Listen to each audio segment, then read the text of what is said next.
Thank God.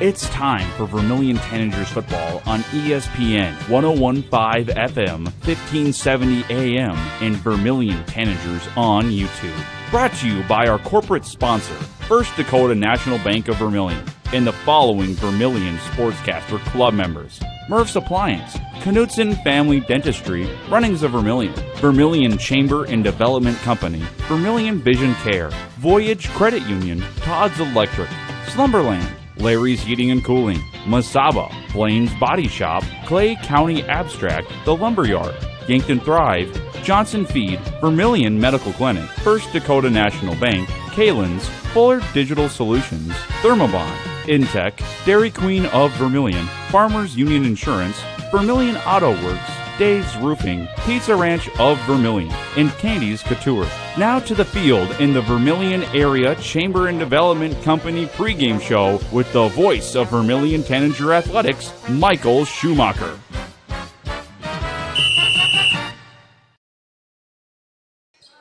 Good evening and welcome to Vermillion Tanagers basketball, brought to you by First Dakota National Bank. I'm Michael Schumacher alongside Gage Ravellette as we are broadcasting from the confines of Sioux Falls Christian Gymnasium, where the Vermillion Tanagers and the Sioux Falls Christian Chargers are getting ready to do battle. DAC 12 rivals and Region 4A rivals. What you see on your screen right now, and what we'll be broadcasting is the JV matchup. Right now, Vermillion trails 24-20, but they are very competitive. And again, this is truly a JV squad for Vermillion. Other than Cale Cleveland, they are all. Some of them are end of the bench, but you know they are very much the reserve. So it's a great chance for them to learn to play together and develop. And so right now out there for Vermillion, you have number 23, Daxton Christensen, number 24, Cale Cleveland. You have Cameron Bottleson out there, Tyson Hovden, along with Grant Rohrig. For Sioux Falls Christian on their JV matchup,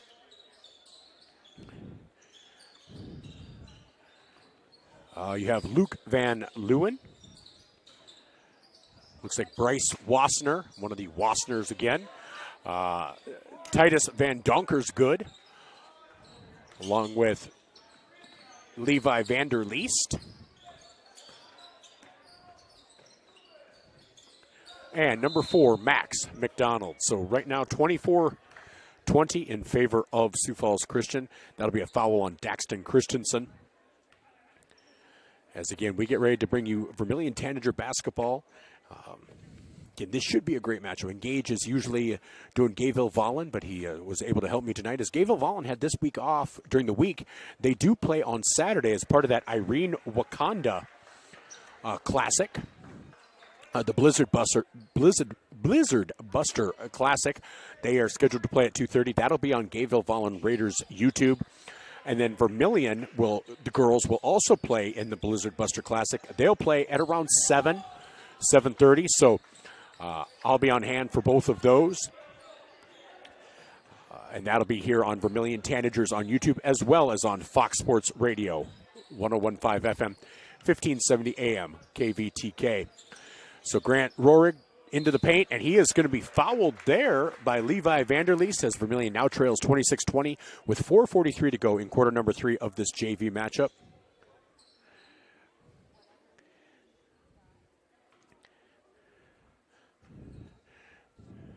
As on the bench for the Tanagers, you have Coach Roofers, Coach John Roofers, along with Louis Budmeyer and Connor Rohrig. And Grant Rohrig misses both free throws. Rebound to Sioux Falls Christian. Nice job by Cale Cleveland to disrupt that pass. As Cleveland gets the ball to Grant Rohrig, they don't have numbers. They do push it ahead. Hovden with the spin move. He's being harassed by Sioux Falls Christian. In the corner to Grant Rohrig. He'll drive into the paint here. Gets to Cam Bottleson, up and in for Bottleson. 26-22 now in favor of Sioux Falls Christian in this JV matchup with 4:10 to go. Again, that's on the Masaba scoreboard. This is Tanager basketball, brought to you by First Dakota National Bank. Long three-point attempt there for Max McDonald, a 6'2 sophomore. As Hovden gets the ball over to Grant Rohrig. 3:50 to go here in quarter number 3. Getting set to check in for Vermillion will be Lucas Solomon. Checking in for Sioux Falls Christian will be Colton Nielsen.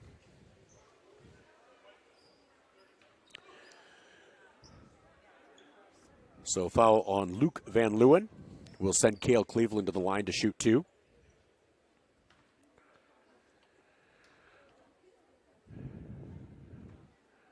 Cleveland's first shot is up and good, making it 29-23 as Solomon comes in. Also coming in for Sioux Falls Christian, Mason Snyder. Now, these are a lot of names that we've heard in the past from football and basketball. Cole Snyder, Van Donker's good, Wassenaar. And Cleveland misses the second, so they've hit 1 out of their last 3 free throws. That's one thing that you'd love to see your JV players work on, one of those basics in hitting those free throws. All of a sudden, if you're able to hit 3 out of 4 instead of 1 out of 4, it's 29-25. But right now it's 29-23. Cleveland dribbles it off his foot, is able to recover. Drives in from the top of the key, kicks it out to Bottleson for 3. Off the back iron, rebound there by Cale Cleveland. Up, no good. Cleveland gets his own rebound, up and in. Makes it 29-25 in favor of Sioux Falls Christian. This Vermillion JV team hanging around, though. Here's a long three-point attempt. No good. Rebound, Cale Cleveland. As the three-pointer by Bryce Wassner was no good. Rohrig thought about the 3, drives in. Thought he was fouled, but no call. Rebound into the hands of Sioux Falls Christian as they try to get it ahead to Bryce Wassner. The one thing I'll tell you, it's nice to see no Goodberries on the JV. It feels like Cooper is the final one, as Grant Goodberry is up in Brookings with South Dakota State. As a timeout is taken, this timeout brought to you by Murph's Appliance on Main Street in Vermillion. We'll just keep it right here, though, with 2:52 to go. 29-25, Vermillion trails in this JV matchup.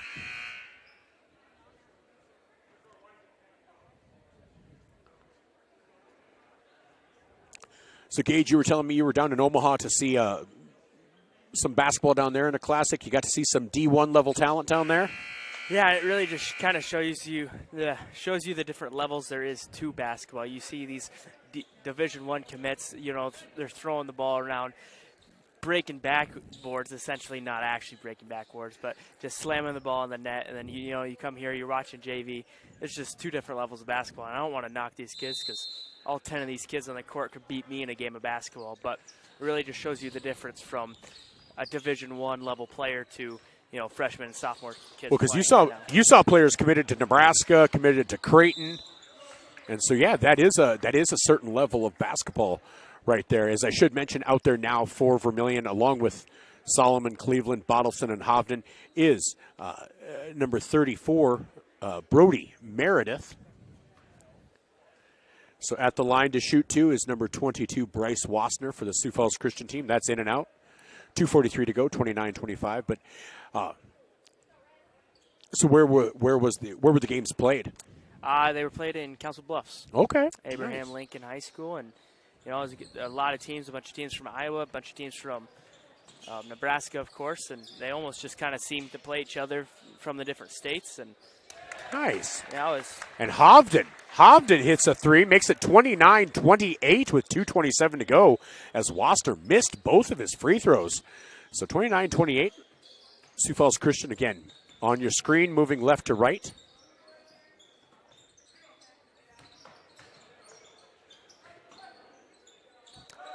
And that is up and in for Bryce Wassner.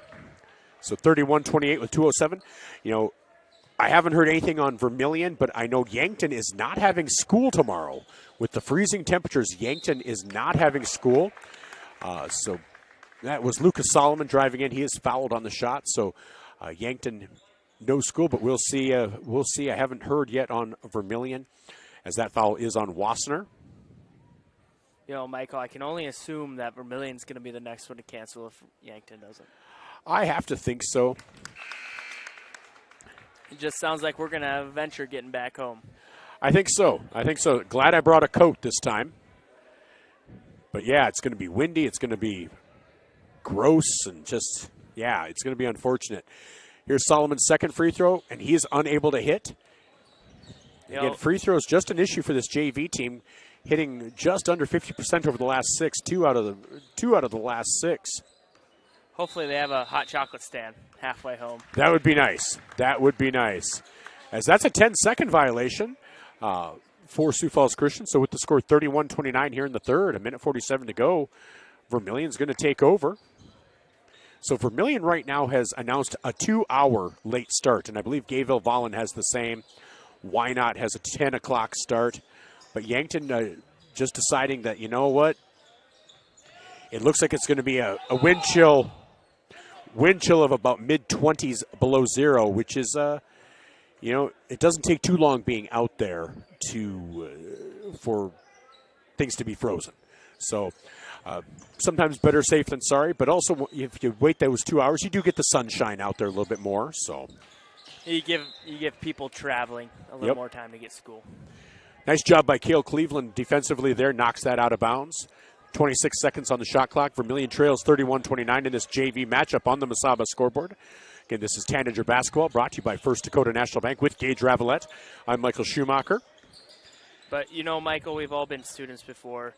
None of them kids are going to wake up at the same time and just drive slower to school. They're going to wake up probably about 10, 15 minutes before their class. Exactly. And drive the same. Yep. There's Meredith for three. No, unable to connect. Rebound there, Sioux Falls Christian.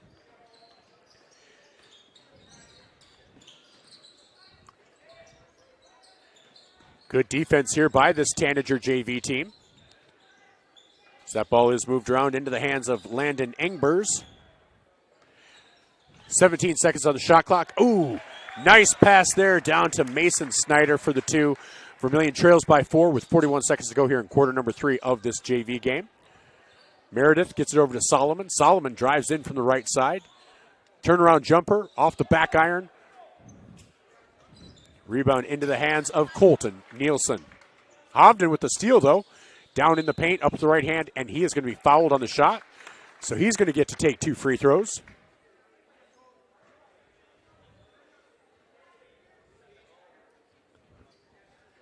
So Hovden to the line to shoot 2. Hovden has a beautiful three-point touch. We'll see about his free throw shooting here. First free throw up and good. Makes it 33-30. As Vermillion looks to cut it to 2 here.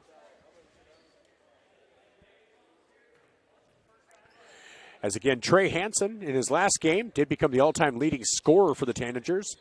And again, just 1 out of 2 with these. Again, with the free throws, Vermillion leaving a lot of meat on the bone. That's now 3 out of their last 8. And you'd love to see that more like 6 out of 8. Those 3 points would have it tied. But right now, Vermillion did get the turnover. 16 seconds to go. Hovden up on the top of the key. Brings it around to the left side. Gets it out to Cale Cleveland. 6 seconds to go. Cleveland drives in. Has it blocked. Hovden gets the rebound, though. And gets the shot to fall. And the foul. So Hovden to go to the line with a chance to tie this up before the quarter ends with 2.6 seconds remaining. You know, if only they made them other free throws, this would be a different ballgame. It would be. I mean, those are just the free throws we've seen. And so there we go. Hovden ties it up. 33-33, 2.6 seconds remaining. Nice job by Hovden to create a steal. Lucas Solomon unable to connect, but that will end the quarter. 33-33 on the Mesaba scoreboard. This is Tanager Basketball, brought to you by First Dakota National Bank. We will take a 30-second Mesaba timeout, Murph's Appliance timeout. It's funny how life is made up of moments, quiet ones, big ones, and ones you never forget. A wish, a milestone, a moment you didn't know would mean so much. Because life is made in the moments we share. Voyage Federal Credit Union. For every memory made, for every moment ahead. Welcome back to Vermillion Tanager Basketball, brought to you by First Dakota National Bank. I'm Michael Schumacher as we enter the fourth quarter of this JV matchup. It is tied at 33 on the Masaba scoreboard. Vermillion came back there in the last half of the third quarter. They trailed by as many as 8 at one point, so 33-33. Right now is Luke Jensen out there getting a couple of shots down.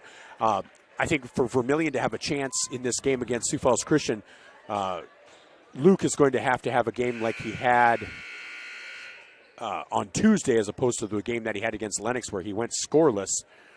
Are you unable to hear me? Okay, you got me. All right. Because he makes a nice second option or even a first option when he's on. He and Trey make a nice 1-2 combination. And that allows Gabe Larson to play a little more free, allows Spencer Blanchette to play a little more free. As Sioux Falls Christian will start with possession here. Moving left to right there in white with the blue numbers and letters. Vermillion, of course, in red with black numbers and white trim, and white letters with black trim. As there's the drive. They kick it out. Long three-point attempt, and that will be drained. That is Mason Snyder. Rohrig trying to get the ball in. Gets it ahead. No, does not get it ahead to Bottleson, but it's kicked by Sioux Falls Christian. Gets over to Christensen. Hovden thought about the three. Rohrig will take the long three and drain it. Grant Rohrig says, you can hit that three. I'll go out about 5 feet further and hit this one. From the parking lot. Oh, my goodness. That was, yeah. As Caitlin Clark and Steph Curry have made from the logo popular, and that's kind of what they did. And they're unable to connect there. And that's going to be a foul on Henry Orr. So we're tied at 36 here. But a foul on the rebound. So inbounding for Sioux Falls Christian right now it will be Mason Snyder out there as well. Bryce Wassner. They get it out in the corner. And wow, beautiful shot there by Levi Vanderleest, a 6'1 junior guard for this Christian team. You know, that's 3 threes in a row. How many more can they make? Exactly. Ooh, that was close to being over and back. But Rohrig is able to contain it, gets in the paint, unable to hit. Rebound to Sioux Falls Christian, up 3 with 5:30 to go in quarter number 4.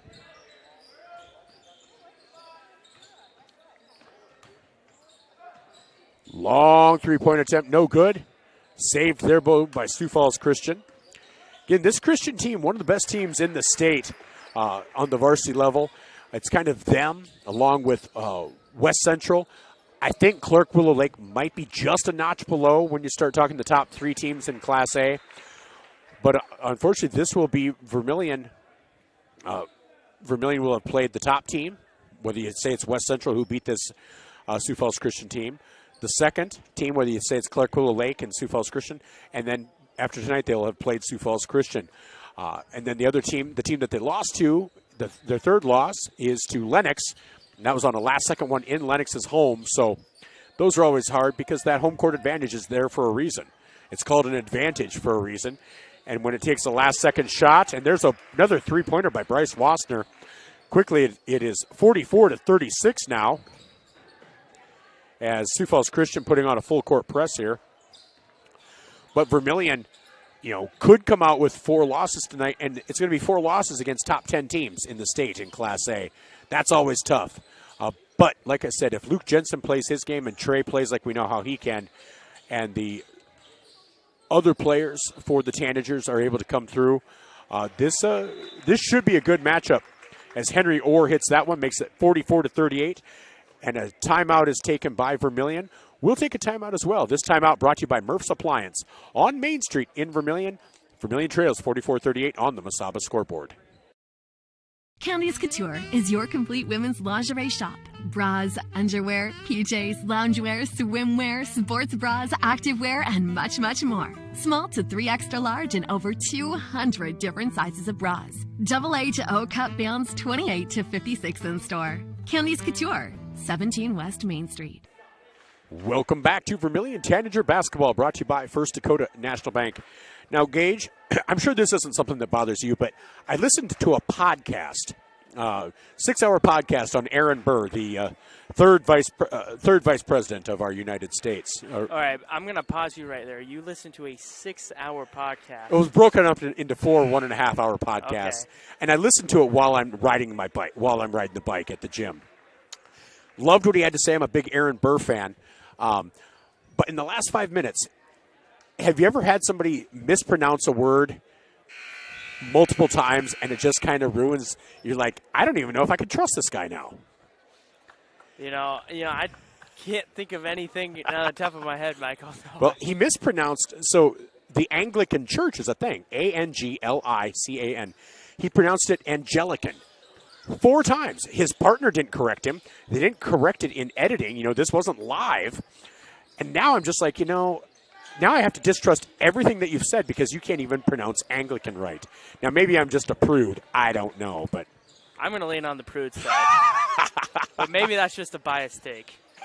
Tyson Hobden just off the front iron, but no, and that could be. I texted my friend Amanda. She agreed with me. She thought it was brutal, but other people have said, no, I don't think it's a big deal, but I don't know.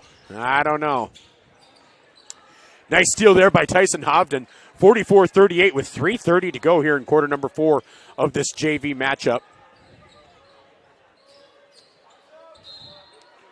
And that's going to be a foul on the floor on Bryce Wassner. That'll be the first team foul of the quarter.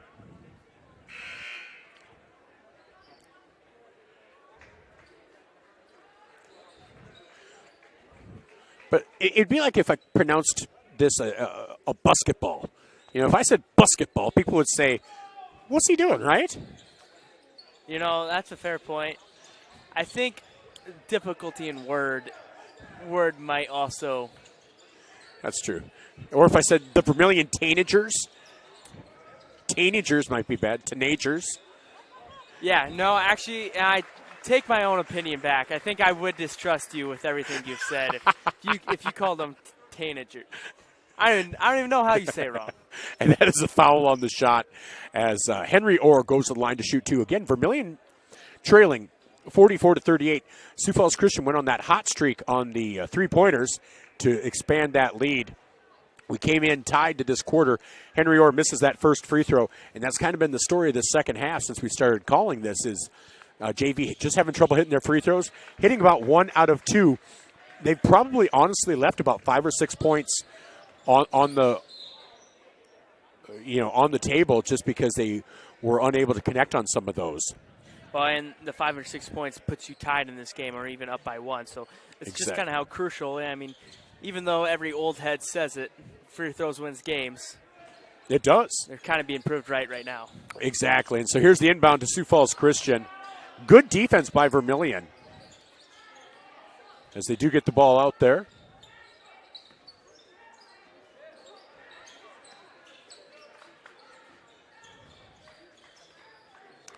So 44-39 with 2:41 to go. Here's Lucas Solomon. Cameron Bottleson out there now. Gets over to Grant Rohrig. Rohrig at the top of the key. Nice bounce pass to Henry Orr. Turnaround jumper, no good.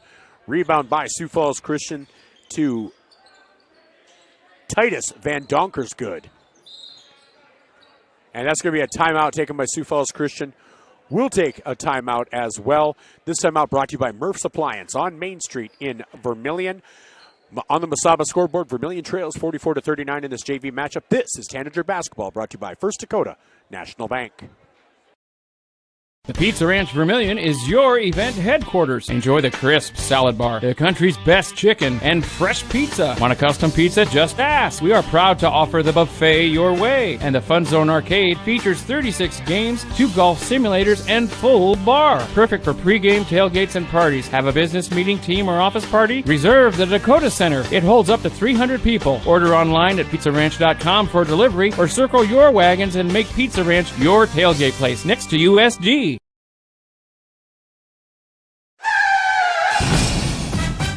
In a situation like this, the first thing you do, of course, is make sure everybody's okay. And then you're thinking, you better call your insurance person.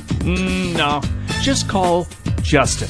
At Vermillion Auto Works, you see Justin handles all the insurance claims and gives free quotes. Not everybody does the free quote thing anymore, you know. So call Justin at Vermillion Auto Works. He'll take care of the situation. Carrying WeatherTech, Rough Country, and Tuxedo. Vermillion Auto Works.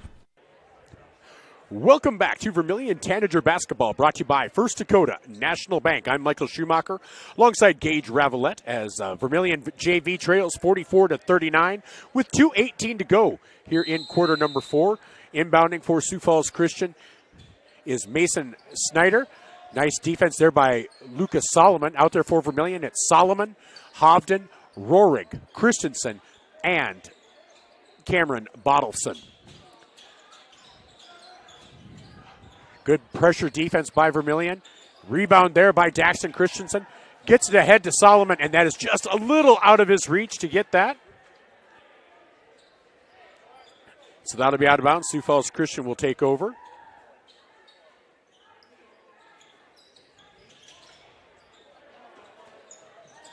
And Wassenaar is able to lay that in.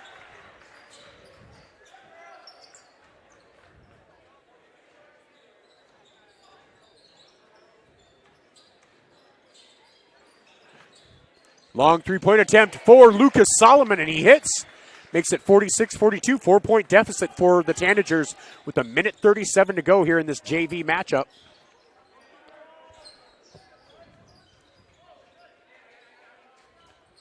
As here's Wassenaar, guarded by Rohrig. And that'll be an offensive foul on Bryce Wassenaar.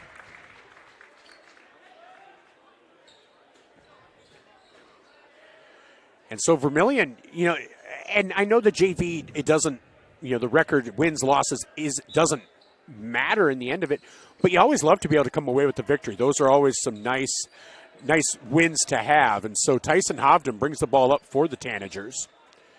With 1:12 to go, here's Daxton Christensen. Gets it over to Solomon. Back over to Rohrig. Rohrig drives in, turnaround jumper up, and cannot get it to fall. Rebound to Wassenaar for the Sioux Falls Christian. And that'll be out of bounds off of Vermillion.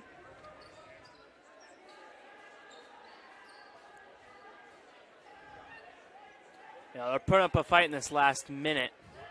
You have to think, are they going to foul? Try to sneak away the win? Yeah.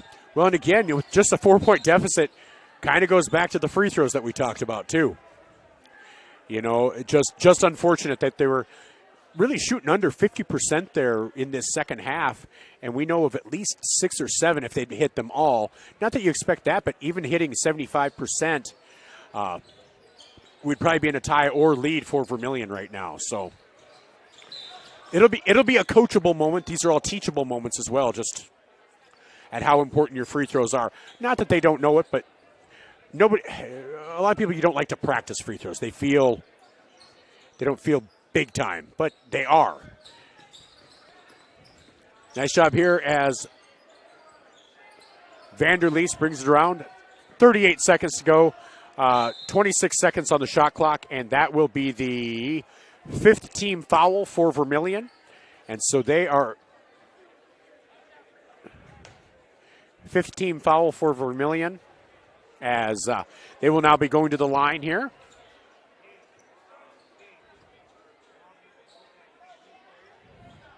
So 35.7 seconds as Bryce Wassenaar goes to the line. First free throw up and good, and Sioux Falls Christian has been hitting a lot of theirs. Now, Wassenaar did miss both of his free throws last time he was on the line, so And just a reminder, coming up after this will be Vermillion Tanager girls basketball against Sioux Falls Christian. Christian girls, he misses that one. And Daxton Christensen with the rebound, down 5, 32 seconds to go. Sioux Falls Christian girls are the defending state champs. They are down just a little bit this year. They do have a few losses on the season. And that is up and good for Lucas Solomon, making it 47-44 with 19.7 seconds to go. So we'll take a quick 30-second timeout, brought to you by Murph's Appliance on Main Street in Vermillion. This is Tanager Basketball, brought to you by First Dakota National Bank. Knutson Family Dentistry in Vermillion treats you like family. They believe a healthy smile starts with compassionate care. From toddlers to grandparents, their gentle team is here for your whole family. Whether it's a routine checkup or a full smile makeover, they'll keep you comfortable and confident. Knutson Family Dentistry in Vermillion makes your smile shine. Visit Knutson Family Dentistry online or call today, 605-624-6291. If you're considering a new roof, you want to put your roof in the hands of Dave's Roofing. Dave's Roofing specializes in residential roofing and has over 10 years of experience. Dave's Roofing covers any job from a 60 to 80 mile radius of Sioux City and has a 10-man crew that completes most jobs in one day. Dave's Roofing will make sure the cleanup job is done right afterwards too. And the products installed are impact rated and eligible for homeowners insurance discounts. Look up Dave's Roofing on Facebook and check out the work that's been done and customer testimonials. Welcome back to Vermillion Tanager Basketball. This JV matchup just about to wrap up. 19.7 seconds remaining. Vermillion trails 47-44. Sioux Falls Christian to inbound coming out of that Murph's Appliance timeout. Again, on the Masaba scoreboard, Vermillion trails by 3. They will pressure and probably foul, and they do get it into Wasner, and Rorik doesn't foul right away as they do get it into now Mason Snyder, and they're almost feels like the refs aren't calling a foul, but there they did on Cam Bottleson, because it felt like there was enough contact to warrant it, but sometimes they almost expect a mugging here at the end, you know? You know, and maybe the refs are just thinking, I want to get home before the cold weather hits. That could be. That could be. Let's save all the calls for the varsity. Yeah, exactly. So Wasner, he's been the man at the line, who shoots that first one, and boy, that kind of puts it away. So it's now a two-possession game, 48-44. Again, you hate to harp on the free throws, but free throws would have made a difference here. And misses the second. So 8-7. And Grant Rorik takes the three, and that is blocked by Snyder, and that will do it. Vermillion JV will fall 48-44. So we'll take a step away for a Murph's Appliance timeout. When we come back, it'll be the Vermillion Chamber and Development Company pregame show. We will have Coach Dan DeYoung on our interview with Coach DeYoung of Sioux Falls Christian, all part of the Vermillion Chamber and Development Company pregame show. This is Fox Sports Radio, 101.5 FM, 1570 AM, KVTK, Vermillion and Yankton, and Vermillion Tanagers on YouTube. Fuller Digital Solutions started small, but now we're growing as FDS provides live streaming coverage for over 20 schools across 3 different states on our Fuller Digital Solutions YouTube channel. Subscribe to get notified when we go live for your school events. Big events are captured live, and your business can get noticed with advertising during our live streams. Local talent and camera operators are encouraged to contact us too. For future employment, no experience necessary, we will train. For information about advertising or working with Fuller Digital Solutions, email us and follow us on Facebook. Interior technicians. Jerry, I need your help. I'm in a real pickle. How can we help? We clean carpets, furnace and duct cleaning, mold remediation, fire restoration, water damage restoration, office cleaning, and much more. No, Jerry, I'm in a real pickle. I'm stuck and I can't get out. Hang on, I'll send you pics. You can see what I mean. Oh, my gosh. When you need it clean, call the Intech team. Fixing pickles since 1984. If you want somebody to come into your home and fix everything right the first time, look professional, act professional, treat you with respect, you got to call Kaylin's. When they come in, I feel that they want to be there. I feel that they want to help me. You know, they put on the little booties over their shoes. They had canvas from the garage door all the way down to walk on. They left the furnace room in the basement probably cleaner than it was when they came in. They just do customer service very well. I would recommend Kaylin's to anyone. To be honest, it's the people that I work with. Like, I mean, I love what I do. You gotta love what you do to come every day. But the people I work with make coming 10 times easier. You want to be a part of a team that cares for you and that actually put in the time to teach you and show you the things to do in a proper way. You know, you're just full of people who care.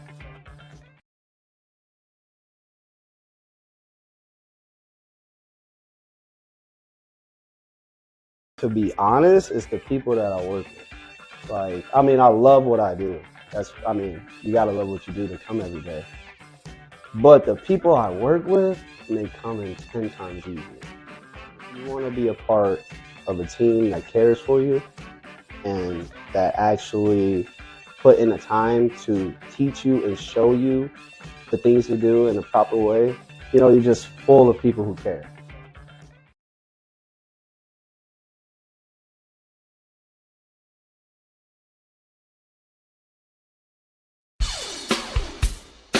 When you need top-notch appliances that last, trust the experts at Murph's Appliance. From washers and dryers to refrigerators, they have all the trusted brands to keep your home running smoothly. At Murph's, you'll find Maytag appliances built for durability and service you can count on. Whether it's a new oven or a repair, they're there for you every step of the way. Stop on down to Murph's Appliance, your local Maytag dealer in Vermillion. Maytag and Murph's, reliable just like you. Well, now, give me a D, maestro. That's pretty good. Give me another one, though, without him. Welcome back to our Vermillion Chamber and Development Company pregame show as we get ready to bring you the Vermillion Tanagers and the Sioux Falls Christian Chargers in a great matchup. DAC 12, Region 4. Doesn't get much bigger than this. And we have Coach Dan Young on the line. Coach, how you doing today? I'm doing great. Thanks for having me on. Hey, thanks for joining me. Really appreciate it.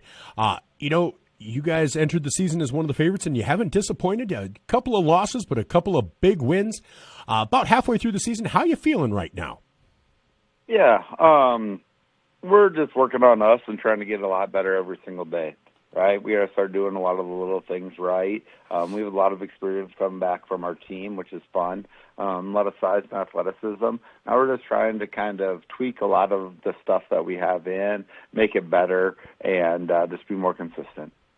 All right, and you have a lot of senior leadership, a lot of upperclassmen, seniors and juniors that were on that team from last year that saw all of that success. How valuable has that been as you incorporate some new players? Because, of course, you did lose some talent off last year's team as well. Yeah, we lost some talent. We lost a lot of guards and shooting from last year's team. So those girls that coming back, they're just kind of having a different role on this team. And that's just kind of fun and challenging at the same time for them to be able to continue to find success, but having to do that in a different role. And we're still trying to just get all of our pieces to work together. And I think our girls had a pretty good week of practice so far this week. And we're just, like I said, just trying to get better and clean up all the little things. All right. And as you guys go through the season, how do you approach your game plan offensively and defensively? What is it you ideally would be able to do each game in and game out? Yeah, we're kind of our identity the last couple of years has been getting up into our 2-2-1 press. We do that quite a bit, and we kind of feed off of our defense, and that's always what we want to be able to take our pride in because that's one thing that we can be able to control, right? We can control our attitude, effort, and I think we can control our defense as well. And so that's one of the things that we kind of put a lot of stress on throughout the year, and that's kind of our identity a little bit, just to be able to be solid defensively. And then offensively, we can play in a lot of different ways. We try to be able to play fast and get the easy buckets, but if we can't be able to get that, we're fine with going into the half court as well. We have some size and athleticism that helps us to be able to get the ball inside a little bit, some good drives, and that's kind of what we like to do offensively. All right, now you're taking on a team in Vermillion that over the last couple of years they've seen a lot of talent move on, and so a lot of newer faces that are still kind of getting used to the varsity level. But of course, one or two that you're familiar with, and Taylor Ruvers, Lexi Hansen saw some time last year. What does this Tanager team present in as far as opportunities for your team, but also challenges? Yeah.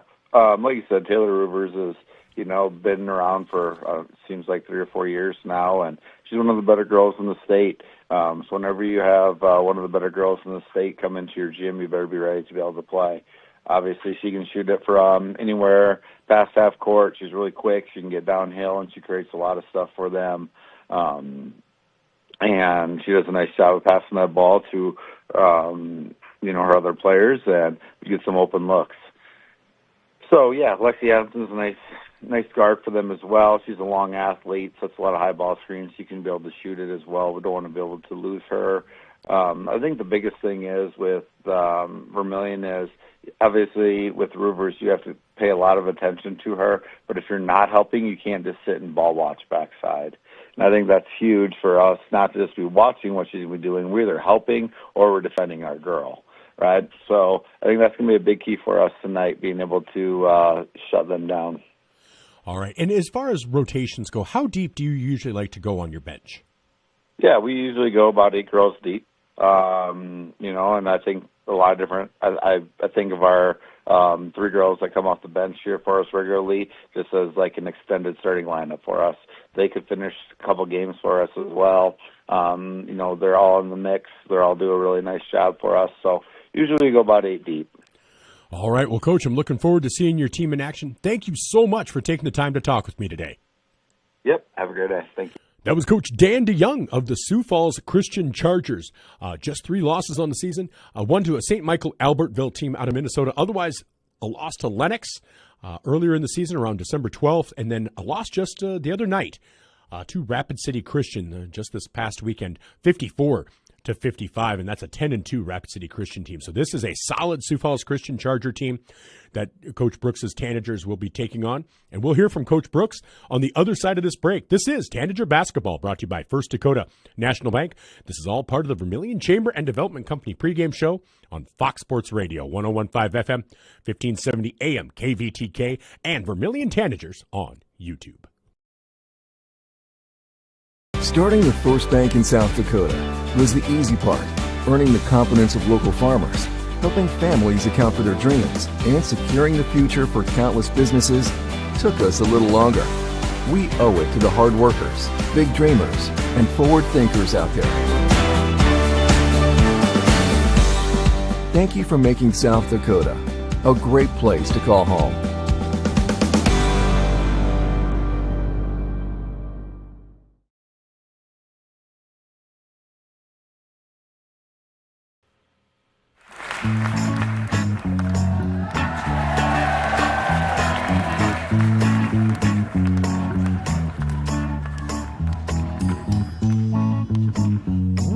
Welcome back to our Vermillion Chamber and Development Company pregame show, brought to you by Vermillion Chamber and Development Company. This is Tanager Basketball, brought to you by First Dakota National Bank, as the Tanagers get set to take on the Sioux Falls Christian Chargers in a really big midseason matchup. And to talk more about that, we have head coach for the Tanager girls basketball team, John Brooks. Coach, how you doing today? Doing well, Michael. Thanks. Well, thank you for taking the time to talk with me. I don't think we can undersell how big a matchup this is, because you start looking at some of the top teams in Class A. You start looking at DAC 12. You start looking at the region. And this, Sioux Falls Christian is kind of one of those that plays into all of that, and a win could be huge. Yeah, we're really kind of in the middle of, some big region and conference games, and that's why Tuesday was really big for us to pull out the one against Outpoint. They're a region opponent, conference opponent, and those are always games that are really important. So we were able to get one on Tuesday, and we're right back here with the region opponent against Sioux Falls Christian, and like you said, another big game for us. Well, and, Sioux Falls Christian, obviously all of the success over the last few years, but, much like you guys, they've seen a lot of talent move on, and so they're incorporating some people that maybe weren't in those leadership positions last year or the last couple of years, and so kind of in a transition, but they've seen some success, but they've seen some trials and tribulations already this season as well. As a team, what did they bring to the table that presents some challenges for you guys, but also maybe some opportunities? I think Sioux Falls Christian just at the point their school's really grown here over the last few years, and they're just at the point where they're just going to keep reloading every year. It's going to be one of those schools where they graduated 3 seniors that started for them last year, but their first 3 kids off the bench are all back. They just plug them in, and then the next class is right behind them, and they're just at the point where they're just going to reload. So they're not going to see many down seasons, and they always have very good athletes. They're long, they're aggressive. You know, they're going to press the whole game because they have the athletes that they can do that with. So those are things that we're going to have to handle. You know, the 3 things we've always talked about when we've played them in the past is you got to take care of the ball, you got to keep them out of the paint, and you got to rebound. And if you do those 3 things, you have a chance to be successful. But it's easier said than done. Well, and as far as teams go, you guys are on 2 ends of the spectrum when it comes to experience. Like you said, their first 3 players off the bench are now in the starting lineup. But, you know, kind of they go 8 deep, and they're all juniors and seniors. Whereas of your kind of 7-player rotation, 5 are sophomores or an 8th grader. Kind of talk about the difference that experience makes once that ball is up in the air. It's something that we talked about as a coaching staff. As you know, even against South Point, they started 4 seniors and a junior. Here we are going against Sioux Falls Christian. I said, yeah, they got new kids in their lineup, but all of them have experience from last year. And at the end of the day, they're a bunch of juniors and seniors, and that's a big difference. And that's something that we've really noticed over the years. We've had some kids come. We've had some played a lot of sophomores before, and good kids, just like we have now. And you still run into teams that are senior loaded or junior loaded, and it's just really hard to compete. When you're that young, it's nice to sprinkle in a young kid here and there, but in our conference and in our region, you don't.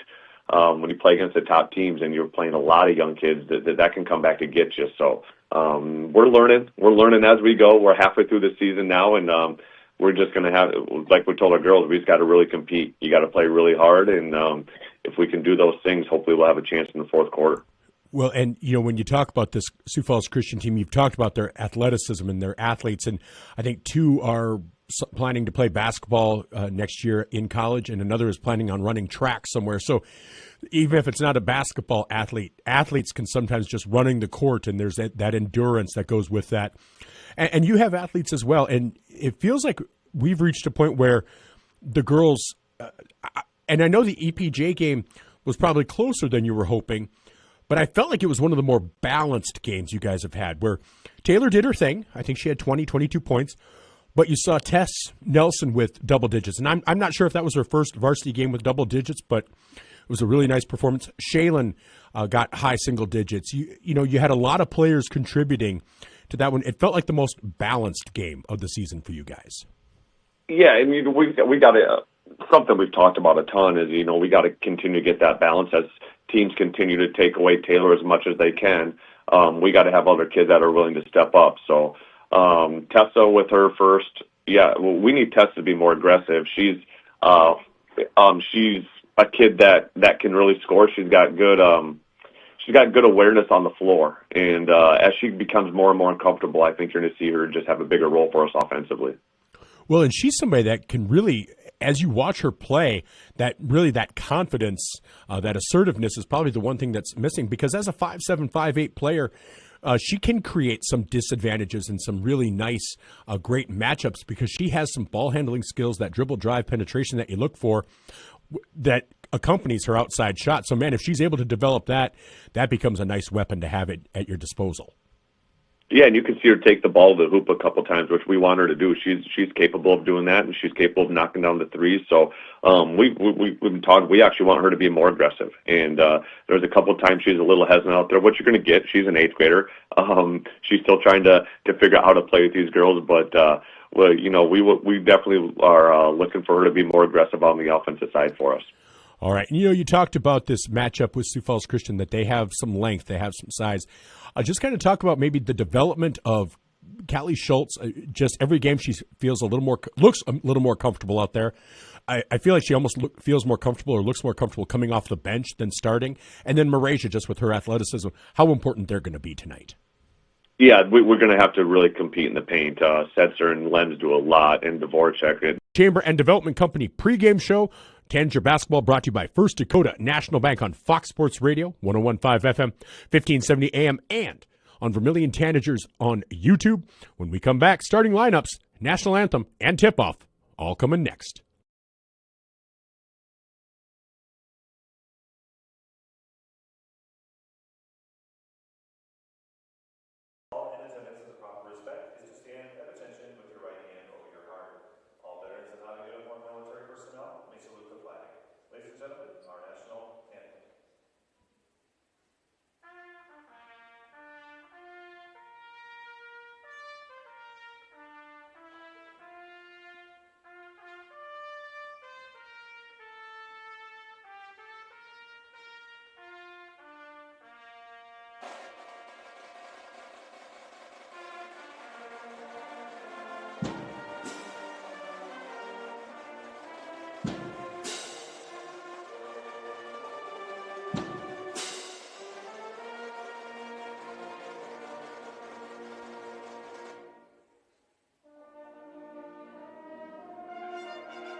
And that was the national anthem by the Sioux Falls Christian Band. We always like to stop for the national anthem. I like to honor the veterans in my life. But first, let's get the starting lineups brought to you by Central Farmers Cooperative. That's number 2, Izzy Richardson. Number 10, Lexi Hansen. Number 11, All-Stater Taylor Roovers. Number 22, 5'10 sophomore, Shaylin Hinseth. And then number 44, Callie Schultz starting tonight. Changing it up, Marasia Warren had been starting. And so they did decide to change it up with Callie. So again, a big, Marasia and Callie have kind of been changing back and forth. Now, Callie has been looking more comfortable, but I've noticed that since she's been off the bench. So I don't know if there's an extra added pressure. But we'll see how that helps tonight as Taylor Roovers leads the way for this team, averaging 28 points a game. Lexi Hansen next at 7.4. Shaylin Hinseth at 5.9. Izzy Richardson at 2. Marasia Warren at 1.8. And Callie Schultz at 1.6. Starting for Sioux Falls Christian, you have number 1, Aubrey Van Beek.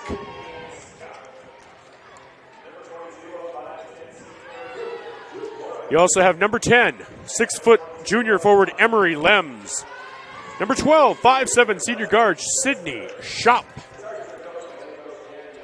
5'10 senior guard number 22, Ruth Dvorachuk.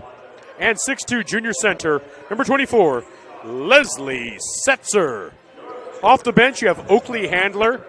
You have McKinley Reitzma and Neely Stanford. So this should be a great matchup.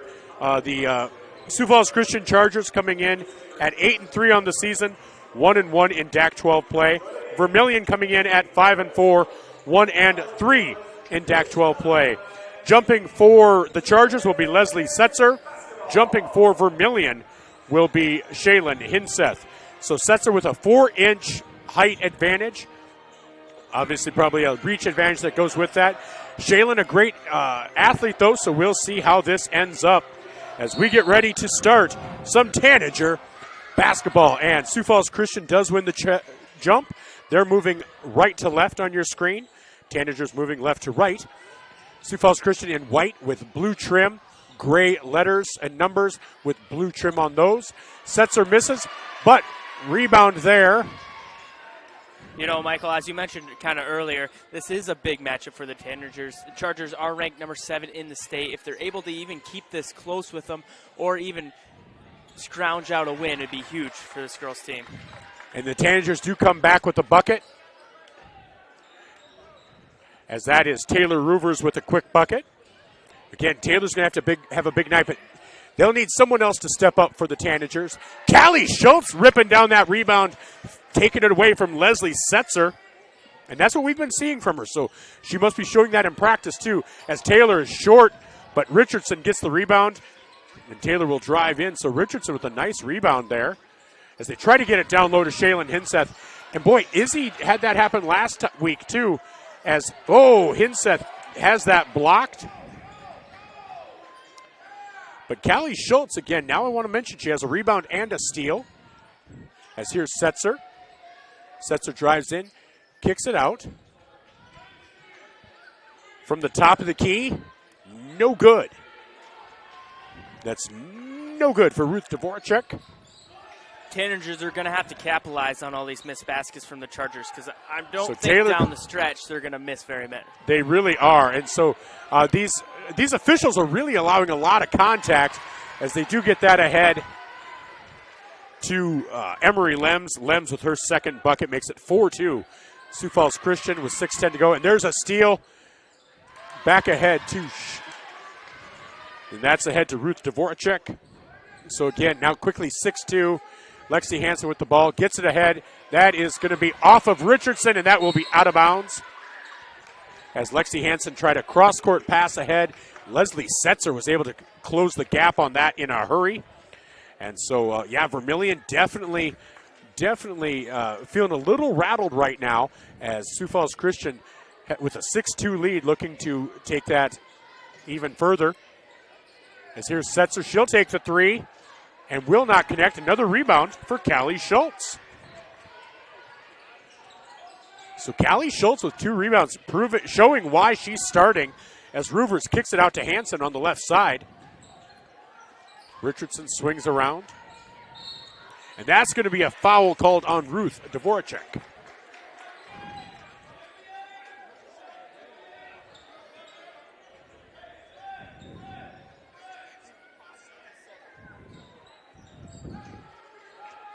So first team foul, first foul called as Richardson gets it into Roovers in the corner. Roovers into the paint, up at the right hand, and makes it. Takes it and banks it in. So Taylor Roovers now makes it 6-4 as Sioux Falls Christian pushes it up. Here's Dvoracek. Gets it down low, and that's going to be a foul on the shot as the shot does go in for Emery Lems. So Lems now with 6 points. And that foul is going to be on Shaylin Hinseth, her first personal, first team. Checking in now for Sioux Falls Christian. Number 15, Neely Stanford, as well as number 2, Oakley Hadler. As Lems hits both of those, or hits the and one. Makes it 9-4 Sioux Falls Christian. Izzy Richardson gets it over to Taylor. Taylor drives in, pulls it back, gets it over to Hansen. Hansen drives in, little floater up, and she is going to be fouled. And that foul is going to be called on Leslie Setzer, her first personal, second team. So really, this is a lot faster pace than a lot of girls' games that we've seen before. Yeah, pace has just kind of picked up at the beginning. Has kind of been just a flat rate. I mean, a high flat rate, of course, but things don't really look to be slowing down here. No, and Lexi Hansen hits that first free throw. Her free throw percentage is now over 50%. It was down to 18 at one point. As she misses the second, I guess I'm a jinx, but it is 9-5 now with 4:51 to go here in quarter number 1. As here's Van Beek. Van Beek over to Stanford. Van Beek down to Setzer. Cannot get it to hit fall, but that is going to be a rebound off to Lexi Hansen. As good defense there by the Tanagers to stop the 6'2 Setzer. Lexi Hansen over to Richardson in the corner. Cannot get it to fall. And that is a rebound there for Neely Stanford, the 5'9 junior. Nice move by Setzer, but she cannot get it to fall. Out to Van Beek for 3 off the back iron. But rebound there to Stanford. Fresh 35, now down to 25. Nice job by Callie, but Setzer is able to back her down. But Callie Schultz did a nice job of staying in position. And that will be a foul on Emery Lems. That is her first personal. So, and third team foul. So checking in for Sioux Falls Christian will be McKinley Reitzma as well as Ruth Dvoracek. Checking in for Aubrey Van Beek and Emery Lems. So Vermillion down by 6 already, 11-5, halfway through this first quarter. They need to get a bucket here, and they need to get a couple of stops. Taylor with the floater, can't get it to fall. Rebound there to Oakley Hadler.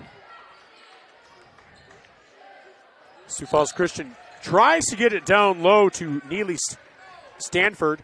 She is unable to contain the pass. You know, Michael, I'd like to see the Tanagers set up Roovers with a 3. We know she can shoot. She can shoot well. They'd like 3 points on this possession. Just allow her to get something clean. As Tess Nelson has checked in for Callie Schultz. Marasia Warren has also checked in for Shaylin Hinseth.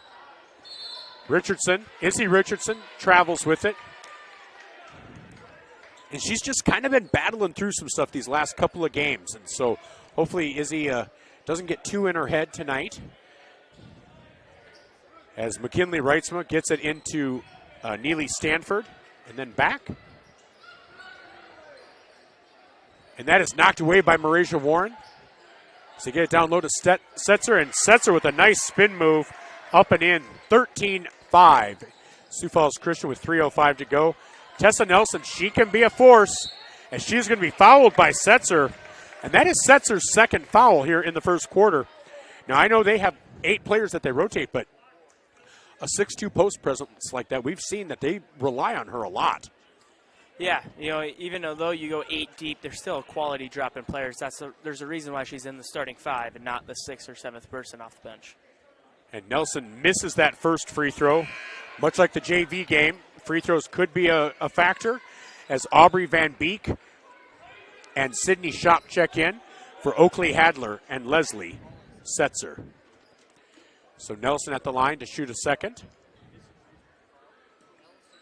And that one also rims out. 1 for 3 so far for these Tanagers from the free throw line.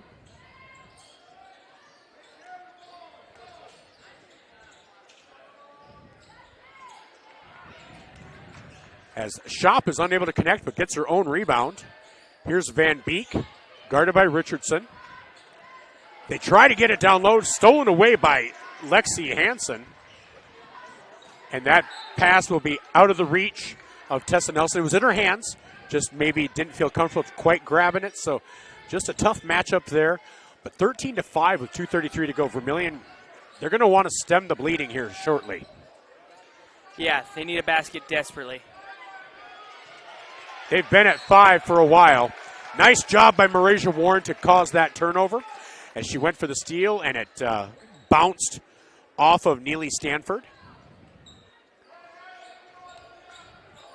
So again, Vermillion in their black uniforms with red numbers and letters and white trim. And that's going to be a foul on Sydney Shop. That'll be her first. 5th team foul for the Chargers. 5th team foul, so that means free throws. Hopefully we can connect. Taylor at the line. Taylor on the season shoots 73.7% on free throws.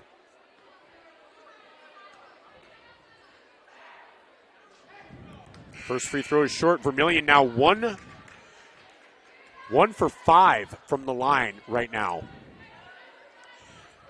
2 or 3 of those would feel a lot different right now. Yes, they would. Second free throw up and good. So 2 for 6 for the Tanagers. 13-6, they're down on the Masaba scoreboard. Again, this is Tanager basketball brought to you by First Dakota National Bank. Taylor gets a tip on that one, but it does make it over to Lems. Oh, and they're going to call a foul on the floor on Taylor. Boy, Taylor's usually pretty good about not making contact, but the officials saw it differently. So that's Taylor's first, team's second.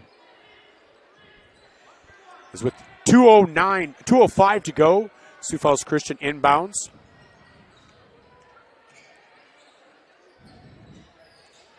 So you get down low, turnaround jumper for Lems, no good. But rebound off the fingertips of Marasia Warren. Down low to Emery Lems, and Lems connects. She now has 9 points on the night as Lexi Hansen gets it ahead to Izzy Richardson. Izzy at the 3-point line, gets it over to Taylor. Taylor drives the baseline, kicks it out to Tessa Nelson. Lexi Hansen for 3 off the back iron. Rebound there by Aubrey Van Beek. Sioux Falls Christian getting a lot of rebounds. And there's a quick one to Ruth Dvoracek. She now has 4 points, and it's a 30-second timeout taken by Coach Brooks. We'll take a 30-second timeout as well, brought to you by Murph's Appliance on Main Street in Vermillion. This is Tanager Basketball, brought to you by First Dakota National Bank. Welcome to Runnings in Vermillion. Shop their great lineup of clothes for women. Names like Ariat and Carhartt for men. Boots and shoes and kids' clothing. Runnings has a large supply of animal food and accessories. Love the outdoors? See the selection of ammo, firearms, and fishing equipment. For everything you need, walk through the doors at Runnings, your home, farm, and outdoor store, Vermillion. Welcome back to Vermillion Tanager Basketball, brought to you by First Dakota National Bank. With Gage Ravellette, I'm Michael Schumacher. On the Masaba scoreboard with 1:20 to go in quarter number 1, Vermillion Tanager girls trail Sioux Falls Christian 17-6. Now, we knew this Sioux Falls Christian girls team was good. They've shown how good they actually are, and Vermillion's been a little rattled. They have also missed a few free throws. They're at 2 out of 6. And, boy, that's going to be a second foul there on Ruth Dvoracek. So 2 starters now with 2 fouls each as Yeah. Neely Stanford gets set to check in. I don't want to say they got in the bonus early because there's only 2 minutes left when they got in the bonus, but kind of a perfect time to get in the bonus when facing this full court press. More free throws, the better. Exactly. Now it's just a matter of hitting them. Izzy Richardson at the line. And the first one drops in. Izzy on the season is now 1 for 3 from the line. Perfect time to boost your averages. Exactly. Let's see if we can get her to 50% here. Izzy up and off the back iron. But that is going to be out of bounds off of Neely Stanford. So that'll stay with Vermillion. A chance for essentially a 3-point play now. You know, maybe we can even make it 4. Exactly. I like the way you think. Maybe 5. Maybe a 3-pointer with another free throw. Oh. We might be thinking a little too. Is that getting greedy? Lexi Hansen down low on the block, up with the left hand. And she is going to be fouled. And that is Emery Lems' second foul. So now 3 starters with 2 fouls each for Sioux Falls Christian. And Coach DeYoung is not pleased with that call. And I'll be honest, I thought she had really good position. I got to call it like I see it. I thought she had really nice position on that one.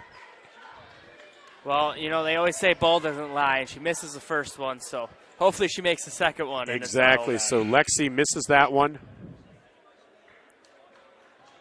So Vermillion now 3 for 9 from the free throw line as Sydney Shop checks in. Lems checks out. Second free throw for Lexi is up and good. So she's maintaining that 50% mark. 17-8, Vermillion trails with 1:10 to go in quarter number 1. They do get it down low, and that is going to be a foul on Marasia Warren. That'll be Marasia's first personal.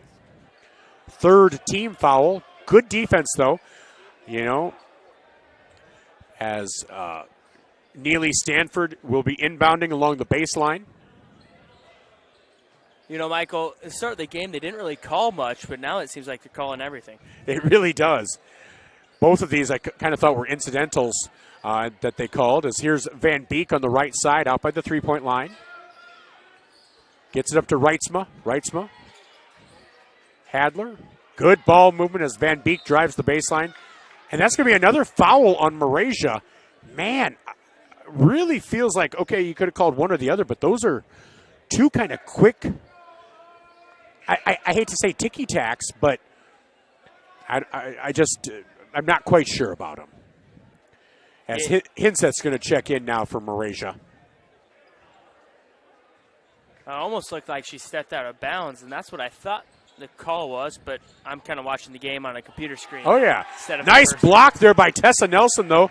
Gets the ball into Taylor Roovers. So Vermillion with the chance to cut that lead down again as they get it out to Lexi Hansen.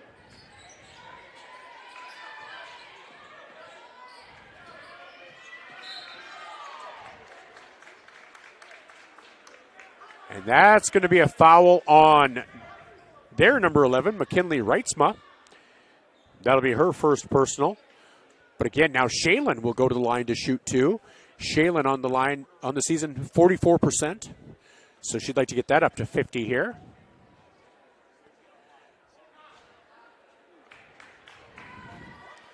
And again, that could end up being the story of the game.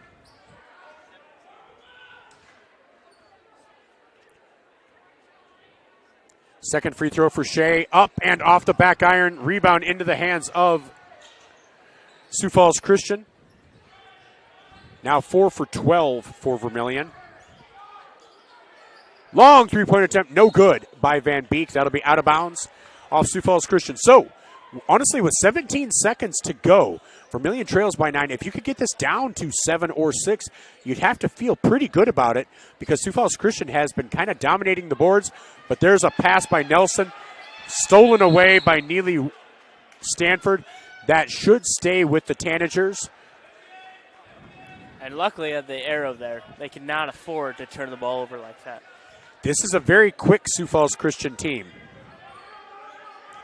So Taylor brings the ball up. 7 seconds to go. She'll drive in. Kicks it out to Richardson. And for the second time, Richardson travels as she decides to, rather than shoot, to move with the ball. And she did that a couple of times on Tuesday as well against Elk Point Jefferson. So with 1.6 seconds to go, Sioux Falls Christian will not get a shot off, and that's the way the first quarter will end. Sioux Falls Christian 17, Vermillion 8 on the Mesaba scoreboard. We'll be back after this Murph's Appliance timeout. This is Tanager Basketball, brought to you by First Dakota National Bank. This is your invitation to thrive in Yankton, South Dakota. Nestled on the bluffs of the Missouri River, plenty of outdoor adventures are waiting. Whether you work remote or in a traditional office, we have a spot for you. Quality health care, diverse manufacturing, progressive school system, Mount Marty University, and so much more. Explore with family and friends. Let's thrive together. I'm just looking at it. Get the finest wood in the neighborhood.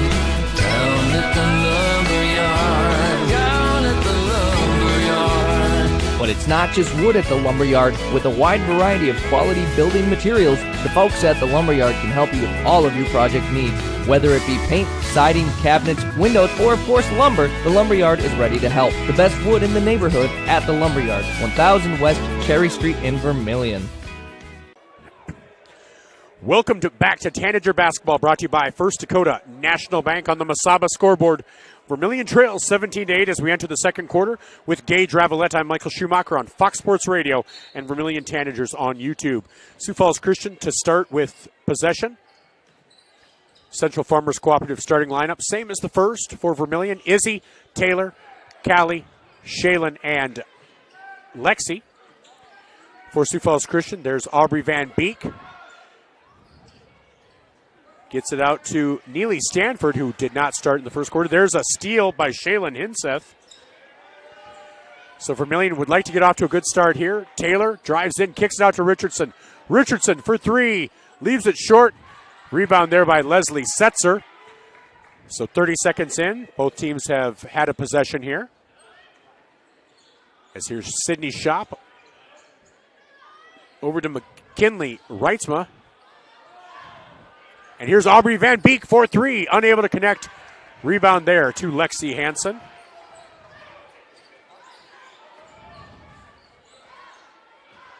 So Taylor, Vermillion with two stops, and Taylor cannot get that to fall. That'll be out of bounds off of Sioux Falls Christian. Coach Brooks telling Callie, use two hands. So Taylor to inbound on the baseline as they get it out to Callie. Callie over to Izzy. Here's Hinseth, and that pass to Taylor is knocked away by McKinley Reitzma, or Sydney Shop, sorry. Taylor drives in and tries to get it over to Shaylin Hinseth. Shaylin was not expecting the pass. She was cutting out to the corner. No, that was the right idea, just the other Tanager wasn't looking. And so Vermillion just a little bit out of sorts here to start this second quarter, trailing 17-8. And Sioux Falls Christian does the same thing. And that's going to be out of bounds off of Sioux Falls Christian. So they do the same thing, that pass from Aubrey Van Beek to Sydney Shop. So kind of a neutral possessions there as Oakley Hadler comes in for Aubrey Van Beek. You know, mark that down as a wash. We only lost about 5 seconds. Exactly. So neither team has scored yet this quarter as we are 90 seconds in. Hansen will take the three. Cannot get it to fall. Wow. They called a foul on Callie on that. I don't know. But that'll be Callie's first team foul. I thought she had good position. I didn't think that was worth a foul on anybody, honestly. Yeah, it was definitely a tough call to make. But you have to trust that they probably seen something we didn't. And there's a long three-point attempt, and that'll be out of bounds off of Vermillion. But Stanford unable to connect on that three. Neither team has hit a three yet tonight, and they've taken plenty. 2 minutes in, yet to score in this quarter for either team. As they get it out to Hadler. Hadler misses on the three, but Setzer with the rebound. Runs into Callie Schultz, but she's able to do a spin move, and Setzer goes up and in. She now has 6 points on the night. Hanson brings the ball up, guarded by Hadler, gives it off to Taylor. Taylor guarded by Shop. Gets it back to Hanson. Shaylin Hinseth for three. Cannot get that to fall. Setzer with the rebound. Just Vermillion is cold as well, and that's going to be out of bounds off of Vermillion. So 2.5 minutes in, Sioux Falls Christian has one basket. Vermillion doesn't have anything. It's kind of seemed to be discombobulated on both sides this quarter. Yeah, and it's really just kind of come down to offensive rebounds. The Chargers are getting their offensive rebounds. That gives them a lot more chances to put up shots. And, even if you're cold, but you get 2 or 3 chances at it, one of them has to fall in. Especially when you have a 6'2 player down low. If she can get that rebound and just turn around with it, it makes it tough. That three-point attempt, no good. That'll be out of bounds off of Sioux Falls Christian's Sydney Shop. McKinley Reitzma. Is out there for Sioux Falls Christian. Lems, Reitzma, as they get it over to Lexi Hansen. Lexi has it knocked away by Lems. They try to get it down low, and that is stolen away by Ruth Dvoracek. Dvoracek up with the right hand, can't connect, but Hadler gets the rebound, and that's going to be a foul on Tess Nelson, I believe. No, they're going to call the foul on Taylor Roovers. So Roovers now has 2 personals. As Oakley Hadler goes to the line to shoot 2. First free throw, no good for them, too.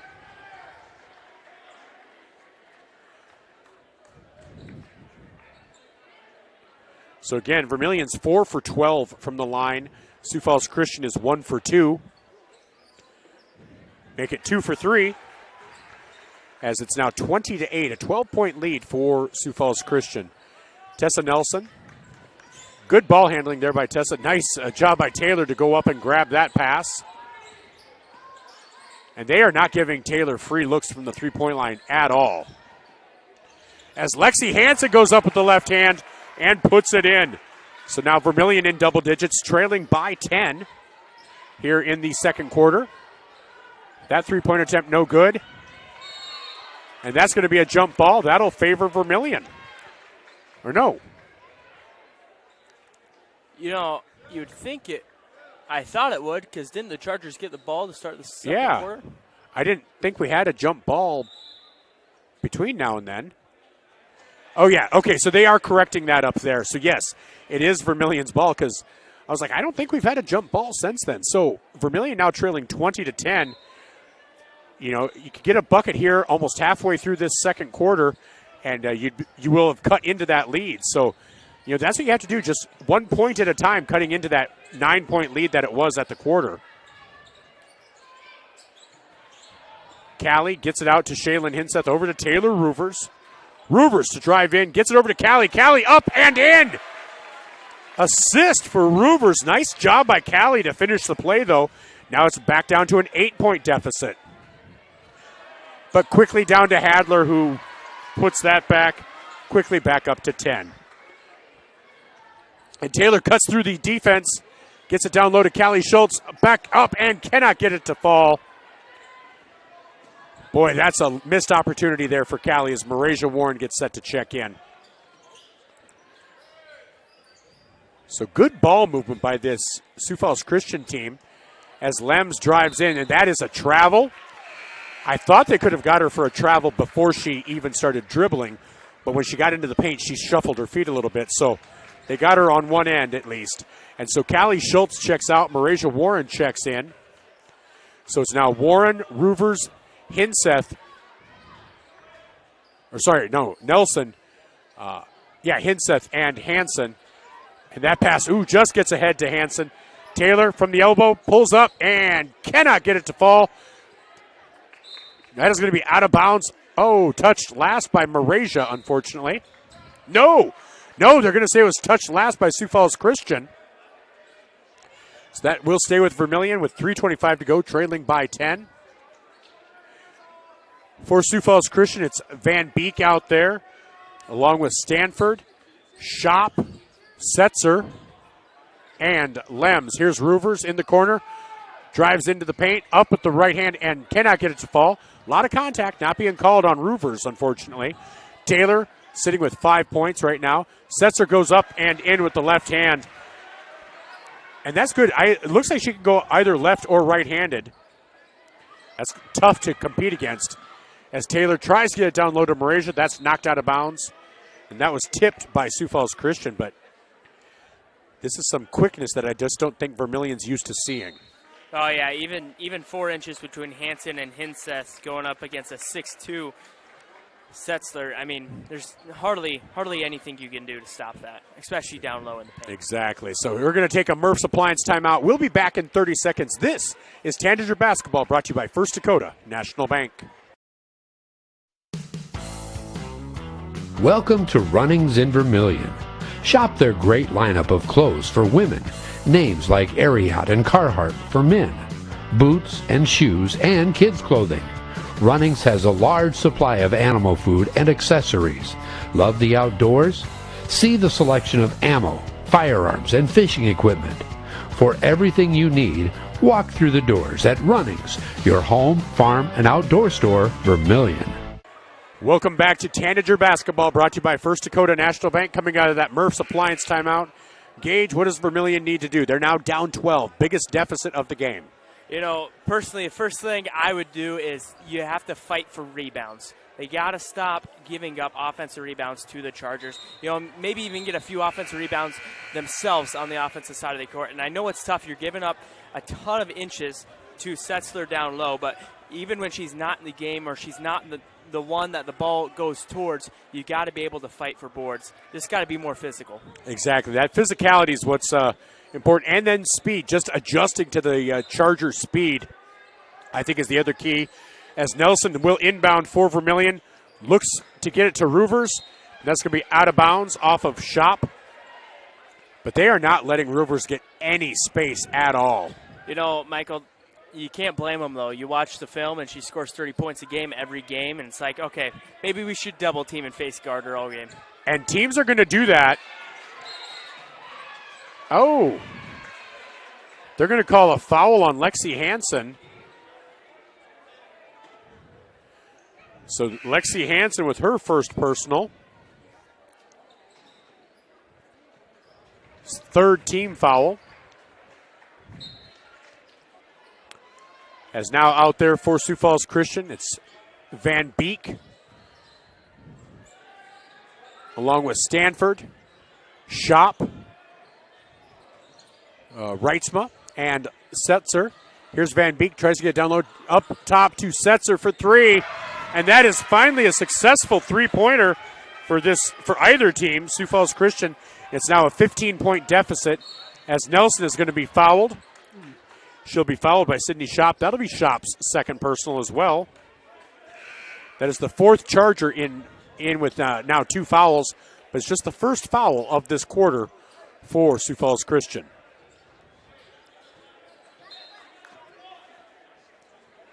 So Roovers brings the ball up. Now the other thing is they are allowing a lot of contact on Roovers when she goes down low, and she's unable to connect on that long three.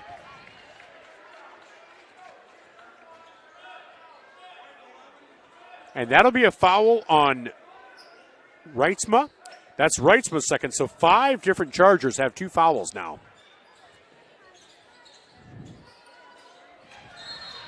And Van Beek is able to track that down, knock it out of bounds. Second time's a charm. Tanagers get another look. That's exactly right. As Taylor about a week ago went over the 1,000-point mark in her career. And that's going to be a foul. That's going to be a foul on Stanford. That'll be her first. And that'll be the third team foul of the quarter.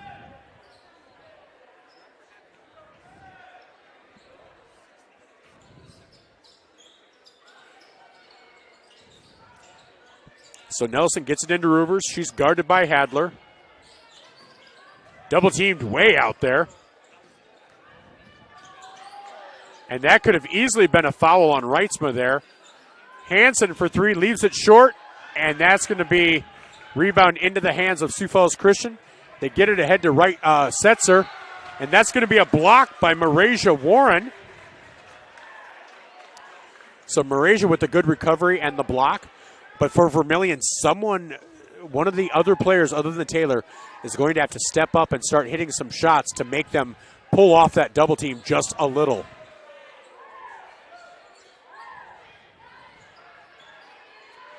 They get it down low to Setzer, and that's going to be Marasia's third, I believe. No, that's Taylor's third. All right, so Taylor Roovers now with 3 personal fouls, 4 team fouls here in the quarter. Boy, that's going to be something to watch out for. As Setzer misses that first free throw.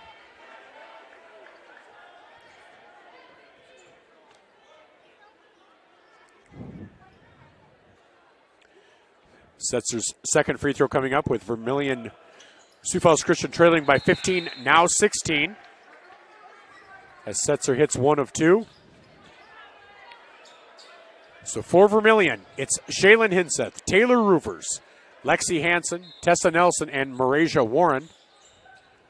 For Sioux Falls Christian, it's Hadler, Van Beek, along with Stanford, Reitzma, and Lems. Roovers into the paint, cannot get that to fall. She's not having a great night from the field, but the rebound to Tessa Nelson.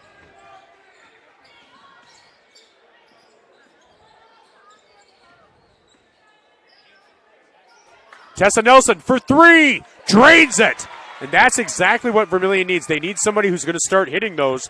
So Tessa Nelson hits a 3, makes it 28-15. Vermillion would love to get this back down to maybe single digits before the end of the quarter. And that pass is out of the reach of Neely Stanford, so a chance for Vermillion to get this down. A 3-pointer gets it down to 10. A regular field goal gets it down to 11. As they get it to Tessa Nelson. Full court press on for Sioux Falls Christian. Shaylin Hinseth gets it back to Nelson. And that's a 3-pointer for Lexi Hansen. And we're back down to a 10-point deficit. 2 big threes from Lexi Hansen. Just the way I called it, man. Just the way you called it. And that probably should have been a travel on Emery Lems, and they are going to call it a little bit delayed because I honestly didn't see the travel there when they actually called it, but there was a travel earlier. So 28-18, 44.5 seconds to go. Vermillion with a chance to get this down to 8 or 7. They came into this quarter with a 9-point deficit. Nelson brings the ball up on the right sidelines. Feet the hot hand. So Taylor at the center court in the logo. 22 seconds to go. 9-second difference between the shot clock and the game clock. Taylor for 3. Leaves it short. But nice job by Shaylin Hinseth to track down that rebound. Now Vermillion will play for the final shot. Here's the chance to cut that, like I said, down to 8. Maybe even 7 with 13 seconds to go. Taylor directing traffic. Gets it over to Lexi Hansen. And Hinseth cannot contain the pass with 4 seconds to go. She saw a wide open 3-pointer in her future, and she just kind of like a wide receiver starting to run before they make the catch. And that long 3-pointer there is no good by McKinley Reitzma. And that's the way the first half will end. Vermillion trails 28-18. We'll be back with the Vermillion Chamber and Development Company halftime show on the Masaba scoreboard. Again, Vermillion trails 28-18. This is Tanager Basketball, brought to you by First Dakota National Bank.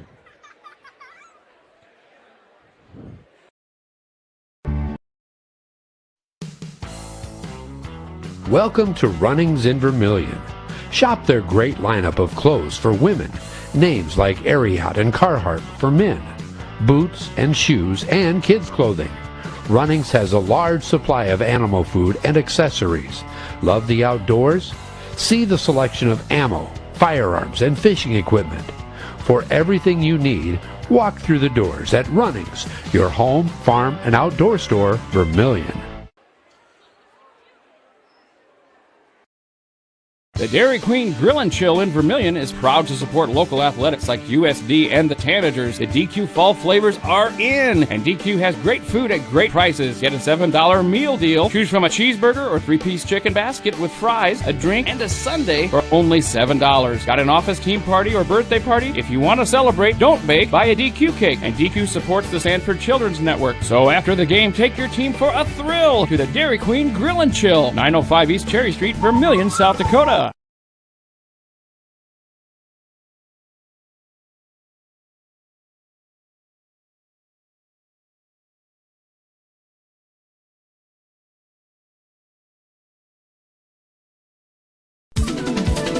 Slumberland Furniture at 2401 Broadway in Yankton, home of Kirkland Furniture Groups, bedroom groups by Laguna, and dining sets by Tower and Catadel. They're also the only place to offer furniture by Flex Steel and the biggest selection of Lazy Boy in the area.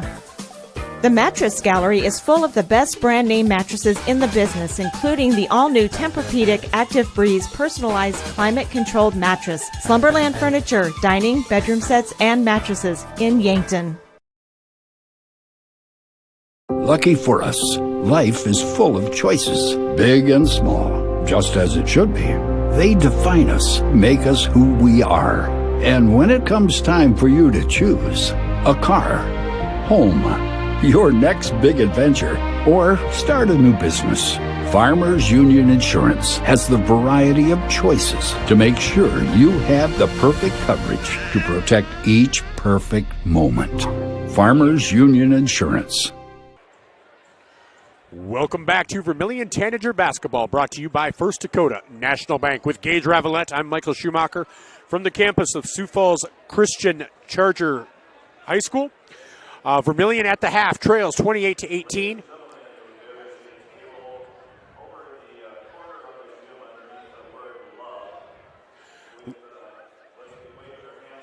Leading the way for Vermillion, Lexi Hansen with 7 points, Taylor Roovers with 5, Tessa Nelson with 3, Callie Schultz with 2, and Izzy Richardson with 1. For Sioux Falls Christian, Emery Lems and Leslie Setzer both have 9 points. 4 points for Ruth Dvoracek, and 3 points for both Oakley Hadler and McKinley Reitzma. Again, Vermillion is 4 of 12 from the free throw line. If you're able to convert that to maybe 8 to 12, then it's a 6-point game. That's a huge difference, because 4 for 12 for Vermillion, 3 for 5 for Sioux Falls Christian, 60%. And so that's where you'd like to see it, in that two-thirds, 60, 65, 70. So just not quite able to get that. What's your takeaway from that first half? Just looking at the first quarter alone, it really was kind of the story of the free throws. They didn't make very many free throws, and they had a lot of chances. And, it's a 10-point lead. Like you said, it could have cut it to about 4 or 5 points. But really in the second half, they didn't shoot a single free throw. They didn't draw any contact. They didn't get to the line even once. And, I don't know if that's just the difference on play of the Tanagers or a difference of adjustments on the Chargers to play more disciplined, knowing that they're all in foul trouble. But another thing in the second half that was different in my eyes, we talked about it quite a bit, is the offensive rebounds, or just rebounds in general. The Tanagers weren't able to get rebounds, and that gave the Chargers a lot more chances at shots, points, anything to build up this lead. And, them 2 big three-pointers by Lexi Hansen is kind of the only reason why they're still in this game. They need to be able to spread the court out a little bit more, and them 2 threes did, but they can't rely on Taylor Roovers in the second half to bring them back. Well, and Sioux Falls Christian is giving Taylor no space. And until somebody steps up, like Tess Nelson and Lexi Hansen now have, they have no reason to not double-team her wherever she goes. So it's going to probably be somebody else beating this. If Vermillion wins, it's going to be somebody else that does it for the Tanagers. Because also, unfortunately, as she goes into the paint, Taylor's shot just isn't quite falling for her. She's a little too strong or a little too soft. Just one of those things. And so that's going to be something to keep an eye on. But like we said, those free throws were huge. That second quarter, though, Vermillion only trailed Sioux Falls Christian by 1 for the quarter. It was the 9-point deficit in the first quarter that hurt. So we'll see if Vermillion can get that switched around here in quarter number 3 and quarter number 4. All right, when we come back, we'll take a look around the state, brought to you by Kalen's Indoor Comfort in Vermillion, Yankton, and Sioux City. This is Tanager Basketball, brought to you by First Dakota National Bank. If you're looking for the perfect fit, Vermillion Vision Care Associates fits like the right pair of glasses. Vision Care Associates has its roots in family eye care, and the doctors are well known for being primary eye care providers. With the ability to treat and diagnose a variety of settings, Vermillion Vision Care Associates is the right fit for you. Plus, they can fit you into a new pair of glasses, sunglasses, or contacts that feel just right. With continuing education, see the best doctors at Vermillion Vision Care Associates. Wanting a specialist without leaving town? We've got you covered. Our clinic offers specialists for the health and wellness of your family. From pediatricians to OBGYNs, plus primary care. You can find it all at Vermillion Medical Clinic.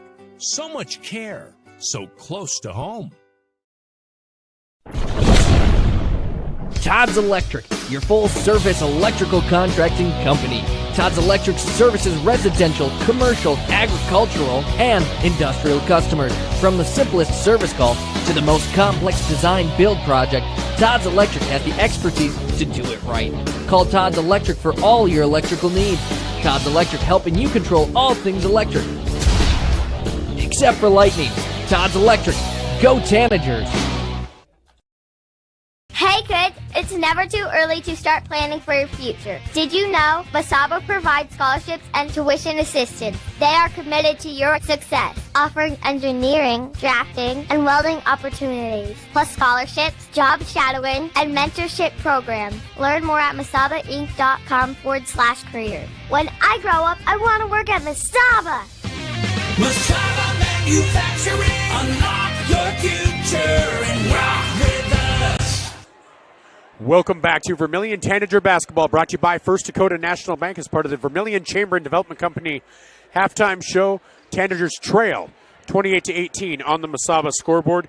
One point that I did want to make that I forgot to mention was Taylor currently has 3 personal fouls in this first half.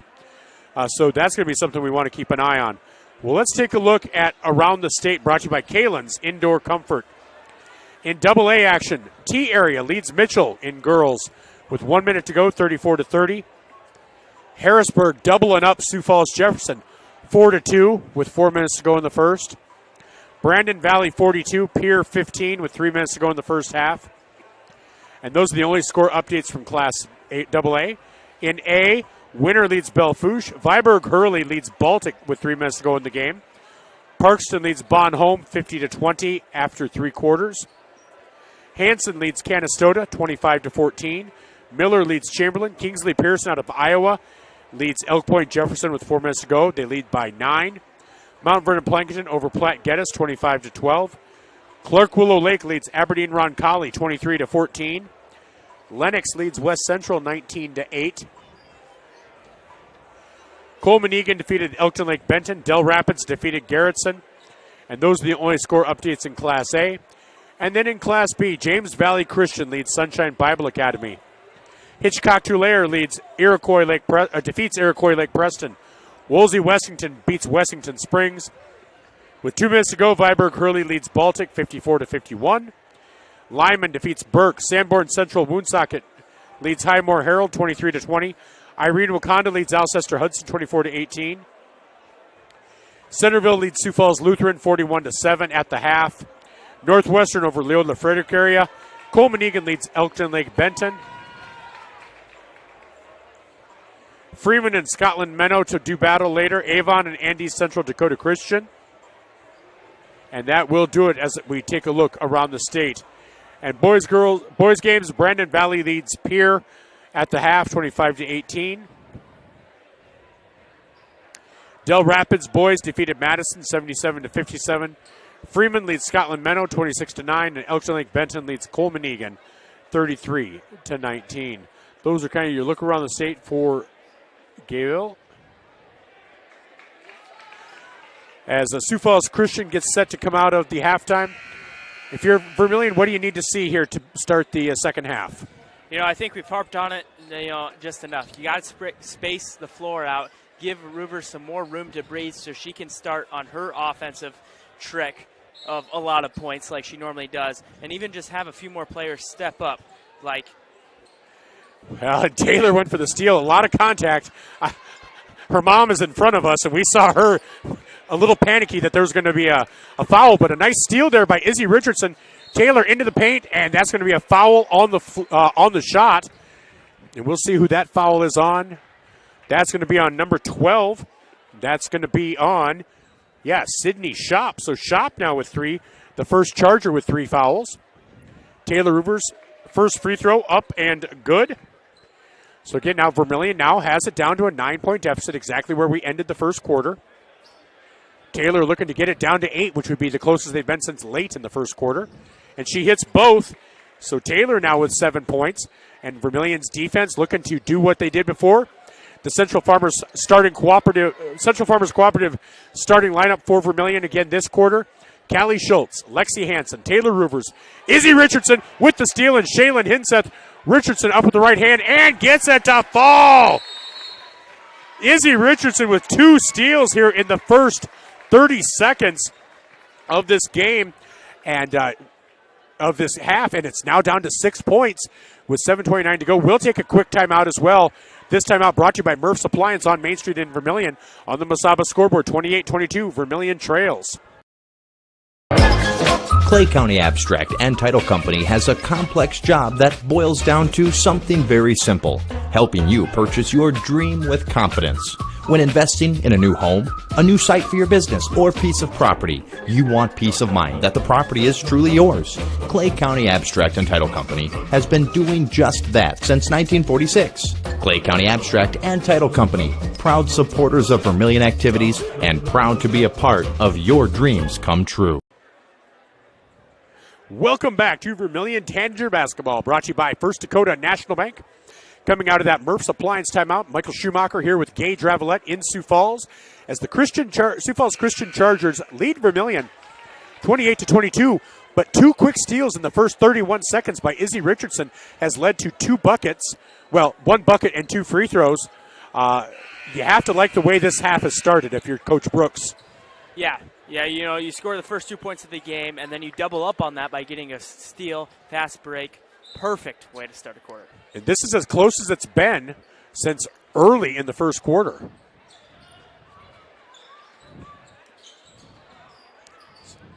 So here's a 3-point attempt from the corner. Boy, Oakley Hadler with a 3-pointer. That is a momentum killer.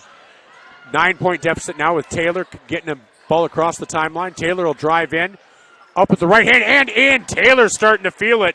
Gets 2 of those 3 back, down to a 7-point deficit now with 7 minutes to go in quarter number 3. And this is Ruth Dvoracek.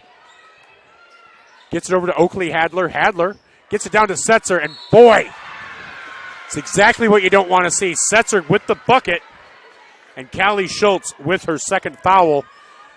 Setzer will get a chance to go for the old-fashioned 3-point play. Yeah, that's a tough foul to take. You're already beat. You're just trying to make one last-ditch effort and give up a light foul. So Stanford checks in. Aubrey Van Beek checks out as Setzer hits the free throw, gets that 3-point play. She now has 12 points on the game. Back to that 10-point lead. Nice start for the Tanagers, and there's a pass from Richardson, stolen away by Setzer. Dvoracek cannot connect, but Shaylin Hinseth with the rebound. So Rivers brings the ball across. Gets a pass down to Richardson. Richardson for 3. Cannot get it to fall, but Hinseth with another rebound goes up, cannot get it to fall, and Schultz cannot connect the rebound. And so Vermillion had a nice opportunity there, couldn't quite connect. As Dvoracek goes up with the left hand, up and in. She now has 6 points. It's now a 12-point lead. This ties the biggest lead of the game for the Chargers. And there's a steal by Lems. Lems up with the left hand, no good. Rebound, Lexi Hansen. So Vermillion just needs to get a bucket here, then a stop. Taylor drives the baseline, kicks it out to Hinseth. Over to the right side. Back to Rivers. Rivers Gets it down low to Callie. Callie up and in. Callie Schultz's second bucket of the night. Taylor with a nice assist there. Good passing. And that's what happens when you're doubling up on her. There's somebody open.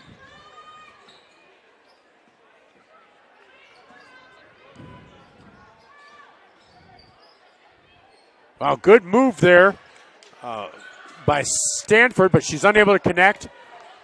And Taylor with the rebound. And so Vermillion with the chance to get it back into single digits about 3 minutes into this quarter. And they're going to call a foul on. Oh, are they? It looks like they gave her the continuous motion for the basket. They did. Wow, so Taylor gets the bucket. And the foul. Coach Young is not happy about Coach that. DeYoung is not happy with that, as that is Hadler's second personal.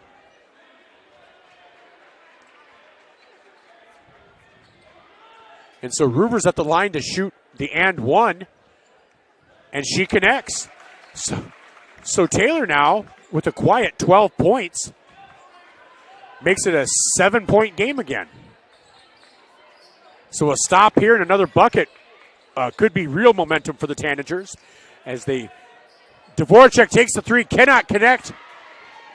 And that ball is rebounded by Oakley Hadler. And that's going to be a foul on Lexi Hansen. That'll be her second personal.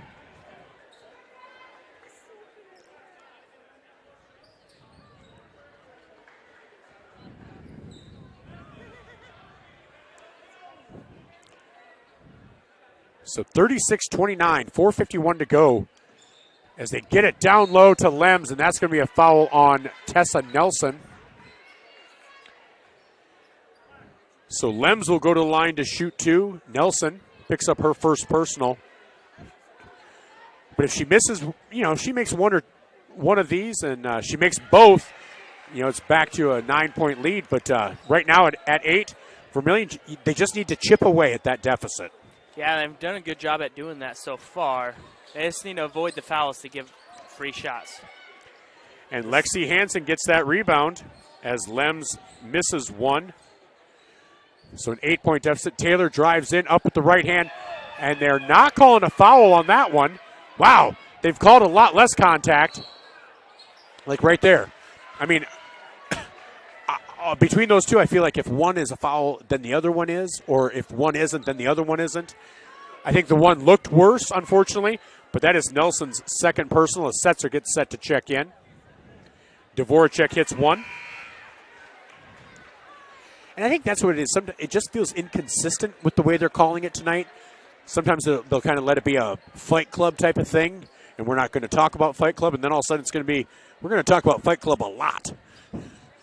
Yeah, there's a lot of fouls that first quarter, then it felt like none in that second. Exactly. A lot now back in the third. Yeah. So Dvorak hits both. She checks out. So back up to a 10-point lead as Shaylin Hinseth gets that back over to Tessa Nelson. Back up to Taylor Ruvers.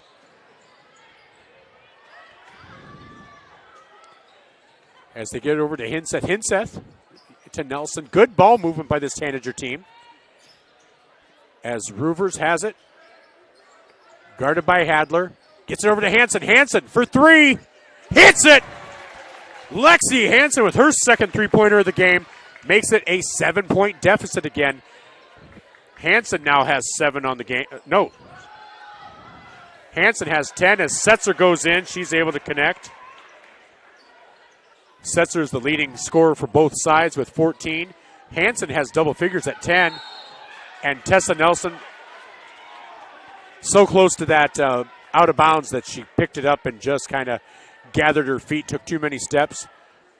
Too much LeBron out there. LeBron doesn't get that called on him, but Tessa Nelson does. Yeah, LeBron probably has a little more influence. Yeah. And there's McKinley Reitzma for three. No good. But Setzer with the rebound and the putback. Just another offensive rebound, just killing the Tanagers. And Taylor picks up her dribble, caught in the corner, and that is a timeout taken by Coach Brooks, a 30-second timeout. So we'll take a timeout as well, brought to you by Murph's Appliance on Main Street in Vermillion. Warmer days are coming, and sooner or later your air conditioning will need to kick in as well. But what if it doesn't? Well, don't wait. Call Larry's Heating and Cooling. With 43 years in the business, we're very knowledgeable on what we do and how we serve our customers. You can rest assured that when you call day or night, someone will always pick up the call. Join our elite club today and become a priority member. Skip the line, get discounts on services, and have no overtime fees. Call Larry's Heating and Cooling for expert service from factory-trained technicians.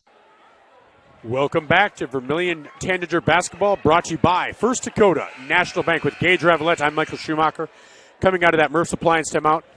Man, it's been an ebb and flow. We're only 4.5 minutes into this third quarter, and it has been, Vermillion's gotten it down to 6. It's up to 13, down to 6, down to 7. Vermillion with the ball, trying to cut it down. Right now it's at 11. It just, as soon as Vermillion gets some momentum, it feels like Sioux Falls Christian's able to take it right back, and that's been involving some offensive rebounds like we talked about at halftime. So here's Taylor Roovers. She'll drive in, up with the right hand, up and in. Taylor is starting to feel it a little bit more. Those shots were not going in for her in the first half, but she now has 14 points. Just slowly picking up steam as we get later in the game. Setzer goes down low. Oh, and they're going to call a foul on Callie Schultz. I thought she had good position. Yeah, and according to the bookmakers, that's her fourth foul. It looks like she just caught the arm right after the shot, which stinged. And Coach Brooks is here. You know, Taylor gets more contact than that, not called down here, and he's not wrong. As Setzer does hit that shot, making it back to a 10-point lead. And Setzer hits both. She is 4 for 5 from the line.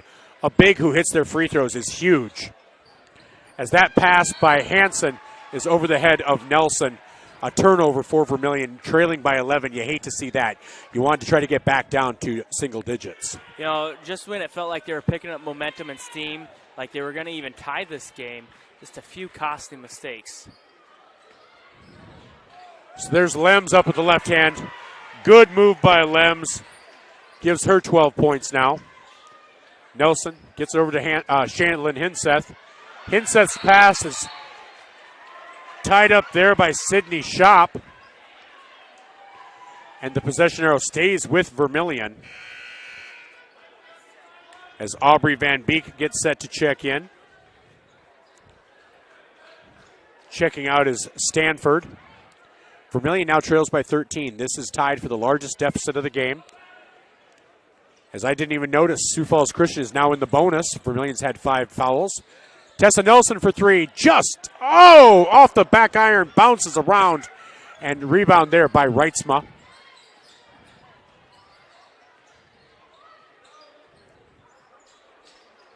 As they get it down low to Setzer. Nice job by Callie Schultz. Schultz gets the rebound. And boy, she's hammered there by Reitzman. No call. But nice job on the rebound by Callie Schultz. As Taylor Roovers has that blocked. And that's going to be a foul on Setzer. That'll be Setzer's third. And Taylor will go to the line to shoot 2. Taylor now with 14 points on the game.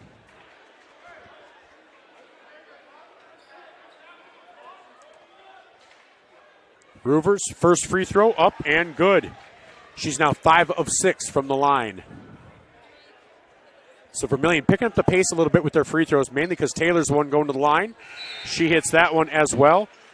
Back down to an 11-point deficit. As Marasia Warren checks in for Callie Schultz. Unfortunate. Some of those foul calls on Callie were unfortunate. She's played some nice defense tonight. Yeah, she really has. Just can't get away with some of the contact the refs have called. And Setzer, Marasia was right there, but there's that now a 6-inch height difference. That's so hard to defend. And that's going to be a foul there by Sydney Shop. That'll be Shop's 4th personal. As Oakley Hadler checks in for Shop. That is the 4th team foul on Sioux Falls Christian with 1:35 to go here. So the next free throw will result in free throws.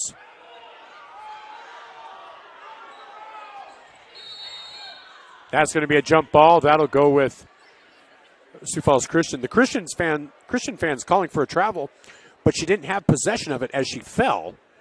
Otherwise, it probably would have been, but the ball was loose. She recovered it after she was on the ground, so that's a distinct difference. Yeah, and maybe you could make a case when she's rolling across her back, but she didn't really fully roll across her back, just kind of shifted. Yep. So that's going to be Tessa Nelson's third personal. As Aubrey Van Beek will go to the line to shoot 2.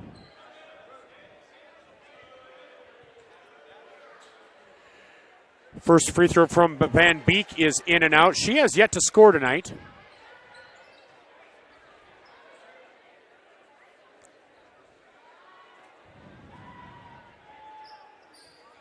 And still has yet to score, as that is out of bounds off of Lexi Hansen.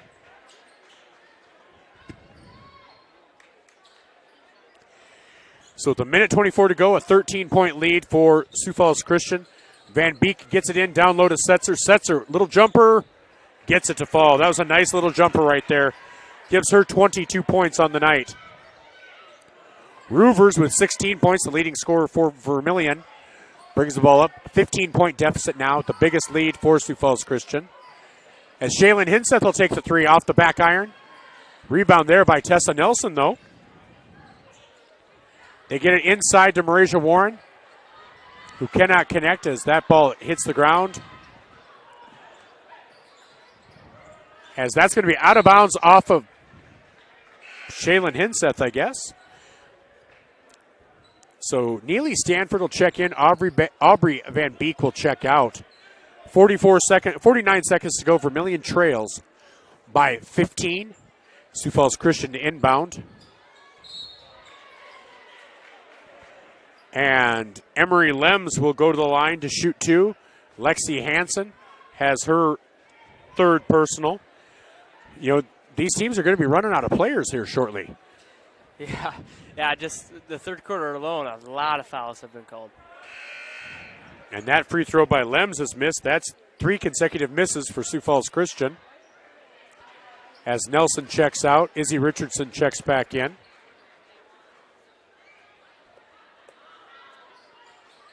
And that one misses. Ball don't lie, Michael. Ball don't lie. 51-36, Vermillion with the ball. Taylor Roovers gets it over to Hansen. Hansen dribbles to her right, gets it to Richardson.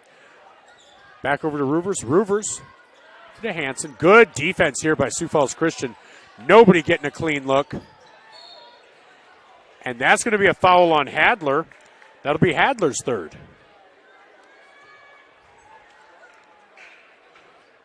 So, Lems with 3, Shop with 4, Setzer with 3, Hadler with 3 for Sioux Falls Christian. Roovers with 3 for Vermillion, along with Tessa Nelson. And Callie Schultz with 4. Taylor finally misses after 6 consecutive makes. She's now 6 for 8 from the line. Make it 7 of 9. Makes it 51-36, a 14-point deficit, 51-37. Steal there by Taylor. Gets her own rebound, pulls it back out, up in the paint, and she's going to be fouled there. And that'll be on Stanford.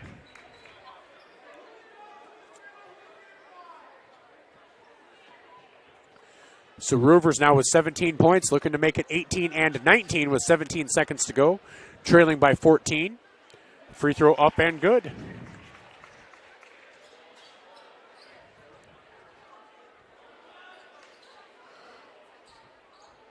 And leaves that one short.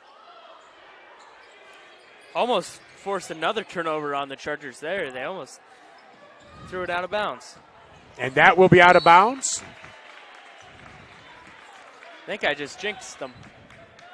What's that? I think I just jinxed the Chargers. I think you did. So Vermillion trailing by 13 with 6 seconds to go. Taylor brings the ball up. She'll take the 3 from deep. Oh, cannot get it to fall. And that's the way the third quarter will end. Vermillion trails 51-38. Sioux Falls Christian outscored them by 3 that quarter. We'll be back with the fourth quarter after these messages. That's on the Masaba scoreboard. This is Tanager Basketball, brought to you by First Dakota National Bank. It's funny how life is made up of moments, quiet ones, big ones, and ones you never forget. A wish, a milestone, a moment you didn't know would mean so much. Because life is made in the moments we share. Voyage Federal Credit Union. For every memory made, for every moment ahead. Candice Couture is your complete women's lingerie shop. Bras, underwear, PJs, loungewear, swimwear, sports bras, activewear, and much, much more. Small to 3 extra large and over 200 different sizes of bras. AA to O cup bands 28 to 56 in store. Candice Couture, 17 West Main Street. Welcome back to Vermillion Tanager Basketball, brought to you by First Dakota National Bank. I'm Michael Schumacher with Gage Ravellette. 8 minutes to go. Vermillion trails by 13. Every time they start getting some momentum, Sioux Falls Christian takes it back, but they will start with possession here. The Central Farmers Cooperative starting lineup for Vermillion includes Taylor Roovers, who goes into the paint, has that one go awry, along with Callie Schultz, Shaylin Hinseth, Lexi Hansen, and Izzy Richardson. As they try to get that down low, that's going to be a jump ball created by Izzy Richardson. Sioux Falls Christian will retain possession. And like you mentioned, every time the Tanagers just seem to get momentum, they have one or two just silly little turnovers that knocks it all away. Yep. Here's Hadler. Hadler from the corner. Nobody out there, and Hadler connects on the three. She now has 9 points. So now 16-point deficit is the biggest deficit of the night. As they get it down low to Schultz, gets a cutting Roovers. Roovers is blocked by Shop. They get it ahead to Lems. Lems cannot connect. Rebound there to Hinseth. Again, allowing a lot of contact. Again, Richardson up and in. So 54-40, Vermillion now. And that's going to be Izzy Richardson with the... oh, no, they called a foul on Izzy. I thought she got clean ball, and I honestly thought she was fouled. But that's Izzy's first. But, of course, I could be looking at it through Tanager-colored glasses, too. I've been blamed to that before. 7 minutes to go.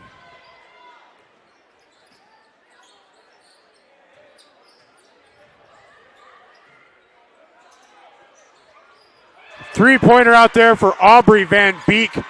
Van Beek's first points of the night.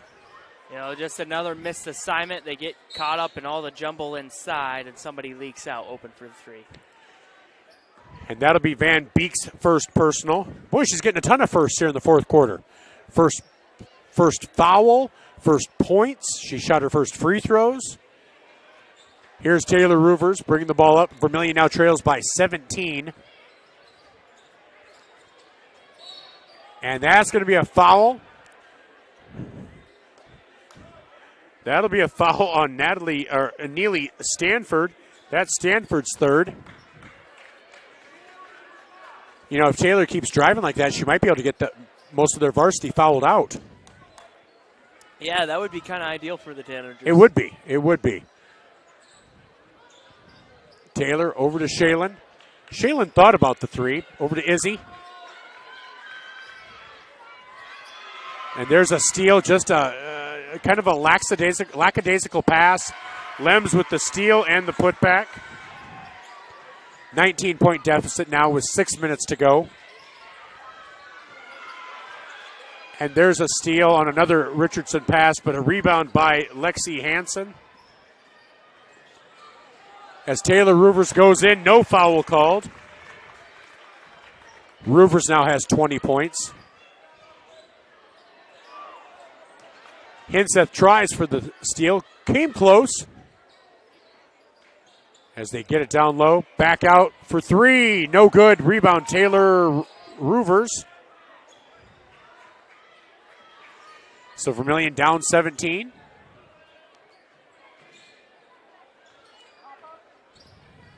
Lexi Hansen backing down her defender. Unable to connect with the left hand. 17-point deficit now, 5:16 to go.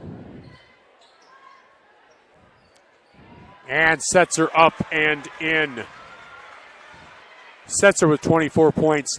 It's now an 17-point lead for Sioux Falls Christian as Roovers tries to get it down low to Schultz. That's knocked away by Setzer.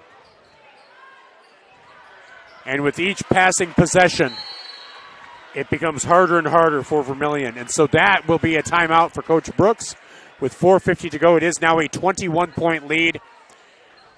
This Murph's Appliance timeout brought to you by Murph's Appliance with 4:50 to go on the Mesaba scoreboard. Vermillion trails by 21. This is Tanager Basketball brought to you by First Dakota National Bank.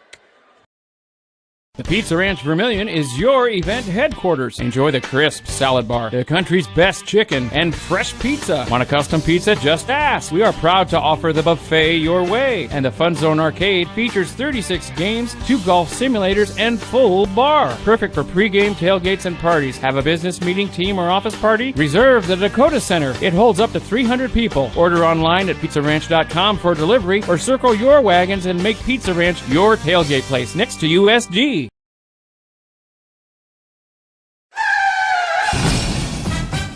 In a situation like this, the first thing you do, of course, is make sure everybody's okay. And then you're thinking, you better call your insurance person. No, just call Justin. At Vermillion Auto Works, you see Justin handles all the insurance claims and gives free quotes. Not everybody does the free quote thing anymore, you know. So call Justin at Vermillion Auto Works. He'll take care of the situation. Carrying WeatherTech, Rough Country, and Tuxedo. Vermillion Auto Works. Welcome back to Vermillion Tanager Basketball on Fox Sports Radio and Vermillion Tanagers on YouTube. I'm Michael Schumacher with Gage Ravellette. It's quickly ballooned to a 21-point deficit with 4 minutes, 40 seconds to go. The Tanagers need to get something going in a hurry. Here's Lexi Hansen over to Roovers. Roovers double-teamed. Gets it over to Hansen in the corner. Hansen drives in, up with the right hand, blocked by Setzer. And again, Setzer just a menace down there. Little floater there for Ruth Dvoracek. She now has 10 points on the game. Taylor Roovers drives into the paint, up with the right hand, up and in. Taylor creating on her own. Now has 22 points. Setzer wide open under the basket. Setzer now with 28. Coach DeYoung didn't have stats, so I'm not sure where these are on their averages, but Taylor misses from a deep three. Rebound there by Setzer. I'm pretty sure Setzer has a double-double on the night. Yeah, if she doesn't, she's got to be darn close. 23-point deficit. It does look like some Tanager reserves are getting set to check in, as that'll be a foul on Marasia. That'll be her third.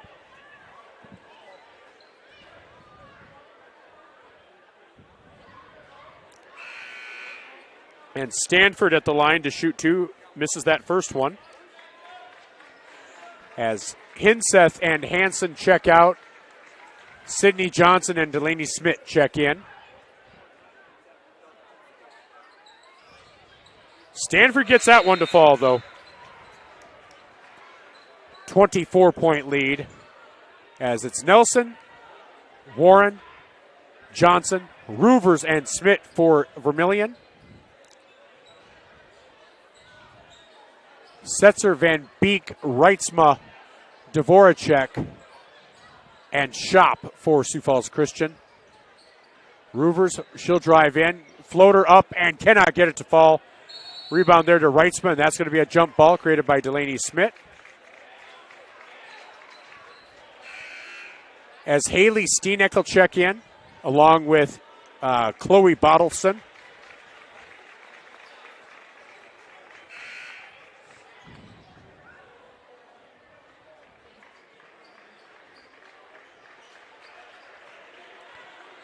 So 68-44 with 3:22 to go.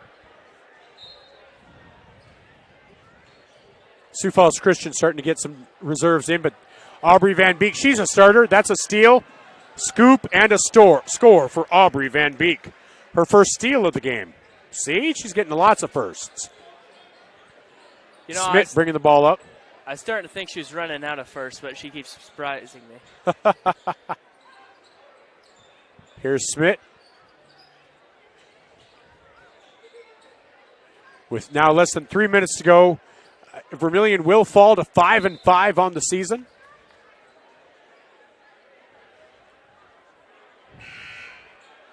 As now checking in for Sioux Falls Christian, you have Macy Connell and Regan Mulder.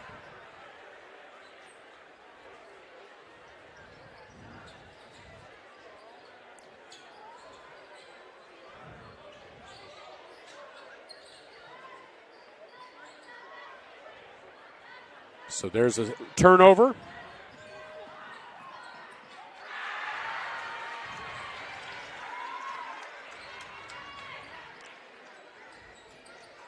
And there's 2 points. The first 2 points for Mulder. As here's Delaney Smith.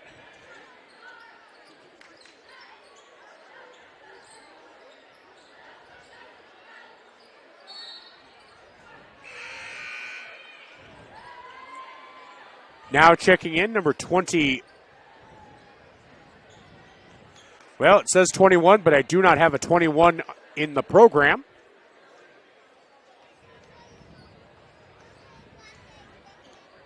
So 72-44, a 28-point lead. A bucket here does make it running clock. There's a long three, no good. Steenek can't get the rebound. As Mulder does. So minute 52, Vermillion with the rebound.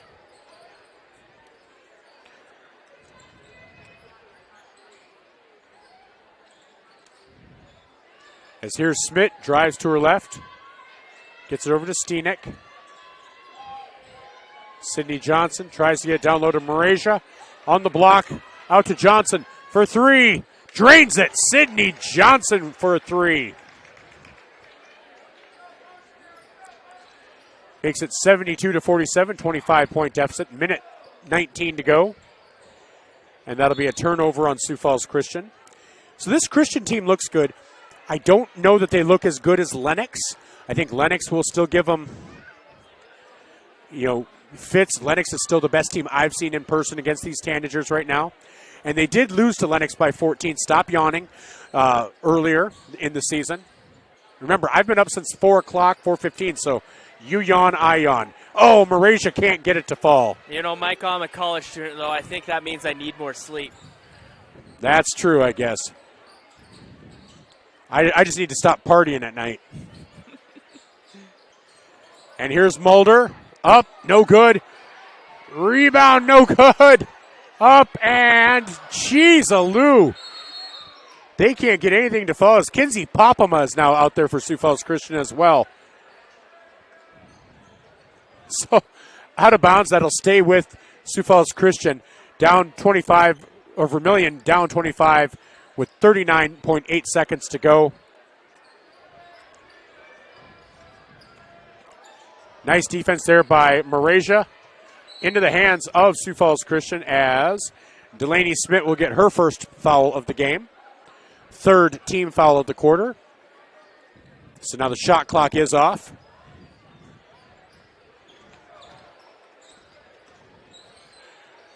Popama for three off the back iron. Into the hands of number 21, who is not in the program. There's a drive by Mulder. Kicked out to 21. And that pass will be out of bounds. That'll be going over to Vermillion with 10.3 seconds to go. Time for the old 25-point play. 25-point play. As Smith brings the ball up, gets it over to Bottleson. 3 seconds, 2, 1, and they're just going to dribble it out, and that's the way the game will end. The Vermillion Tanagers fall to 5-5 on the season.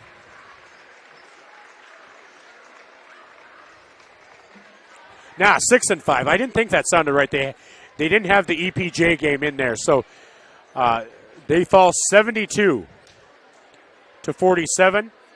We'll be back with our pregame, postgame show after these messages from our Vermillion sportscasters.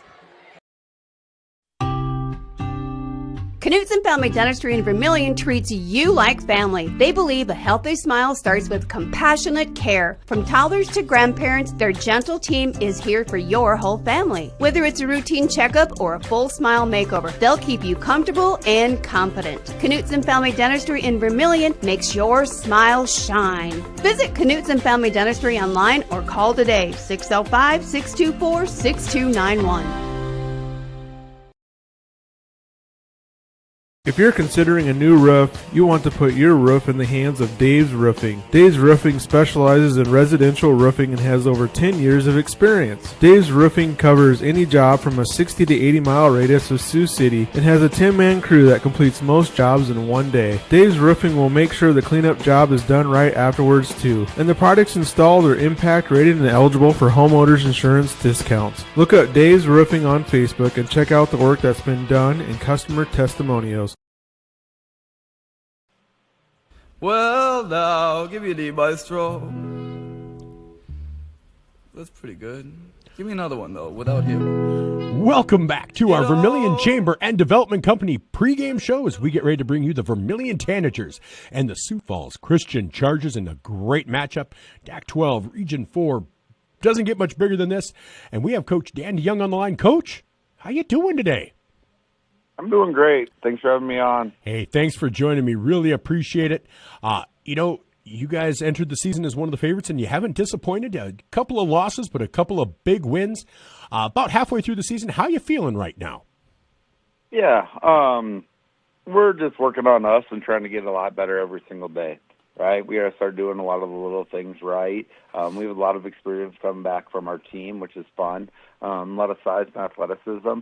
Now we're just trying to kind of tweak a lot of the stuff that we have in, make it better, and just be more consistent. All right, and you have a lot of senior leadership, a lot of upperclassmen, seniors and juniors that were on that team from last year that saw all of that success. How valuable has that been as you incorporate some new players? Because, of course, you did lose some talent off last year's team as well. Yeah, we lost some talent. We lost a lot of guards and shooting from last year's team. So those girls that coming back, they're just kind of having a different role on this team. And that's just kind of fun and challenging at the same time for them to be able to continue to find success, but having to do that in a different role. And we're still trying to just get all of our pieces to work together. And I think our girls had a pretty good week of practice so far this week. And we're just, like I said, just trying to get better and clean up all the little things. All right. And as you guys go through the season, how do you approach your game plan offensively and defensively? What is it you ideally would be able to do each game in and game out? Yeah, we're kind of our identity the last couple of years has been getting up into our 2-2-1 press. We do that quite a bit, and we kind of feed off of our defense, and that's always what we want to be able to take our pride in because that's one thing that we can be able to control, right? We can control our attitude, effort, and I think we can control our defense as well. And so that's one of the things that we kind of put a lot of stress on throughout the year, and that's kind of our identity a little bit, just to be able to be solid defensively. And then offensively, we can play in a lot of different ways.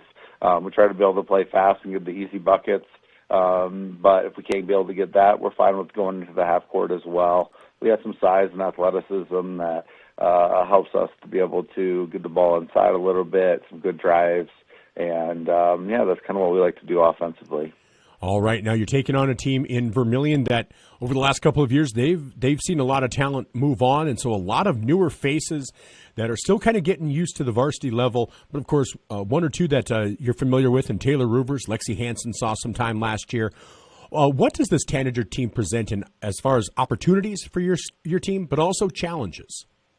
Yeah, like you said, Taylor Ruvers is been around for seems like 3 or 4 years now, and she's one of the better girls in the state. So whenever you have one of the better girls in the state come into your gym, you better be ready to be able to play. Obviously, she can shoot it from anywhere past half court. She's really quick. She can get downhill, and she creates a lot of stuff for them. And she does a nice job of passing that ball to, her other players and get some open looks. So, yeah, Lexi Hansen's a nice guard for them as well. She's a long athlete, so it's a lot of high ball screens. She can be able to shoot it as well. We don't want to be able to lose her. I think the biggest thing is with Vermillion is, obviously with Ruvers, you have to pay a lot of attention to her, but if you're not helping, you can't just sit and ball watch backside. And I think that's huge for us, not to just be watching what she's been doing. We're either helping or we're defending our girl, right? So I think that's going to be a big key for us tonight, being able to shut them down. All right. And as far as rotations go, how deep do you usually like to go on your bench? Yeah, we usually go about 8 girls deep. And I think a lot of different. I think of our 3 girls that come off the bench here for us regularly, just as like an extended starting lineup for us. They could finish a couple games for us as well. They're all in the mix. They're all do a really nice job for us. So usually we go about 8 deep. All right. Well, Coach, I'm looking forward to seeing your team in action. Thank you so much for taking the time to talk with me today. Yep. Have a great day. Thank you. That was Coach Dan DeYoung of the Sioux Falls Christian Chargers. Just 3 losses on the season. One to a St. Michael Albertville team out of Minnesota. Otherwise, a loss to Lennox earlier in the season around December 12th. And then a loss just the other night to Rapid City Christian just this past weekend, 54-55. And that's a 10-2 Rapid City Christian team. So this is a solid Sioux Falls Christian Charger team that Coach Brooks' Tanagers will be taking on. And we'll hear from Coach Brooks on the other side of this break. This is Tanager Basketball, brought to you by First Dakota National Bank. This is all part of the Vermillion Chamber and Development Company pregame show on Fox Sports Radio, 101.5 FM, 1570 AM, KVTK, and Vermillion Tanagers on YouTube.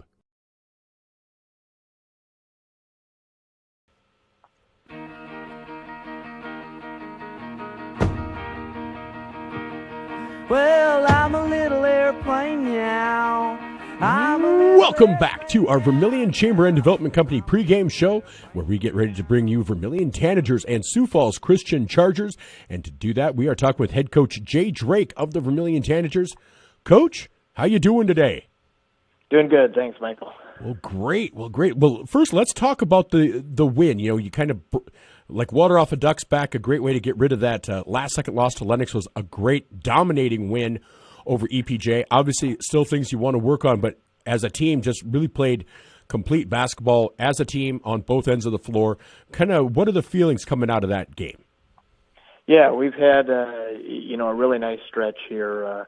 The way our schedule's set up here after Christmas break, we've had 3 straight Tuesdays where we've been at home, and then Thursdays of each week we're on the road. But all 3 Tuesdays now.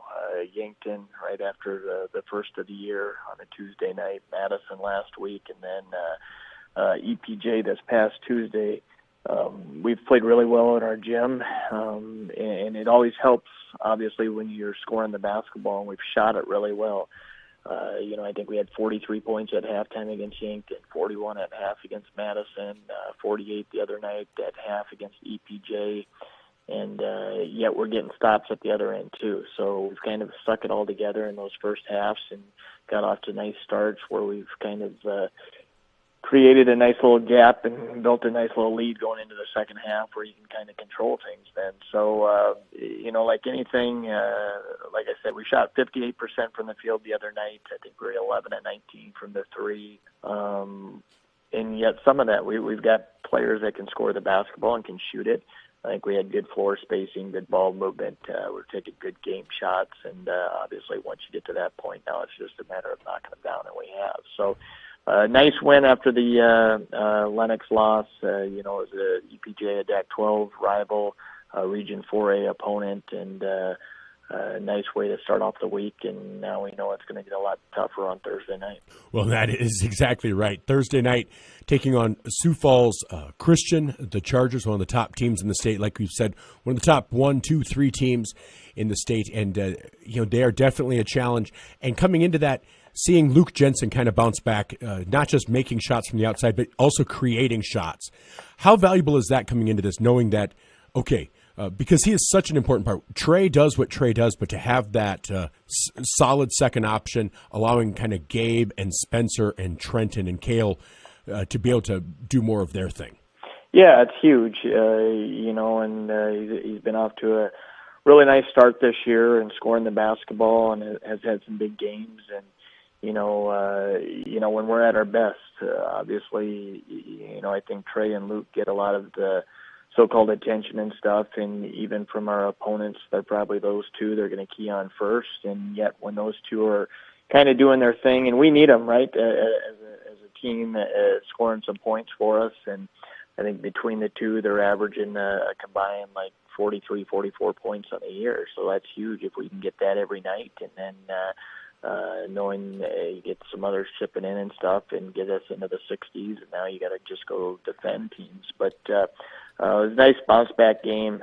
Like anything, you know, you always want to play your best basketball game, but there's other ways to help our team on the floor, and from all our guys on both ends of the floor. And, you know, he's a key piece to all that, and it was nice to see him get some shots, and hopefully that carries into the Sioux Falls Christian game.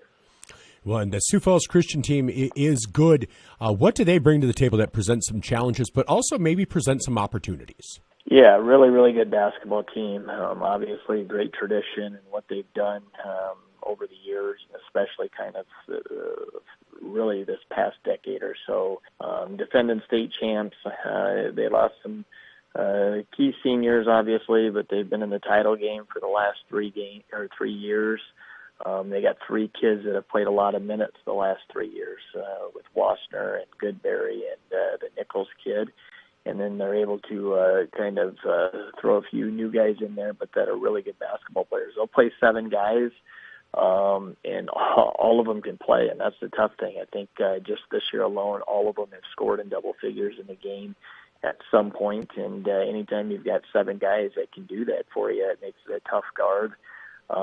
You know, like anything, we've got to probably try to shorten up the game a little bit and just kind of make it a quarter at a time, and put them in tough spots. But, you know, when the going gets tough, I think they'll lean on Wassner a little bit, who has been starting this freshman year, was first-team All-State last year as a sophomore, but really all their guys can play. They play the game the right way. Their ball movement, they share the basketball, their floor spacing, they can push and transition. And then a lot of times, like anything with good teams, they're looking for their defense to create some easy offense for them, and that's a big key for us. Is we feel we can get up and down on the court at times and play fast, but we've got to do it under control and play discipline and take care of the basketball, because it's tough enough to guard them. We said this with West Central earlier in the year. It's tough enough to guard them in the half court, just 5-on-5. But we got ourselves in trouble early in the year against West Central because we had some key turnovers early on that led to easy offense and transition, and those are the ones that are hard to guard. And you got to try to limit those. And if you can, hopefully you can keep yourself in a basketball game. And like anything, we know they're a really good team, and we've seen a lot of really good teams this year thus far, but we feel when we're playing our best basketball that we can hang in there and compete with anyone in Class A, and that's our hope against them tonight, is to do that same thing and give ourselves a chance in the fourth quarter. All right. Well, Coach, I think it's going to be a great game. Going to be fun to see some of the top teams in action. And not that Trey ever, you know, he's always about the team first, but is there a certain relief to him, you know, having that scoring record now that that's not a thing that he's on the horizon anymore, that's kind of in the rearview mirror? Yeah, I'm sure it is for him. You know, it's like anything, and especially in today's day and age with social media and stuff, you know, I think about back 20, 30 years ago, you just didn't hear much about it when kids, whether it's breaking a school scoring record or even 1,000 points. And now it's nice for kids, for them to get the recognition and stuff, but I do think it puts a little pressure on him. It was no different than last year when he was kind of approaching 1,000 points.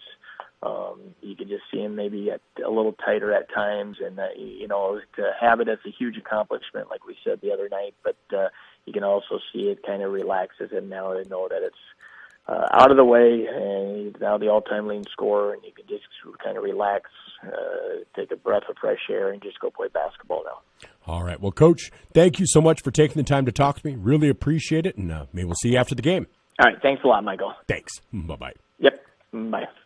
That was Coach Jay Drake of the Vermillion Tanagers as they get set to take on the Sioux Falls Christian Chargers in really a top 10 matchup of Class A in South Dakota. This is the Vermillion Chamber and Development Company pregame show. This is Tanager Basketball, brought to you by First Dakota National Bank.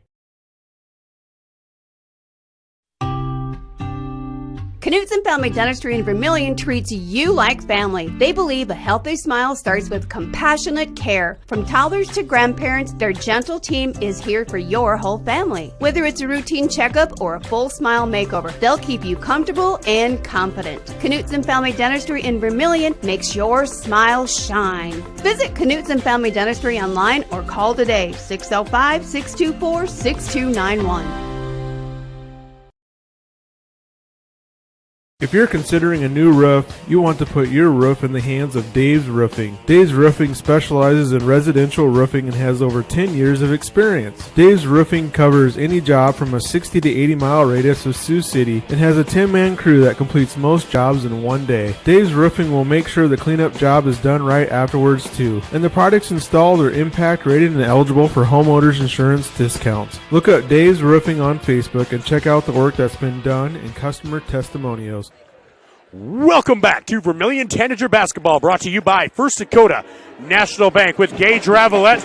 I'm Michael Schumacher. In that first game, the Tanager girls did fall to Sioux Falls Christian. As we are starting this second game for varsity, the boys, it should be a great matchup. This Sioux Falls Christian boys team did fall to West Central. That's their only loss on the season. They are a really good team. And so let's take a look at these starting lineups. First, for Sioux Falls Christian. For Sioux Falls Christian, starting off, you have Cooper Goodberry. Griffin Goodberry is no longer around. He's up in Brookings at South Dakota State. But he averages 13.3 points per game, 3.5 rebounds, and 5.3 rebounds and 1.7 steals. Then you have Cooper Strand. Cooper Strand is 6'1", sophomore. He's averaging 4.7 points per game and 2.5 rebounds. Then you have number 10, Ryan Dielman. Dielman averaging 5.3 points and 2.3 rebounds. You have Carson Nichols, a 6'1" senior guard, averaging 10.2 points per game, 2.2 rebounds. And Brant Wassner, averaging 22.7 points per game and 7.2 rebounds. Well, and Michael, one thing you can't forget is, Dielman's 6'9". The height on this Sioux Falls Christian team is crazy. That's going to be the first uphill battle this Tanagers team is going to have to deal with. Yeah, the height difference is going to be huge. And now they're introducing the Vermillion Tanagers. It's our usual starting lineup of Spencer Blanchette, Trenton Thomas, Luke Jensen, Gabe Larson, and Trey Hansen. Trey Hansen, who on Tuesday became the all-time leading scorer in in Vermillion Tanager history by passing Jordan Boots. Well, tonight he's hoping to get a win. He'll easily pass probably 1,300 points tonight, as he is at 1296, and so Vermillion is looking to get a win here, but Sioux Falls Christian, a tough team. This will be Vermillion's third game against one of the top 3 teams in Class A. So they've been tested, and they've hung around. They have not been able to get a victory over one of those teams. They're hoping to do that tonight. Again, our starting lineups are brought to you by Central Farmers Cooperative. And so we are looking at this matchup. Again, it is a huge size difference. When you start looking at Cooper Goodberry at 6'4", Cooper Strand at 6'1", Ryan Dielman at 6'9", Carson Nichols at 6'1", and Brant Wassner at 6'4". Luke Jensen is going to have his hands full down low at 6'5", and Trey Hansen at 6'4", might be asked to take a little bit of that load as well. Well, even just looking at the roster as a whole, nobody on the roster is under 6 foot. It's a team full of giants, some might say. I mean, a giant compared to me, but I'm pretty short. So even when the backups come in, Luke Jensen is going to have his hands full, whether that's Wassner or anybody on the team. I was going to try to pick a few players off the team, but all of them are over 6 foot. Exactly. And so you look at the height advantage here on the jump. Trey Hansen versus Dielman. And Trey's trying to get the jump on the jump. And it's close. It's close. And it's retrieved by Trey Hansen. Nice job by Trey to get the first possession for Vermillion. Trey drives in, kicks it over to Luke Jensen. Jensen up and cannot get it to fall. Rebound there by Cooper Goodberry.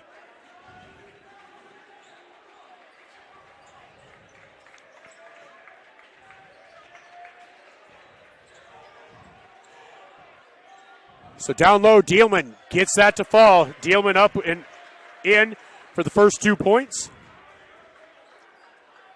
2-0 here, 36 seconds into this matchup. As Trey Hansen drives in, Euro steps, and he's going to be fouled, and the and one. So Trey Hansen doing what Trey Hansen do. Yeah, that's a perfect way to start the game. You're going to need to score points to keep pace with this Chargers team. And, getting an and one, that's a good sign to start your game off. That it is. So we're 41 seconds in. Trey Hansen's first free throw rims in and out. Tied up at 2 here, 45 seconds in. So here's Cooper Strand as they try to hit a cutting Dealman, and Dealman is up and in. So now Dealman only averages 5.3 points per game, but he already has 4 in this matchup. They might be going to that big man matchup as Trey Hansen cannot get that to fall. Left it just short. Rebound into the hands of Brant Wassner. Wassner, the leading scorer on this team, has yet to shoot. That pass over to Dealman. As Wassner drives into the paint, picked up there by Blanchette. Cooper Strand for 3, cannot get it to fall. Rebound into the hands of Trey Hansen. So Luke Jensen drives in on Dealman. Pull-up jumper, gets it to fall. Luke Jensen, and that's what Vermillion's going to need, is Luke Jensen playing like that if they want to keep pace with Sioux Falls Christian. Cooper Goodberry for 3, no good. Another rebound to Trey Hansen. Same thing that I said during the girls' game. If you want to keep up and beat these really good teams, you have to score points early in the game when they miss their early shots. And Spencer Blanchette with a rebound. Gabe Larson unfortunately left that just a little short, and Cooper Goodberry is able to get the points here. And that's going to be a quick 30-second timeout. We'll take a timeout as well by Vermillion, brought to you by Murph's Appliance on Main Street in Vermillion. Fuller Digital Solutions started small, but now we're growing as FDS provides live streaming coverage for over 20 schools across 3 different states on our Fuller Digital Solutions YouTube channel. Subscribe to get notified when we go live for your school events. Big events are captured live, and your business can get noticed with advertising during our live streams. Local talent and camera operators are encouraged to contact us too for future employment. No experience necessary. We will train. For information about advertising or working with Fuller Digital Solutions, email us and follow us on Facebook. Welcome back to Vermillion Tanager basketball on the Mesaba scoreboard. Vermillion trails 6-4, but they've had some looks, and so they a lot of optimism. Here as Gabe Larson missed a little bunny. Trey Hansen missed a layup, just a little bit off. But here's Luke Jensen. Jensen for 3 off the back iron, but Blanchette tracks down his second rebound. That ball is out of bounds off of Cooper Strand. Yeah, the Tanagers have been playing really good to start this game. They're down 2 points, but in the grand scheme of things, 2 points isn't that much. Exactly. And so here's Blanchette out on the left side over to Jensen. Jensen looking to try to clear some space. Dribbles, drives on Dealman. Little floater for Luke Jensen. And Vermillion ties it up at 6, 2.5 minutes in.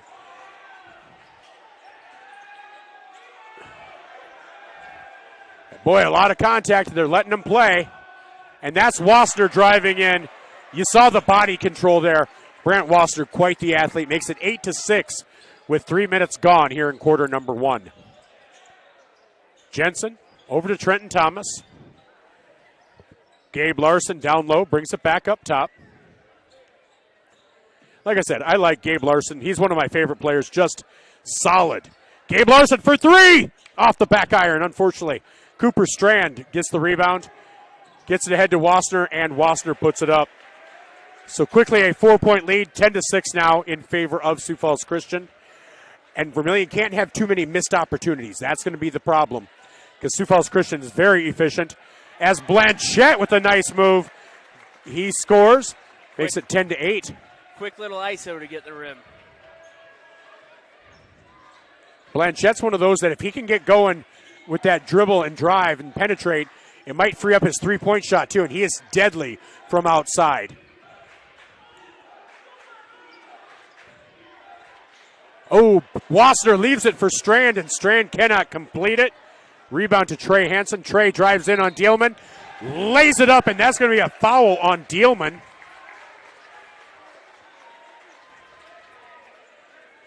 And so Trey Hansen with his second bucket now has 4. And that's going to be a foul on Dielman. As checking in now will be Canyon Prinz. You know, a top 10 matchup in the state. You knew this was going to be a good one. Now the Tanagers looking to take their first lead. Yeah, looking to take their first lead. Trey missed the and one the first time. Not this time. Trey now has 5 points, 11-10. Vermillion with their first lead on the Mesaba scoreboard. Carson Nichols, and that's going to be a foul on. Who's it going to be on? It's on Luke Jensen. Okay. Didn't quite see it, but Cale Cleveland comes in for Trenton Thomas. Cleveland maybe a little bit bigger than Trenton Thomas, maybe a little more athletic. We'll see if that's a difference maker here. As Wassner is out, guarded by Larson. As Carson Nichols down low, cannot get it to fall, but Canyon Prinz with the rebound and the putback. So Sioux Falls Christian retakes the lead. Trey Hansen up, and he is going to be fouled. He'll be fouled by Cooper Strand, and that'll be Strand's second. You know, third straight trip to the line, just racking up fouls for the Christian starters. Well, exactly, and I think if Trey had that to do it over again, he'd probably continue with the left hand, but then switch over to the right, try to lay it up at a little bit better angle. First free throw for Trey, up and good. He's now 2 for 3. As Cooper Goodberry checks in for Strand. You know, but you'd still be happy to walk with 2 points. Oh, exactly. Exactly.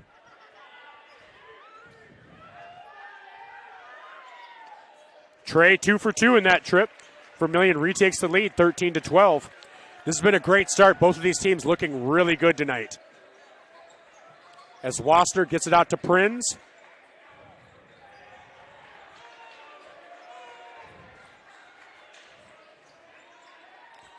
Nice cut to Prinz. And Prinz hits that. Artist formerly known as Prinz.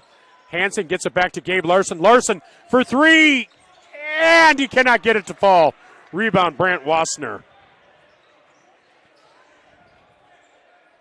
Wassner turnaround jumper up and in. Just, you can't defend that. That is so good. Luke Jensen had great position. Just, there's only so much you can do. Is now Sioux Falls Christian now has a 3-point lead on Vermillion. Trey Hansen up and in. Anything you can do, I can do just as well. Now it looks like Vermillion has their star just like Sioux Falls Christian does.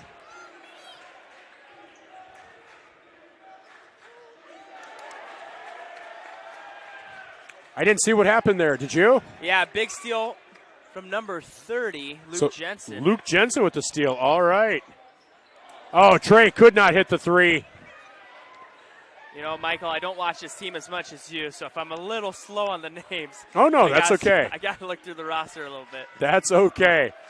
Carson Nichols gets it off to Wassner. Wassner, the leading scorer on this team with 22.7 per game. Has that blocked by Blanchette.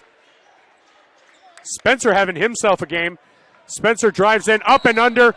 Cannot complete, but he is fouled by Dielman. That'll be the big man's second personal. And the 4th team. One more foul and already in the bonus. I guess a lot more times went off than I thought. So fourth team foul, but Dielman, man, if you could keep that 6'9" guy from being in there too much, it eliminates a huge advantage as Spencer Blanchette has just tied it up with his first free throw. As Dielman checks out and Mitchell Hofer checks in. I was really hoping it was going to be Titus Van Donker's good to say Titus Van Donker's great, but he has not checked in yet. Blanchette goes 2 for 2 from the line. Vermillion retakes the lead, 17-16. This has been a great first quarter. Yeah, it has. You know, maybe I'm a little unbiased because I don't watch the Tanagers, but I did not expect the Tanagers to come out this hot. in an away game against the number 2 ranked Sioux Falls Christian. Well, and both sides playing well, playing efficiently, and that ball is knocked out of bounds by Vermillion.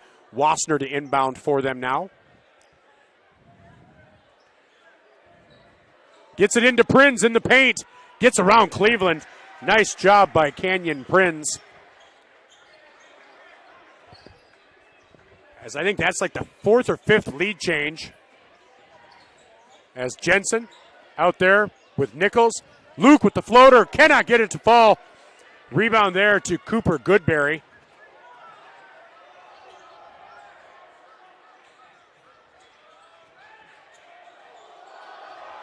Wow. And that's going to be a travel on Carson Nichols. Now, a lot of contact, no call either way.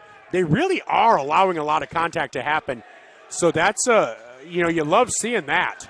Yeah, you could argue it could have been a charge earlier in that possession, but Tanagers walk away with a turnover regardless. So Jensen, pull-up jumper, cannot get it to fall. Luke just slightly off tonight. He's hit a few, though, as that is a nice put up by Mitchell Hofer. So it's now back to a 3-point lead for Sioux Falls Christian. Trey Hansen out to Blanchette for 3. That's going to be just off the mark. Rebound into Hofer. And Vermillion not getting too many second chances on their missed shots. And boy, nice pass down low to Prinz. Prinz has 8 points. And on the season, Prinz is averaging 8 points. So he's already met his season average for the game here in quarter number 1. Vermillion to play for the final shot. 10 seconds to go. Trey Hansen out by the logo. Gets it over to Jensen. Jensen with 6 seconds. Drives in. Pull-up jumper. Leaves it short. Blanchette. Turnaround jumper.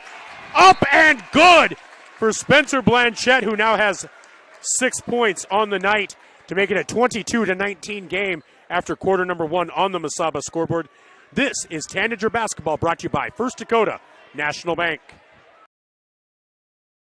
Interior technicians. Jerry, I need your help.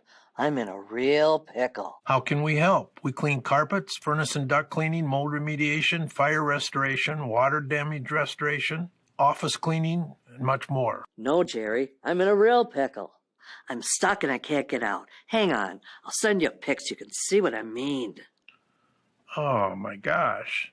When you need it clean, call the Intech team. Fixing pickles since 1984. If you want somebody to come into your home and fix everything right the first time, look professional, act professional, treat you with respect, you got to call Kaylin's. When they come in, I feel that they want to be there. I feel that they want to help me.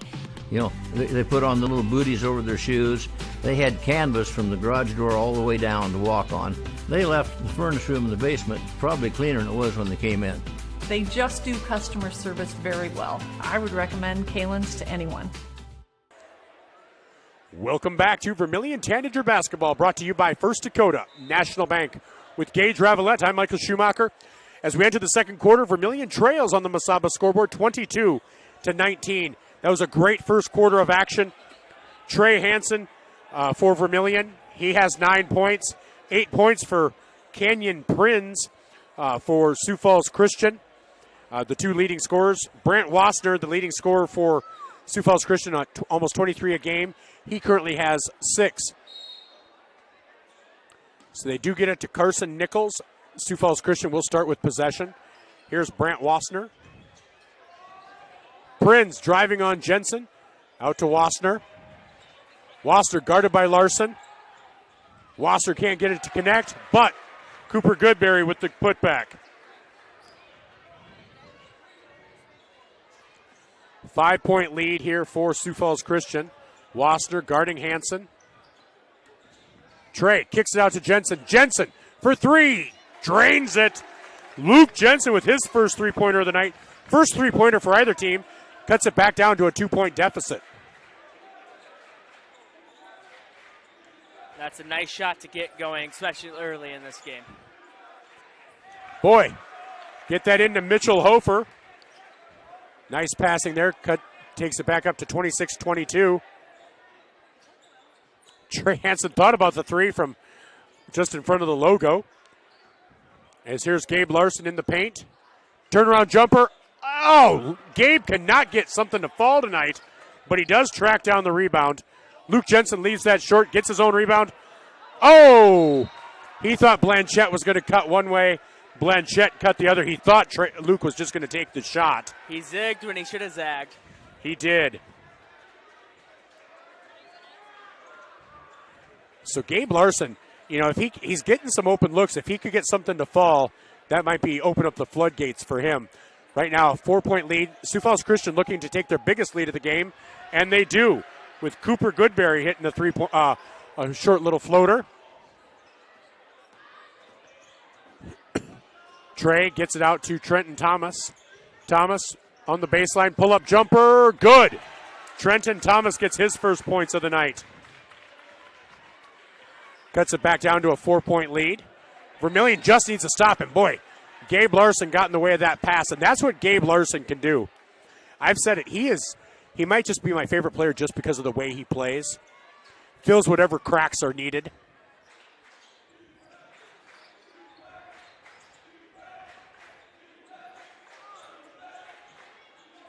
As Prinz drives in, kicks it out to Hofer. Hofer over to Wassner. Wassner drives in, up to the right hand, and drops it in. Wassner can play. The 6'4 junior. Yeah, 22 points a game. I don't even care what team you're on. If you're scoring over 20 points a game, you're a good basketball player. And Luke Jensen takes it from a 6-point deficit to a 3-point deficit with that three-pointer, making it 30-27 with 5:31 to go. We'll be back after this. Murph's. You know what? We're just going to keep it here. We've gone to commercial enough. What are you seeing out there right now? That first quarter, I seen just spectacular defense from this Tanagers team to keep it as close as it is. And, not much has changed here in the second quarter. We're only a couple minutes in as I stop the clock on the computer. But just this defense from the Tanagers has really slowed down this Chargers team. They're contesting every shot. There's maybe been, 2 or 3 shots that's been not contested, but, sometimes that happens against the number 2 ranked team in the state. But, yeah, really just the defense. Yeah, and but I think we are seeing that this Sioux Falls Christian team is very talented. Yeah, from their best player and from their best player to their 7th player, all of them are talented and can go get a basket. That's exactly right. And so Cooper Goodberry with the ball at the top of the key. Sioux Falls Christian leads 30-27 with 5:20 to go in quarter number 2. Hofer gets it over to, Carson Nichols hits the three-pointer, makes it back to a 6-point deficit. That's just a nasty shot. That's a shot you never want to go in. But that little step back like that. Trey Hansen drives in, kicks it over to Blanchette. Oh, and that pass tries to get it out to Luke Jensen. Stolen away by Cooper Goodberry. That's just good defense, transition defense to stop that easy basket. And that's Levi Vanderleest, first time out there, as the shot clock did not move. So an official's timeout should be down to 25 seconds, they're saying, with 4:44 to go. So Levi Vanderleest now to inbound. Out there with Carson Nichols, Cooper Goodberry, Canyon Prinz, and Mitch Hofer. For Vermillion, it's Jensen, Larson, Blanchette, Hansen, and Thomas. Cooper Goodberry guarded by Gabe Larson. And that is going to be an offensive foul on Cooper Goodberry. Gabe Larson taking the charge. Now, I'm not sure if Gabe Larson should get credit for taking the charge or maybe accentuating the positive for himself. I'm not sure there was that much contact, but he did a really nice job selling it. Either way, we'll take it. We will. So 6-point deficit. And Luke Jensen, boy, thought he was fouled. His legs were taken out from underneath him. Yeah, I don't know if he just tripped on his own shoes or what, but it was kind of an incidental contact. It was. Just kind of happens. So Cooper Goodberry. Oh. Wow. He got that one. He now has 8 points. 8-point lead, now the biggest lead of the game for Sioux Falls Christian. As Vermillion, Trey Hansen drives in, left, right, and that's going to be a foul there on Mitchell Hofer or Canyon Prinz. That's going to be on Canyon Prinz, his first, team's first, as Brent Wassner checks back in. He checks in for Mitchell Hofer.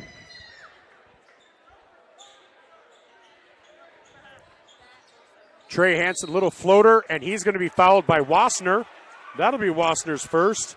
And Hansen will go to the line to shoot two as he was fouled in the act of shooting. 2 quick fouls puts him at 3 fouls for the team. And, we still have 3 minutes. Tanagers might be able to pick up some free points at the end while being in the bonus. But you got to hit the free throws. Trey's now 3 for 5 from the line.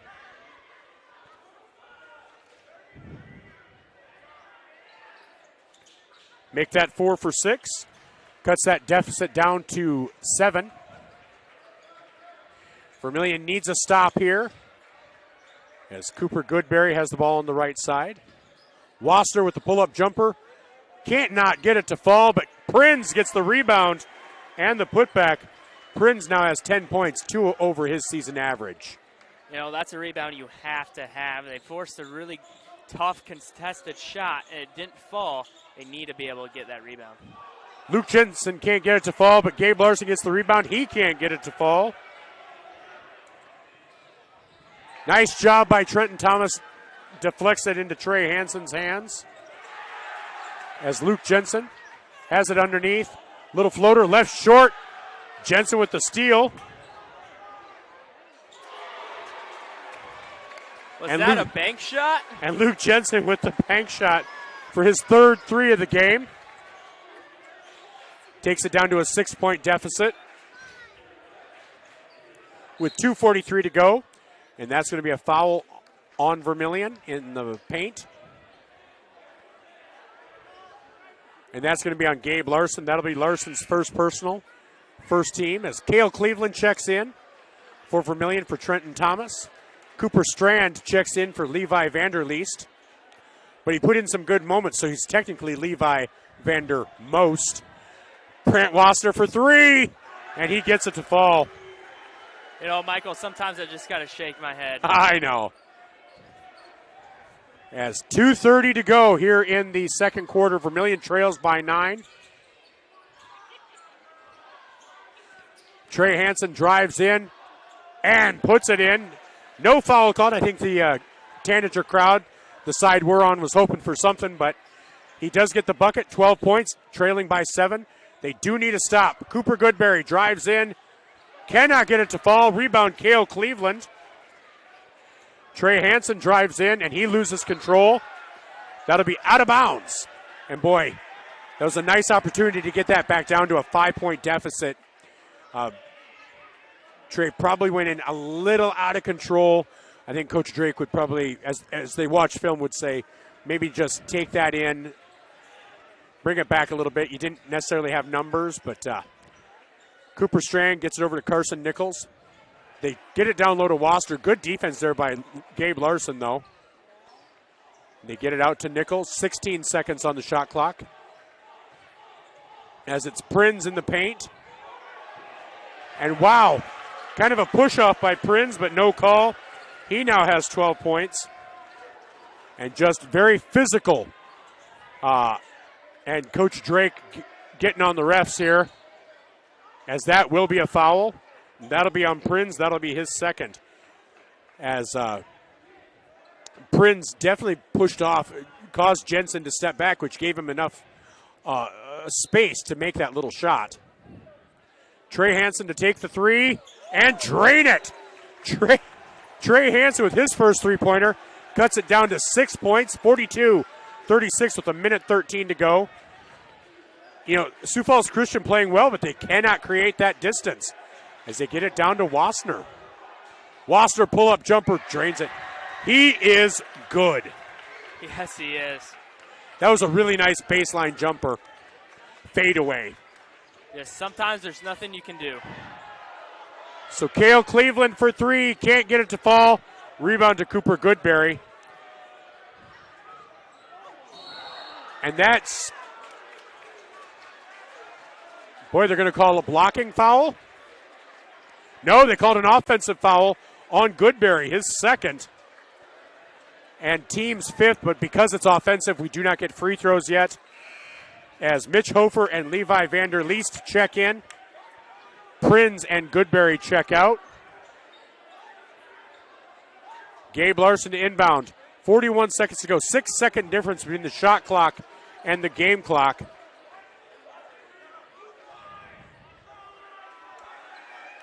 As Bryce Wasser gets set to check in for Sioux Falls Christian.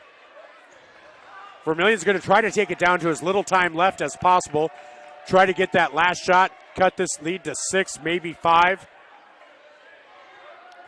Trey Hansen directing traffic, brings it to the right side, drives in, Euro step. No, he's going to be fouled. Is he going to be fouled by Wassner? Yes, that's Wassner's second personal. And Trey Hansen will go to the line to shoot 2 with 11.1 seconds remaining. Kind of what you wanted if you're Vermillion, but it does give Sioux Falls Christian enough time to have a possession. First free throw rolls off. And that's one you need to have if you're the Tanagers. So now 4 of 7 from the line for Trey. 5 of 8. It's a 7-point deficit. Brant Wassner with the ball. He'll drive in. Kicks it out to Hofer for 3. Drains it. Mitch Hofer hits a 3 at the buzzer.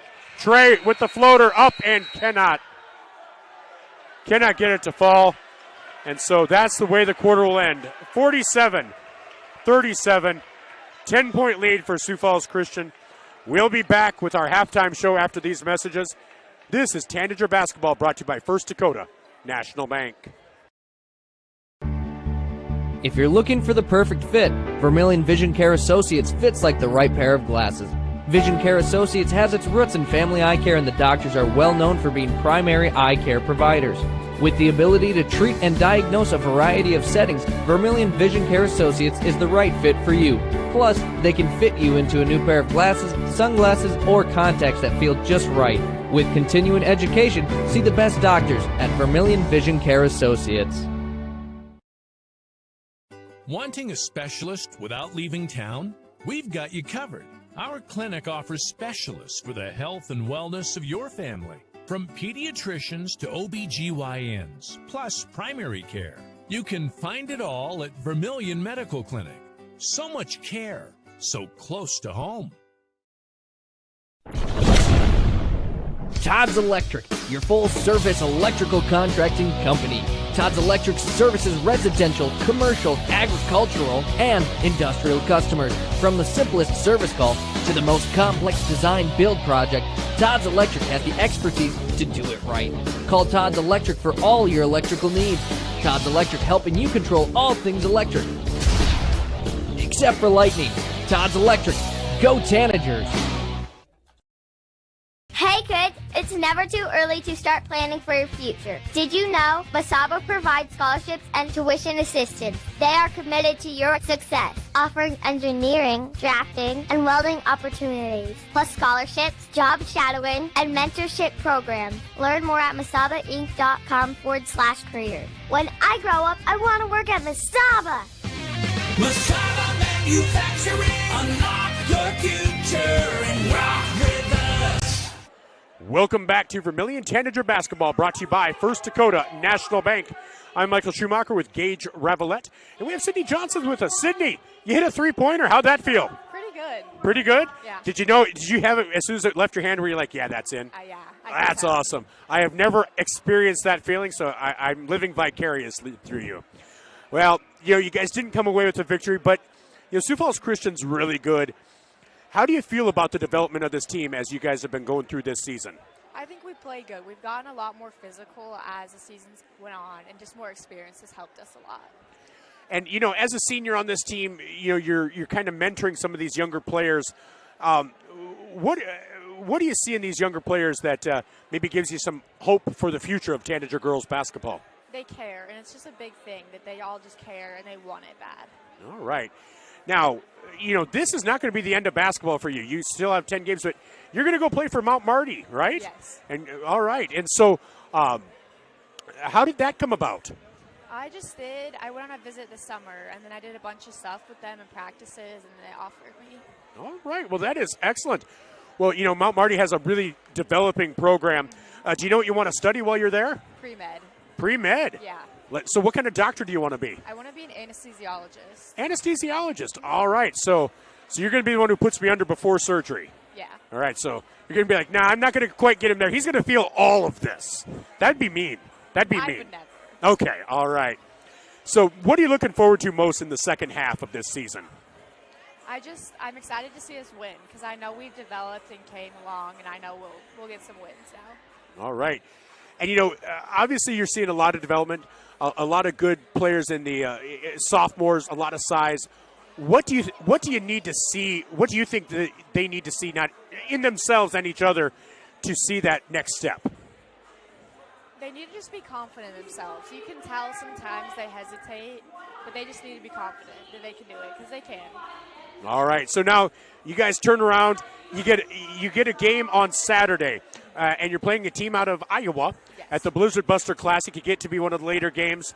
You guys have played in the Blizzard Buster Classic for the last few years. It seems like kind of a fun atmosphere. All these different teams coming together.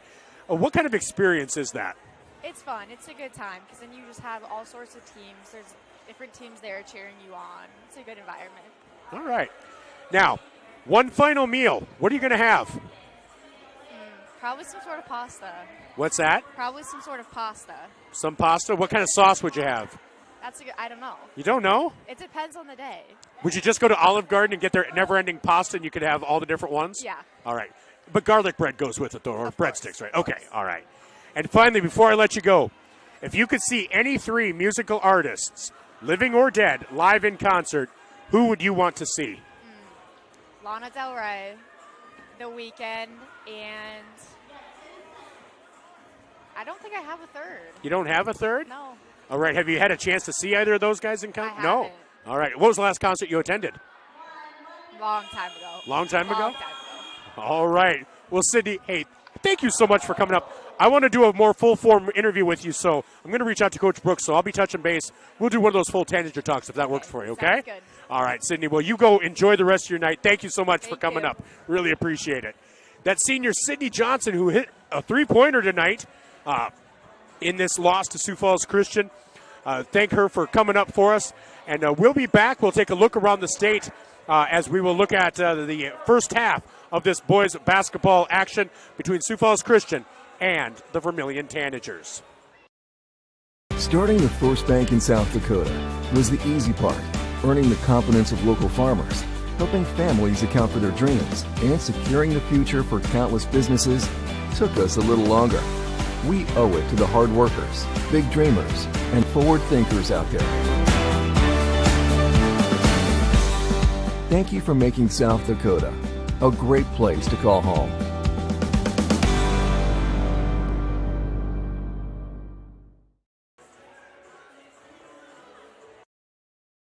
Truckers, commercial fleet, car owners. When you need a DOT inspection, you need a battery, oil change, diagnostic, or specialized tire service for farm, auto, and heavy equipment, JFI will get your vehicle repaired and washed and back on the road. JFI proudly supports Vermillion Tanagers, the community of Vermillion, in business for nearly 100 years for a reason. JFI is the best, and that's no lie. JFI 1218 Compton Court, Vermillion.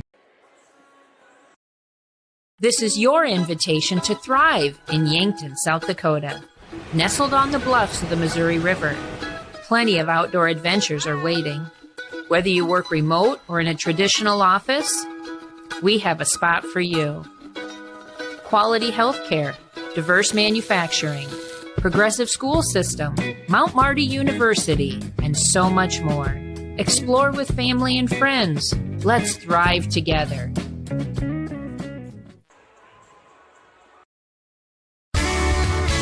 Get the finest wood in the neighborhood. Down at the lumber yard. Down at the But it's not just wood at the Lumberyard. With a wide variety of quality building materials, the folks at the Lumberyard can help you with all of your project needs. Whether it be paint, siding, cabinets, windows, or of course lumber, the Lumberyard is ready to help. The best wood in the neighborhood at the Lumberyard, 1000 West Cherry Street in Vermillion. Welcome back to Vermillion Tanager Basketball, brought to you by First Dakota National Bank. With Gage Ravellette, I'm Michael Schumacher from Sioux Falls Christian High School. At the half, Vermillion trails 47-37 as the game just got away a little bit there at the end, but it's not out of hand by any way, shape, or form. Brant Wassner started doing Wassner things. He is the leading scorer for Sioux Falls Christian with 13. Kenyon Prinz, who averages 8 points a game, has 12. Then 8 points for Cooper Goodberry, 4 for Ryan Dielman, 3 for Carson Nichols, and 7 for Mitch Hofer. For Vermillion, kind of the 1-2 punch of Trey Hansen with 16 points and Luke Jensen with 13. 6 points for Spencer Blanchette and 2 for Trenton Thomas. Gabe Larson's had some looks, just can't get him to fall. What do you think you need to see from this Tanager team in the second half to make a comeback? I think they just need to keep up that defense that they've been playing with in that first half. It's hard, it's tenacious. They're making the stops that they need to against this Sioux Falls Christian team. On the offensive side of the ball, they've had a few turnovers. They've had a few shots just kind of not go their way. I think that's going to, kind of fix itself as we get later in the game. Some players kind of find their rhythm. I'd just like to see a little bit more out of Spencer Blanchette. He's played really good in the first quarter. He kind of slowed down a little bit in the second, but, he probably got subbed out a little bit, loses that rhythm a little bit. If he can, get to 14, 16 points by the end of the night, I think the Tanagers are going to be well within this one and put themselves in a position to pull off the upset. Well, and I think Blanchette is the type of player, if you have Jensen, because Jensen's really worked on his penetration ability. You have Trey Hansen, we know what he can do. If you can do that with Blanchette as well, get him out on the perimeter and get a couple of drives into the lane, maybe get some fouls, and get some baskets, force them to spread that defense out a little bit, might create some openings down low as well. So it'll be an interesting second half. We're about 15 seconds away from the inbound. Vermillion will start with possession. I think it's pretty important that they get a good possession, cut into this lead, cut it down to 8, maybe 7, and then get a good stop. Just get that good first start to the quarter. Yeah, like you said, Gabe Larson has had quite a few good shots. He just hasn't been able to get them to fall. And, as the game goes on, that kind of coldness kind of goes away as they find a rhythm. So I expect him to get on the board a decent amount. I do as well. And Vermillion will be moving right to left. Their red uniforms with black numbers and white trim. And that's not the way you want to start. Accidentally stepping out of bounds as you were driving the baseline. So 7:52, 8 seconds in, turnover for Vermillion. One of those things that I'm sure Coach Drake hates to see just starting out in the quarter. Yeah, so the Central Farmers Cooperative starting lineup for Vermillion is Trenton Thomas, Spencer Blanchette, Luke Jensen, Trey Hansen, and Gabe Larson. And Trey Hansen goes up on that miss by Carson Nichols, and he's going to be fouled by Ryan Dielman, who sat most of that second quarter. The 6'9" guy now has 3 fouls, and Trey Hansen got a rebound there. Trey Hansen's on pace to finish his career as the leading scorer in Vermillion history, leading steals in Tanager history, top 3 or 4 in rebounds, and top 3 or 4 in assists. What a player. Just great all-around player. Blanchette on the outside, you'd love to see him take it in. Oh, did lose a little bit of that. That pass stolen away by Goodberry. Just two really not great possessions. Oh, wow. I thought Blanchette had position, but Wassner took off from away, so it was really hard to tell. Wassner gets that to fall. Spencer Blanchette's first personal. Blanchette trying to make it an and one and make it a 13-point lead for the Chargers. And he does. So Brant Wassner makes it 50-37 in favor of Sioux Falls Christian. Down low to Blanchette, up and in. Nice pass from Luke Jensen. You had an open man behind the arc there, but can't be mad with 2 points. Nope. As here's Goodberry, guarded by Hansen. Goodberry cannot hit the 3. Carson Nichols goes up for the rebound. Vermillion cuts it to 11. A stop here would be huge, as that is Prinz for three. No good. Rebound, Spencer Blanchette. Spencer drives in, and they're going to, they call an offensive foul on Spencer. Just the exact opposite of what they called on Spencer down here. That has to be frustrating if you're Blanchette. Yeah, he picked up two quick ones here to start the second. Not the way the Tanagers needed to start this half. And they had a chance to cut it down to a single-digit lead, as here is Carson Nichols. He'll drive in, kicks it out to Goodberry for three. Goodberry can't get it to fall. Prinz on the floor, put back up and good for Canyon Prinz. Back to a 13-point deficit. Trey Hansen drives in, pull-up jumper from the baseline, too hard. Picked up there by Carson Nichols. Wasser drives in, and that's a nice block by Jensen. Wasser for three, that's off the mark. Rebound Prinz, up and no good. And that's a rebound by Blanchette. Boy, multiple opportunities for Sioux Falls Christian. Trenton Thomas for three, can't get it to fall. As Luke Jensen gets the ball in the paint, up and in. You know, Michael, that just shows how good this Tanagers defense has been. You know, they might not have got the rebound, but they did not make any of them 3 or 4 shots easy for this Christian team. And that's what they need to keep doing, as this lead is now at 11. If they can get a stop here, a chance to cut it down to 9, maybe 8. Prinz picked up his dribble, gets it over to Goodberry.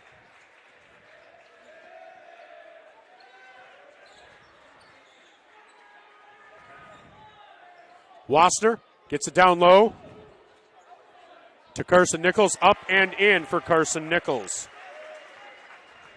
So they just get it down to 11. It's been 11-13 for the last 3 minutes.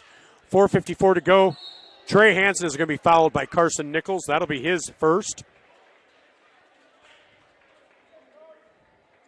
Team's second. As Hansen was fouled on the shot, so he'll go to the line to shoot 2.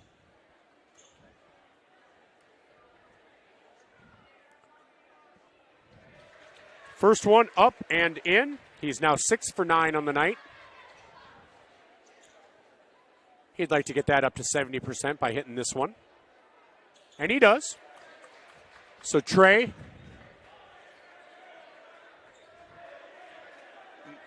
has 18 points on the night.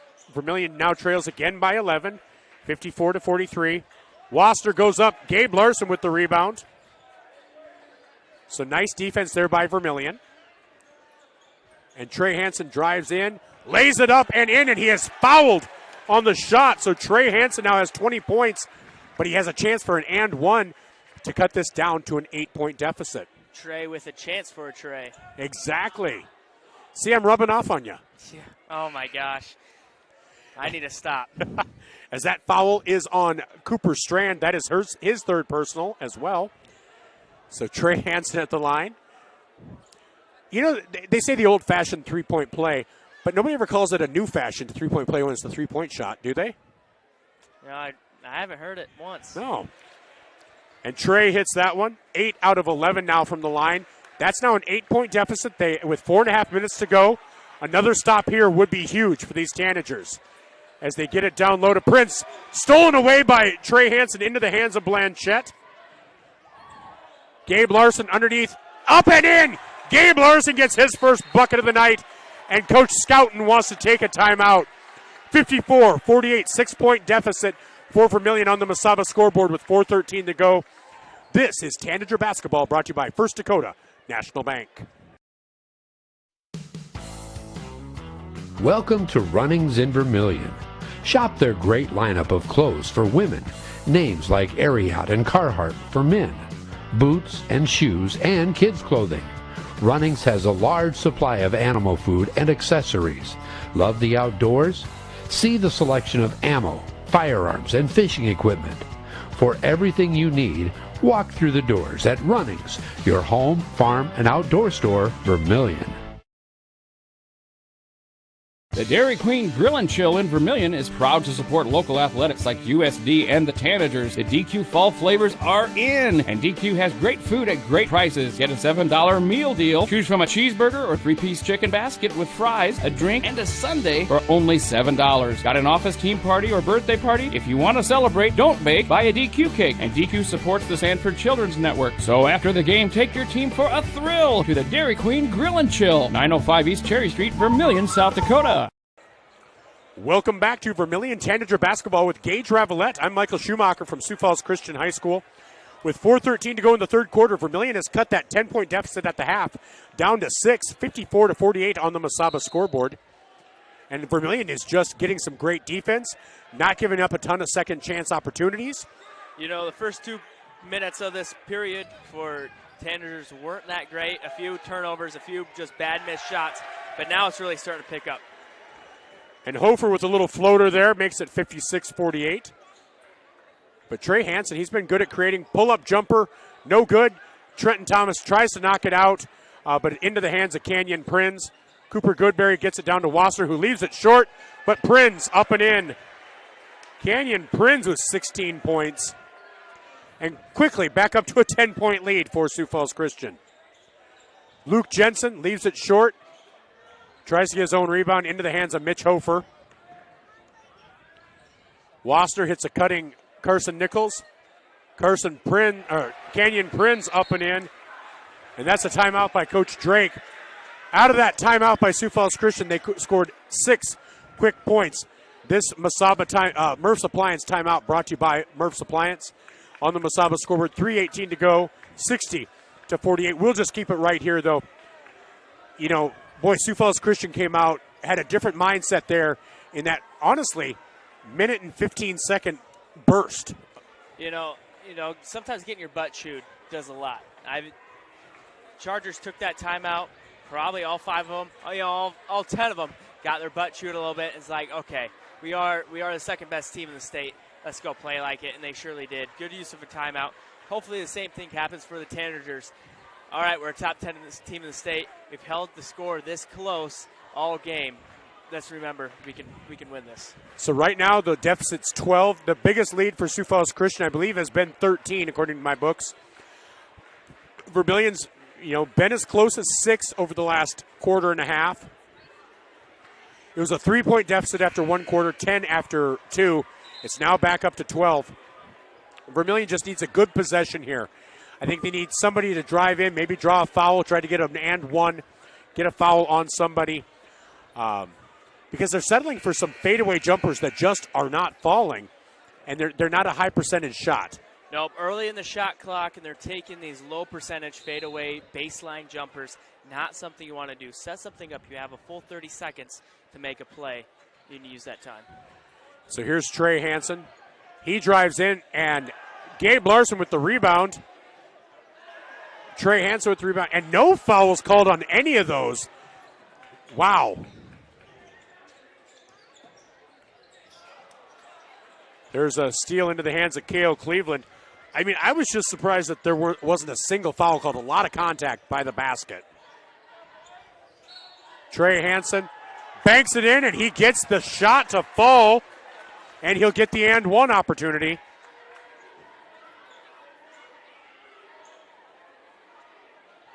So 23 points for Trey, looking for 24 here.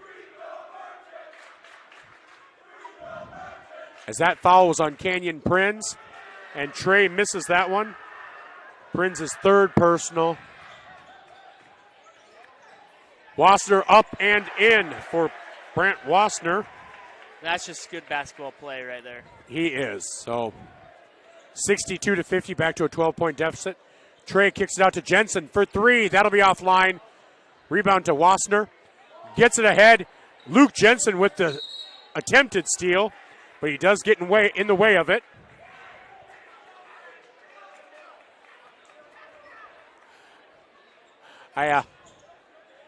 Even when I was a kid, it always felt like the private schools were a little cockier than the public. Well, normally if they're this good, they have a right to be cocky. Oh, exactly. As Wassner hits that one, he now has 20 points on the night, about 5 points short of his season average. Trey with the bank shot. Now has 25.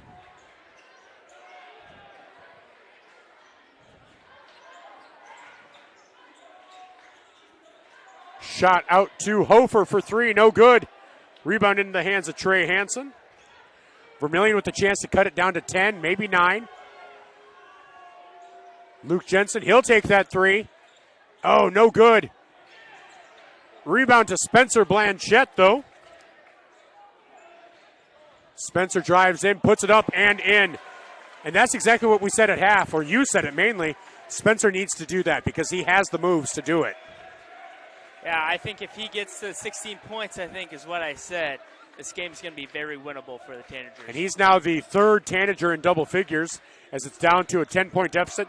Canyon Prince for three, no good. Rebound Blanchette, his 7th rebound. As it's now a 10-point deficit. Trey, Euro step to Luke Jensen. Luke cannot complete, but Trey Hansen with the rebound. And boy, Trey missing that close in. Wishes he had that back. 48 seconds in the quarter. Nice defense there for Cale Cleveland. Spencer Blanchette up with the left hand and in. 8-point deficit. About 4-second difference between the shot clock and the game clock.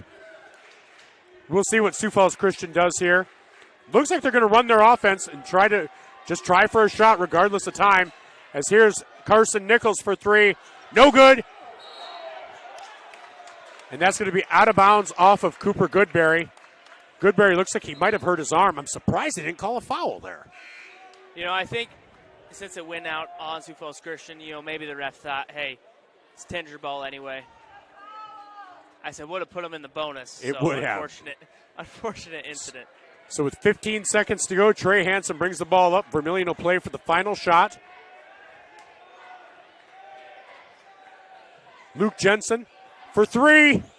Cannot get it to fall. Rebound Blanchette. Put back, no good. Blanchette again. Banks it in. Oh! Oh, they are waving it off, and Jay Drake is just beside himself.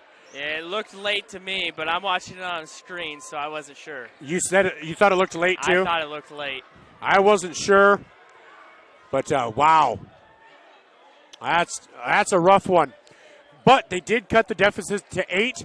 We'll be back in 30 seconds with the fourth quarter. This is Tanager Basketball, brought to you by First Dakota National Bank. Lucky for us, life is full of choices, big and small, just as it should be. They define us, make us who we are. And when it comes time for you to choose a car, home, your next big adventure, or start a new business, Farmers Union Insurance has the variety of choices to make sure you have the perfect coverage to protect each perfect moment. Farmers Union Insurance. Welcome back to Tanager Basketball, brought to you by First Dakota National Bank. As we enter the fourth quarter, this is an 8-point deficit for Vermillion on the Mesaba scoreboard. They did cut that deficit down by 2 in that third quarter. They need to do a little more than that in this one, but they've shown that they've had the spurts that they can. Yeah, they just need to get over that hump, that 6-point, 8-point hump that they've kind of been stuck at all. Get it down to a single possession, get it down to 2 possessions, and see if Sioux Falls Christian, see if the cheeks clench just a little bit. Wassner, air ball for Wassner as Jensen gets the rebound. Trey Hansen, long three-pointer. I don't know what that whistle was, but that's not a shot Vermillion needs to take, especially that early in the shot clock. And they're going to call a foul on Spencer Blanchette. That's his third. And Jay Drake saying, you've allowed so much more contact than that against us. So still 8 points, 30 seconds to go. 30 seconds gone here in the fourth quarter. Cooper Strand with the ball, guarded by Blanchette. Ryan Dielman back in there. Nice spin move by Dielman, up and in. Hard to guard a 6'9" guy. 4-inch height difference plus the reach. And Trey Hansen. He pretty much shot that ball like nobody was there. Exactly. So that's going to be Brant Wassner's third personal as Trey Hansen went up. And Trey Hansen will go to line to shoot 2. Two of the best players in Class A in Brant Wassner and Trey Hansen. Trey hits that one. He's now 9 of 13 from the free throw line.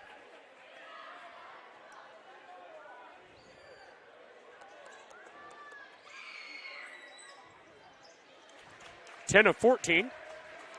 So Trey now has 27 points, back down to an 8-point deficit. They need a stop here. As Wassner hits a cutting Cooper Strand, up and in. That is Strand's first points of the night. Trey kicks it out to Jensen for 3. Drains it. Luke Jensen with a 3. He was kind of cold in that third quarter. He now has 18 points and it's down to 7 points. One more stop and one more basket to just really seal this momentum. Here's Wassner. Drives in, puts it up. Nice floater for Brant Wassner. 22 for him. Trey with a 3, drains it. Or you just make a 3 to keep the momentum. And Coach Drake wants to take a timeout. A minute, full timeout. We'll take 30 seconds. This timeout brought to you by Murph's Appliance on Main Street in Vermillion. 70-64, 6-point deficit on the Mesaba scoreboard. Tanager basketball brought to you by First Dakota National Bank. Clay County Abstract and Title Company has a complex job that boils down to something very simple: helping you purchase your dream with confidence. When investing in a new home, a new site for your business, or piece of property, you want peace of mind that the property is truly yours. Clay County Abstract and Title Company has been doing just that since 1946. Clay County Abstract and Title Company, proud supporters of Vermillion activities and proud to be a part of your dreams come true.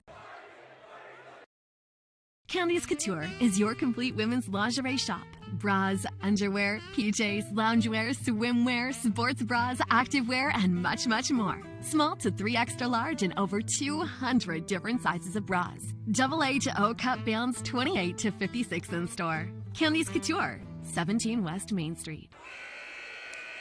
Welcome back to Vermillion Tanager basketball, brought to you by First Dakota National Bank. With 6:17 to go, Vermillion has cut that deficit to 6, 70-64. Sioux Falls Christian moving left to right. Here's Dielman with it, gets it over to Cooper Strand.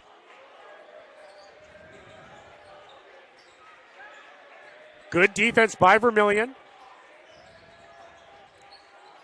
As that's Carson Nichols with the ball. They get it to Mitch Hofer. Down low to Wassner. Oh, and they're going to call a foul on the shot by Trey Hansen. You know, and Coach Drake is not happy about that. No, he is not.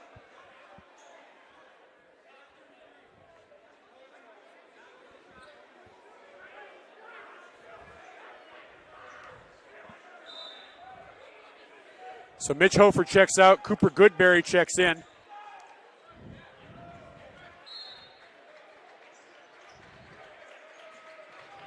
As Wassner drives in, up and in, makes it an 8-point lead.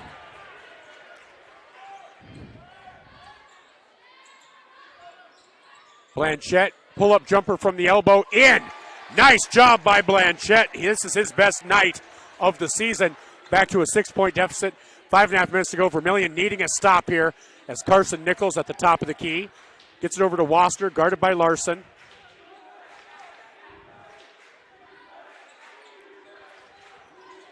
Oh, that pass over to Carson Nichols, mishandled. 16 seconds on the shot clock. That was the right play for an easy basket. They just can't link up on the pass. And I think they're going to call that on Blanchette. That'll be his 4th. 2 quick ones back in the third. Now 2 quick ones here late in the 4th. And I'm not sure that Coach Drake necessarily disagrees. I think he's just saying you're seeing that contact on this side not get called as the first free throw for Nichols drops. And I think that would be frustrating. That's why I don't think I ever could have been a coach. Because, yeah, I just don't think I ever could have, because I would have gone ballistic. I'd have more technicals. I'd be, ranting and raving. Oh, you'd be coach for half the game. I'd coach half the game, yep. Oh, unable to hit that one. So it is a 7-point deficit. Vermillion able to try to get it down to 5, maybe 4, as Trey Hansen got that rebound. Gabe Larson, Jensen, down to Trenton Thomas. Cannot hit as Goodberry went up. Trenton Thomas was obviously distracted by the defense there. Man, that would have been a fun opportunity to get it down to 5 and see how the Tanager team reacts, see how the Christian team reacts. But instead they get it to Dealman. It's back up to a 9-point deficit. See if Trey Hansen tries to do something here, dribble, drive, or just take the 3. Nope. Drives in, Euro step, lays it in. That was beautiful. It was. Cuts it down to 7. And you might just need Trey Hansen to take control. I mean, that's, he wants to be a team player, but sometimes that has to happen. As Wasser's taking control. Back and forth. 9-point lead now. Trey for a long 3, drains it. You have not experienced Vermillion basketball. That's Trey Hansen. Trey Hansen gets it down to a 7-point deficit now. No, 6-point deficit. Yeah. I'm like, I was doing mental math. I'm like, the scoreboard was wrong. So down to 6. Wasser for 3. Back and forth between two of the best players in Class A. Likely to both be first-team All-State guards for Class A. Trey lays it up and in and gets the and one. Well, gets the foul. A chance at an and one. Trey going for back-to-back trays. Yeah, I never need to make that joke again, Mike. No. As Cooper Goodberry now has 3. Wow, Trey Hansen. You love seeing 2 great players taking control like this. It's just a work of art in motion.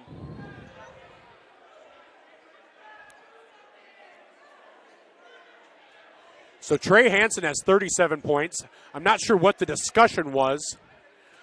Maybe it's on based on who it is, but Trey Hansen with the chance to get it down to a 6-point deficit.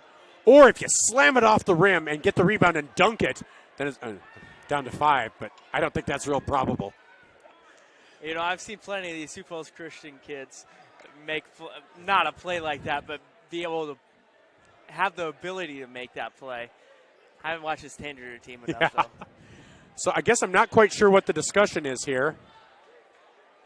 As Canyon Prince checks in, Carson Nichols will check out, and Coach Scouten wants to take a timeout, so we'll take a timeout as well. This timeout brought to you by Murph's Appliance on Main Street in Vermillion. With 3:30 to go on the Masaba scoreboard, Vermillion trails by 7. When we come back, Trey Hansen will be shooting a free throw.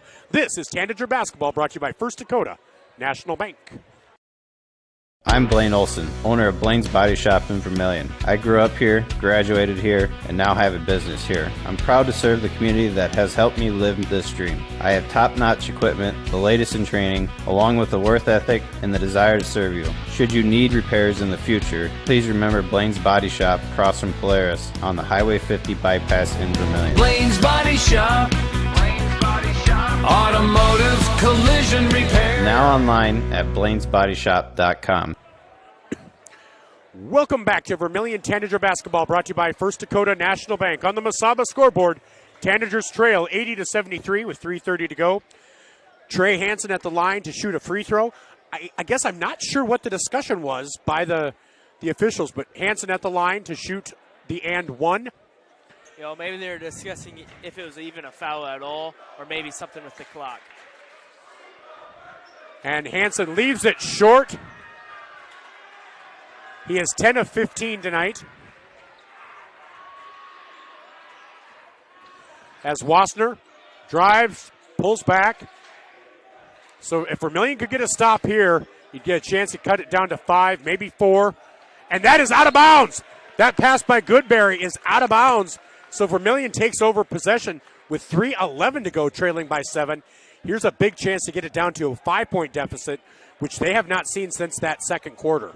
What are the odds that he takes a 3 right here? I would see him maybe trying to drive in, kick it out. Here's Cale Cleveland, up and in for Cale Cleveland. Every Tanager that has played has scored now. As that is, and Trey Hansen realizes he's going to get that get that crowd by him. He's going to get that attention, and somebody's going to be open. As Wassner drives in, pulls up. Oh! Late foul call there. They're going to call that foul on Gabe Larson on the shot. I know you think I'm a homer, but really? Yeah, that was a pretty late foul. So Larson's second personal. Wassner goes to the line. And that's nothing. I'm okay with fouls being called. It's just I'm not a fan of that one right there. Especially because it's a momentum killer.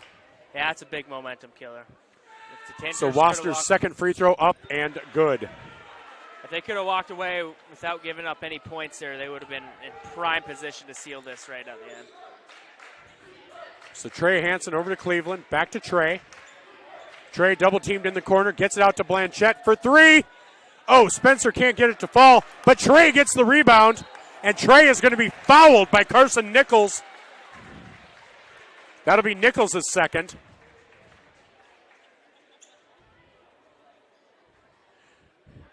Team's third. As Gabe Larson will inbound, gets it to Trey. Trey drives the baseline, kicks it out to Jensen, and that's going to be a blocking foul on Cooper Strand, and that's going to be Strand's fourth. And that's the fourth team, so the next foul puts them in the bonus. Either team's next foul puts the other team in the bonus. But Trey really just trying to take control here as Mitch Hofer now checks in.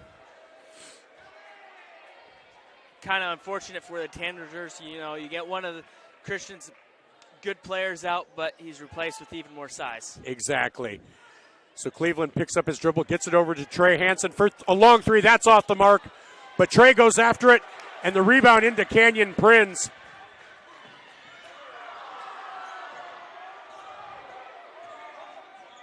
Wassner gets it over to, and that's going to be a foul on Cleveland on the shot. At the very least, you give him credit.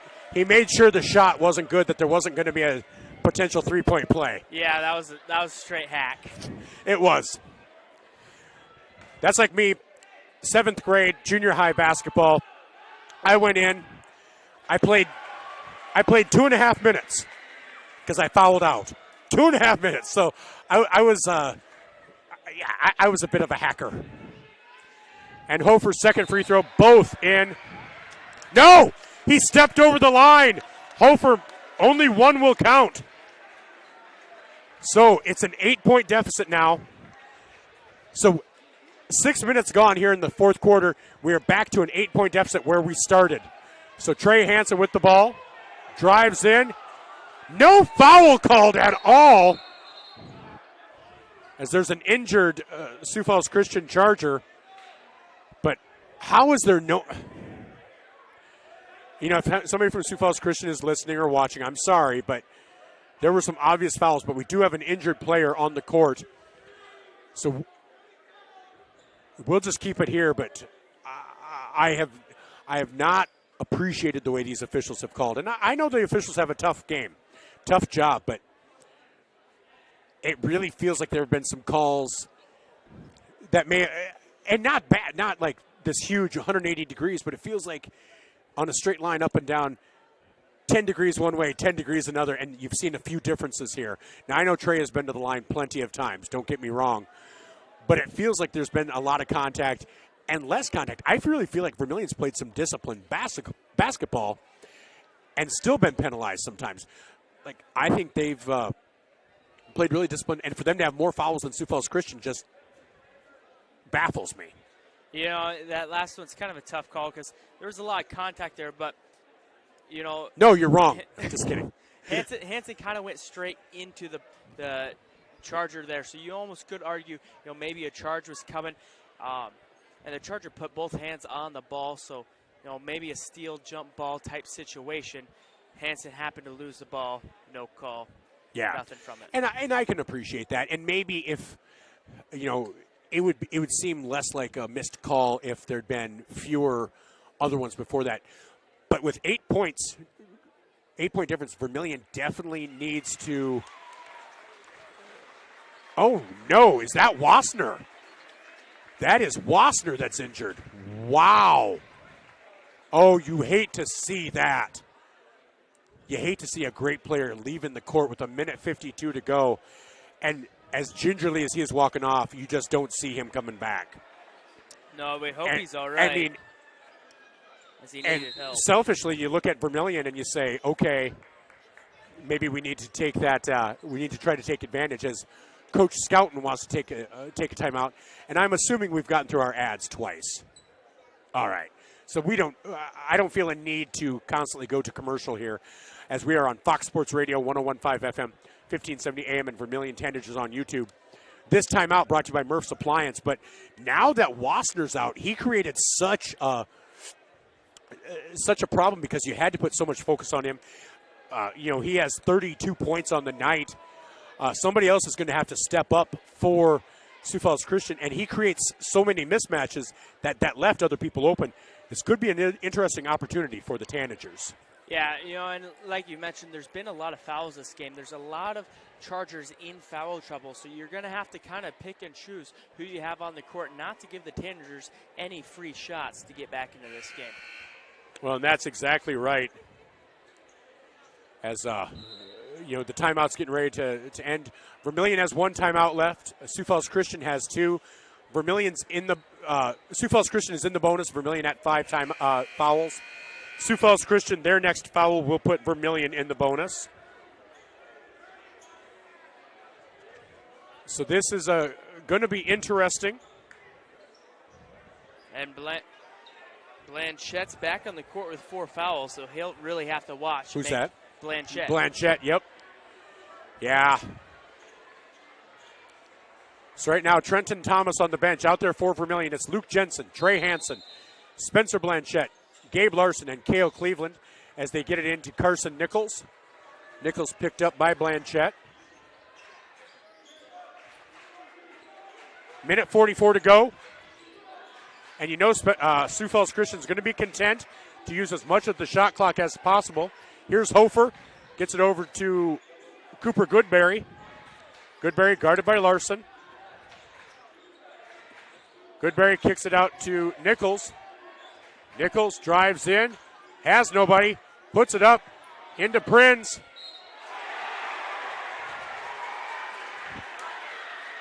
And Blanchette will get his 5th foul as Prinz hits the shot.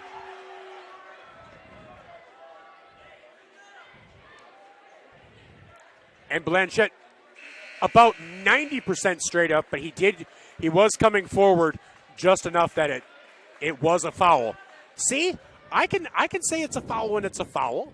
I should be the arbiter of all fouls. But Canyon Prinz will go to the line to shoot the and one. As he misses that.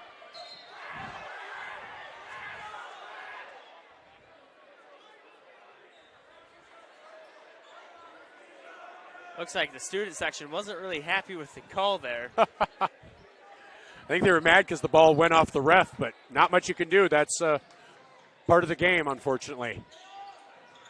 Trey Hansen, down low to Cale Cleveland, up and in for Cleveland. So it's a 10-point deficit with a minute to go. Vermillion just needs to do a full court press. There's a pass ahead. They get it ahead to Prinz. Back out to Goodberry. And it's going to be tough for Vermillion now at this point. 8-point deficit. It's a 3-possession game as they get it down low to Dielman. Dielman traveled. Just stutter stepped down there on the block. As they get it down low to Prinz.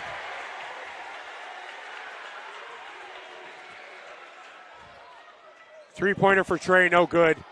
Out to Prinz, and 30 seconds to go. Vermillion will fall as that is knocked away. Oh, and that's Trey Hansen with the foul there. That'll be Trey's first personal.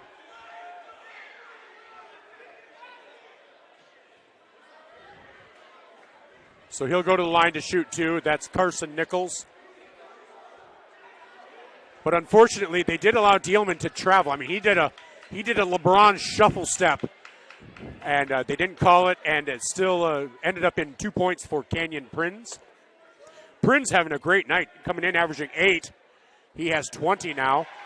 Carson Nichols with a bucket there gives him an 11-point lead. And so, tough night for Vermillion. They're going to lose both ends of the doubleheader as Nichols. Goodberry for a long three, drains it.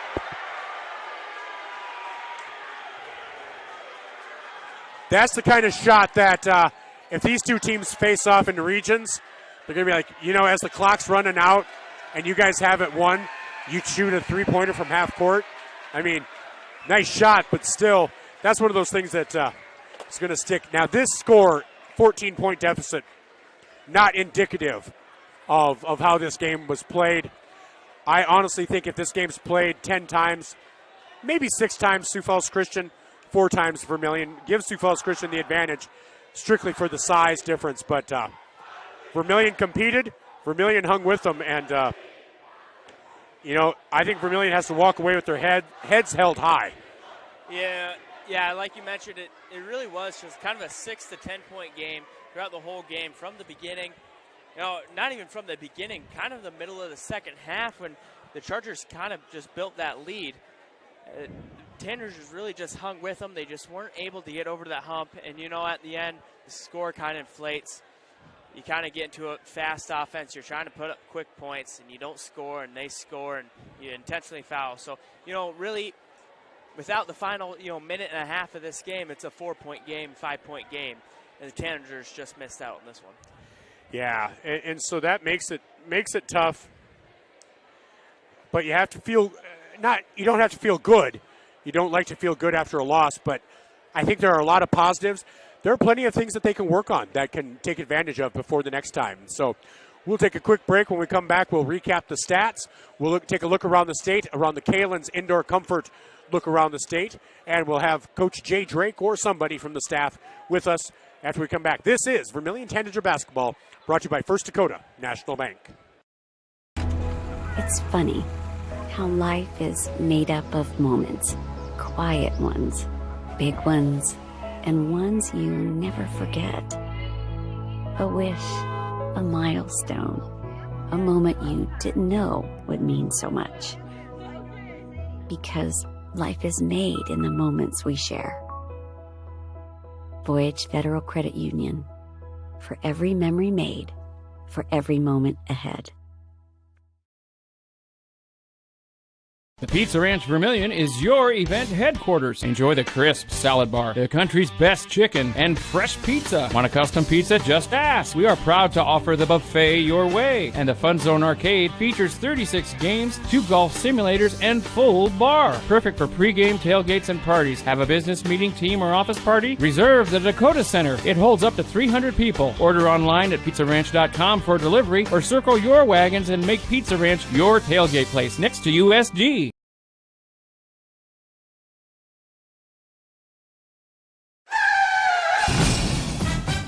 In a situation like this, the first thing you do, of course, is make sure everybody's okay. And then you're thinking, you better call your insurance person. No, just call Justin. At Vermillion Auto Works, you see Justin handles all the insurance claims and gives free quotes. Not everybody does the free quote thing anymore, So call Justin at Vermillion Auto Works. He'll take care of the situation. Carrying WeatherTech, Rough Country, and Tuxedo. Vermillion Auto Works.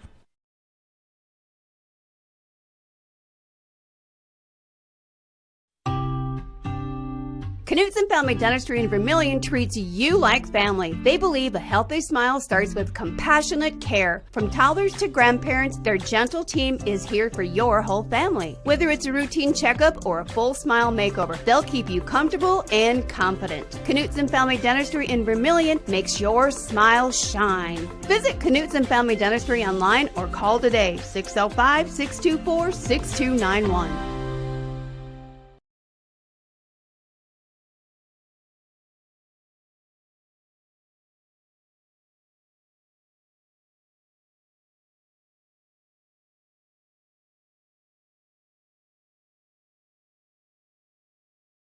If you're considering a new roof, you want to put your roof in the hands of Dave's Roofing. Dave's Roofing specializes in residential roofing and has over 10 years of experience. Dave's Roofing covers any job from a 60 to 80 mile radius of Sioux City and has a 10-man crew that completes most jobs in one day. Dave's Roofing will make sure the cleanup job is done right afterwards too. And the products installed are impact rated and eligible for homeowners insurance discounts. Look up Dave's Roofing on Facebook and check out the work that's been done and customer testimonials. Fuller Digital Solutions started small, but now we're growing as FDS provides live streaming coverage for over 20 schools across 3 different states on our Fuller Digital Solutions YouTube channel. Subscribe to get notified when we go live for your school events. Big events are captured live, and your business can get noticed with advertising during our live streams. Local talent and camera operators are encouraged to contact us too for future employment. No experience necessary. We will train. For information about advertising or working with Fuller Digital Solutions, email us and follow us on Facebook. Interior technicians. Jerry, I need your help. I'm in a real pickle. How can we help? We clean carpets, furnace and duct cleaning, mold remediation, fire restoration, water damage restoration, office cleaning, and much more. No, Jerry, I'm in a real pickle. I'm stuck and I can't get out. Hang on, I'll send you a pic so you can see what I mean. Oh my gosh. When you need it clean, call the Intech team. Fixing pickles since 1984. Welcome back to Vermillion Tanager Basketball, brought to you by First Dakota National Bank. On the Mesaba scoreboard, Vermillion falls 91-77. I'm Michael Schumacher with Gage Ravellette from Sioux Falls Christian High School. For Vermillion, Trey Hansen led the way with 37 points. Luke Jensen with 18. Spencer Blanchette with 14. Gabe Larson with 2. Trenton Thomas with 2. And Cale Cleveland with 4. For Sioux Falls Christian, Brant Wassner led the way with 32. He did walk off with it. Well, he was helped off with an injury about 2 minutes left in the game, so you hope he's okay because you love seeing greatness out there, and you hate to see that happen. But he was not the only player for the Christian Chargers. Carter Prins with 18 points. Cooper Goodberry with 14.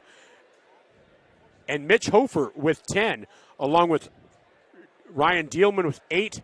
Carson Nichols with 7, and Cooper Strand with 2. Trey Hansen close to a double-double. And again, he had a nice night. It felt like the momentum swung in the last half to 2/3 of the fourth quarter. It felt like it got called a little differently. He would drive, and he wasn't getting to the line nearly as much. He was driving and penetrating it like he was, but he wasn't getting to the line like he had been before. So I'm not sure if it was called differently, but the Vermillion just didn't adjust. And then on the other end, they weren't able to get some stops there. It just kind of started to snowball at the end. Yeah, Hansen was making the big-time shots that his team was going to need to come back, but they were kind of giving up some big-time shots on the other end. I remember, Hansen making, a 3 from the parking lot over here on the left side of the court. Chargers go down. They make one of their own. I mean, Hansen makes a second one to kind of even that out, but you can't let the Chargers score 3 points when you need to cut the lead. Well, and that's you're exactly right, because it killed momentum. And there was one play that killed momentum, and it kind of felt like a pivot point, is when Wassner, when they called that foul on Gabe Larson, and Wassner went to the line, where the foul got called well after the shot, and they had missed the shot. And we said, oh, man, that is a momentum killer, and it really did. It almost felt like things changed right at that point. Yeah, it doesn't help when Prince comes off the bench and scores 15 points. I can't remember exactly what you said, but the Tanagers did a really good job at defense at holding this Chargers team, but bench points was a big killer. Well, and we do have Coach Drake here following this tough loss to Sioux Falls Christian. We'll let him get the headset on. Coach, are you able to hear me? Yeah, I got you. Excellent. Well, a tough loss. One of those where the final score is not indicative of how close it was. Getting it down to 6 points, 5 points there in the fourth quarter. the team just kept coming back and kept coming back. But then Sioux Falls Christian would come up with something. What do you think was the difference tonight? Well, defensively, obviously, right? We didn't guard. And, they're a good team. They're a good offensive team. But, I think a lot of times, when we tell our guys, fans and parents or this or that, they'll say, well, they were really hot tonight. And that's on us defensively. I think they were shooting 71% in the first half. They were like 22 of 31 from the field. And it was us not keeping people in front of us, which leads to they're basketball players, right? They all 7 of them that they play, they bring in. They just keep coming at you with basketball players that can handle the ball. They can all shoot it. They can attack the paint. They can pass the thing. And so with us not keeping guys in front of us, all of a sudden, we're having to help. They're kicking out the shooters, and now they're getting in rhythm shots, game shots, a good flow, and you feel comfortable. And, we finally got a few stops in the second half. I think we got it to 5 with just under 3 to go. It was the closest we got there. But, again, we said this twice. Now, it was almost identical both games.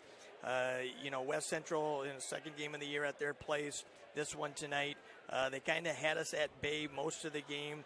The fight we like and is encouraging, and we did the same thing against West Central. A couple times it goes to 14 or so, 13, 14, and you think, oh, here they go to extend it maybe to high teens. Our guys keep battling, and if you fight and keep battling, you never know, and good things can happen. So that's a positive. The flip side of it is if you give up 85 at West Central, 91 at Sioux Falls Christian, it's going to be tough. We know we can be a very good offensive team.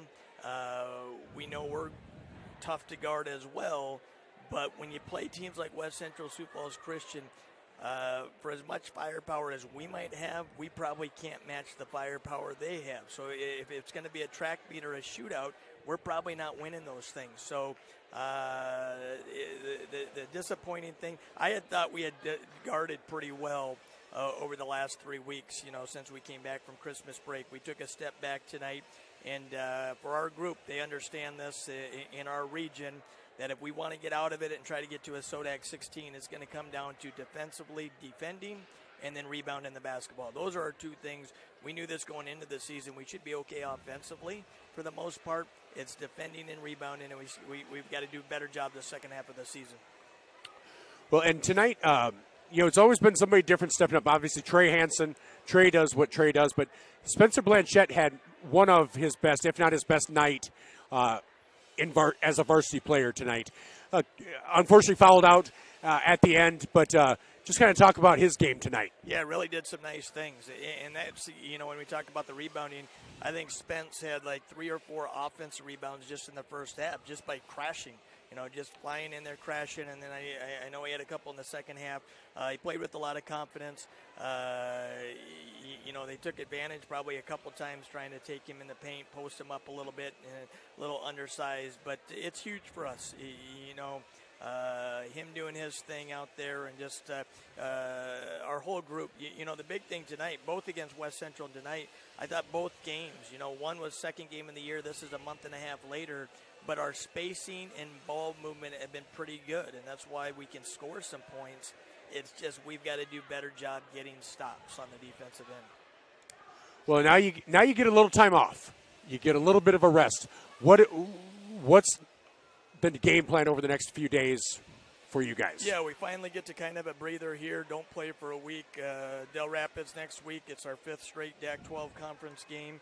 It'll be at their place. It gives us a week kind of to prepare.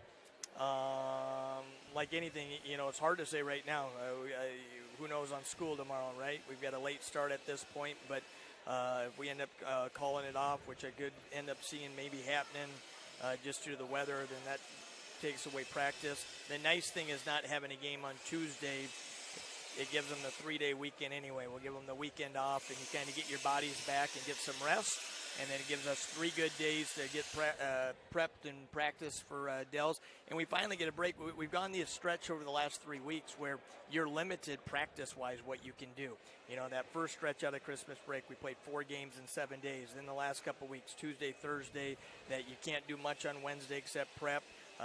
Friday practice, you're kind of coming off of 2 games in 3 days type thing, and you're just trying to get your body. So we need a couple just good, hard practices where we can kind of more work on us, and then maybe a day to prep for Dells.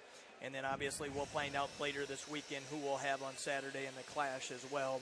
But yeah, 11 games through. Going into the season, we said these 5 teams are the top 5, and we always said, Christian, Groton, Lennox, West Central, Clark, Willow Lake. We've seen them all in the positive. Our 4 losses are coming from 4 of those teams. We got Groton, but the other side of that is we've been in each one of those ball games. We got to clean some things up. We know we can compete with anyone in our class. Now it's a matter of getting better the second half of the season. All right. And so Del Rapids, Del Rapids is always tough. They're down this year, but obviously it's kind of one of those things. Whenever you take on Del Rapids, you're always in for a fight. Yeah, and they can score the basketball. I saw they played early today due to the weather to get their game in, but they beat Madison tonight by 20, 77-57, which wakes some people up. They've had some games where they score a lot of points. The Pay kid, the Anderson kid are 2 guards that are back in were starters last year. And like anything, they play a freshman kid that starts, a good player, the Jones kid that is scoring for them. So we got to watch some film. Know a little bit about them just due to my nephew plays for them as well. So it'll be a tough test. We got to try to get back on track here after this one. And, the second half of the year, you're just trying to start stringing some games together. And like anything, you're kind of building to try to be playing your best basketball come March. All right. Well, Coach, thank you so much for coming up and talking with us. Really appreciate it. You guys travel safely going back. And I think it's going to be cold. So hopefully everything runs right. Nothing freezes up. So thank you so much. You have yourself a great night. All right. Thanks, Michael. Stay warm. Will do. That was Coach Jay Drake with us following this 91-77 loss for the Tanagers to the Sioux Falls Christian Chargers. Well, Gage, give me your thoughts while I pull up our look around the state brought to you by Kalen's. The Tanagers just kind of proved they can hang with these good teams. They held Lennox to a really close game. They battled against West Central. They're able to play with these top teams. There's just 1 or 2 few adjustments they need to make by the end of the year if they want to even make it out of the region, compete in the Sordak 16, and possibly compete and play well at the state tournament. Well, and that's what's going to be key because this region is tough. You're talking about Lennox. You're talking about Sioux Falls Christian. Thankfully, West Central's not in it, in our region. But when he says they've played some of the top teams in the state, they've played some of the top teams in the state. They literally have. Whether you're looking at number 1, 2, or 3, those are 3 of Vermillion's 4 losses. Then Lennox at Lennox on a buzzer beater, and they're one of the top 10 teams. So, yeah, it's been a rough night. Not a rough season, I shouldn't say that, but, it's hard to quantify. And now you get into this part of the season where, honestly, every game you have left, you really feel like you should win. And so that's kind of a weird position to be in, almost stressful in itself, where you're like, we really shouldn't lose anything else. Yeah, that's kind of a good thing sometimes. You want to go into the games knowing that you have nothing, or you have everything. Let me restart. Sometimes it's better to go into them games knowing you have everything to lose. You just got to leave it all on the line because, if you lose this one, you're probably done for the end of the year. Whereas if you just give it your all every game, every game could be your last chance to make the Sordak 16. You're going to play better. You're not going to worry about, if I miss a shot, you just got to let it fly. And that might be that poke to the butt that, a team needs every once in a while. And so let's take a look around the state. In boys AA, Brandon Valley won. T-Area won in overtime over Mitchell. Spearfish and Makpialuda tied at 22 at the half. Sturgis leads Custer in Class A. Del Rapids beat Madison by 20. Viborg Hurley beat Baltic by 1. Elgin Lake Benton beat Coleman Egan. Freeman over Scotland Menno. Mount Vernon Plankinton won. Parkston won. Hanson won. Sioux Valley over Dubrook area. Miller over Chamberlain. West Central defeated Lennox 45-33. Low scoring affair, 45-33. Parker Marion over Canton. Clark Willow Lake defeated Aberdeen Roncalli. Christian leads Deadwood. And those are all the score updates there. And then in Class B, Highmore Herald won.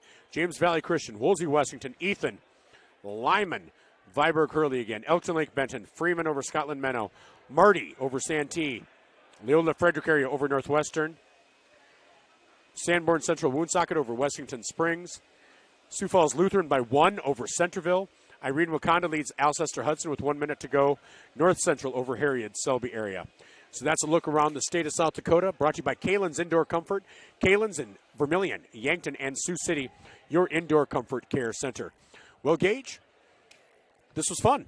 Yeah, it's always a pleasure. Yeah, I know. I know. I'm fun to be around. All right, and I'm just sad I never got to actually call it in the game. Titus Van Donker's great. I mean, I think that was I think they should have put him in at the end just so I could say that. You know, I told you off air, I'm not going to smile, I'm not going to laugh, I'm just going to put my head down and shake my head. I know, but it's a good one. It's a good one. And just like since Cooper Goodberry, and there's Cooper Strand, and Cooper Strand is the smaller, we should have called him Mini Cooper.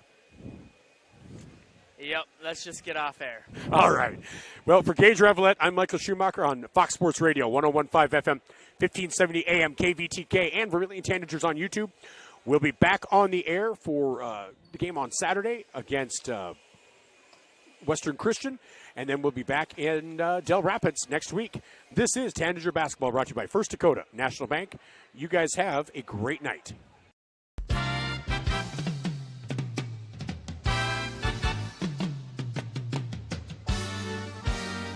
This has been a presentation of Vermillion Tanagers football on ESPN 101.5 FM, 1570 AM, and Vermillion Tanagers on YouTube. Brought to you by our corporate sponsor, First Dakota National Bank of Vermillion, and the following Vermillion Sportscaster Club members: Murph's Appliance, Knudsen Family Dentistry, Runnings of Vermillion, Vermillion Chamber and Development Company, Vermillion Vision Care, Voyage Credit Union, Todd's Electric, Slumberland, Larry's Heating and Cooling, Masaba, Blaine's Body Shop, Clay County Abstract, The Lumberyard, Yankton Thrive, Johnson Feed, Vermillion Medical Clinic, First Dakota National Bank, Kalen's, Fuller Digital Solutions, Thermobond, Intech, Dairy Queen of Vermillion, Farmers Union Insurance, Vermillion Auto Works, Dave's Roofing, Pizza Ranch of Vermillion, and Candy's Couture. For complete coverage of Vermillion Tanager athletics, keep it tuned to ESPN 101.5 FM, 1570 AM, and Vermillion Tanagers on YouTube.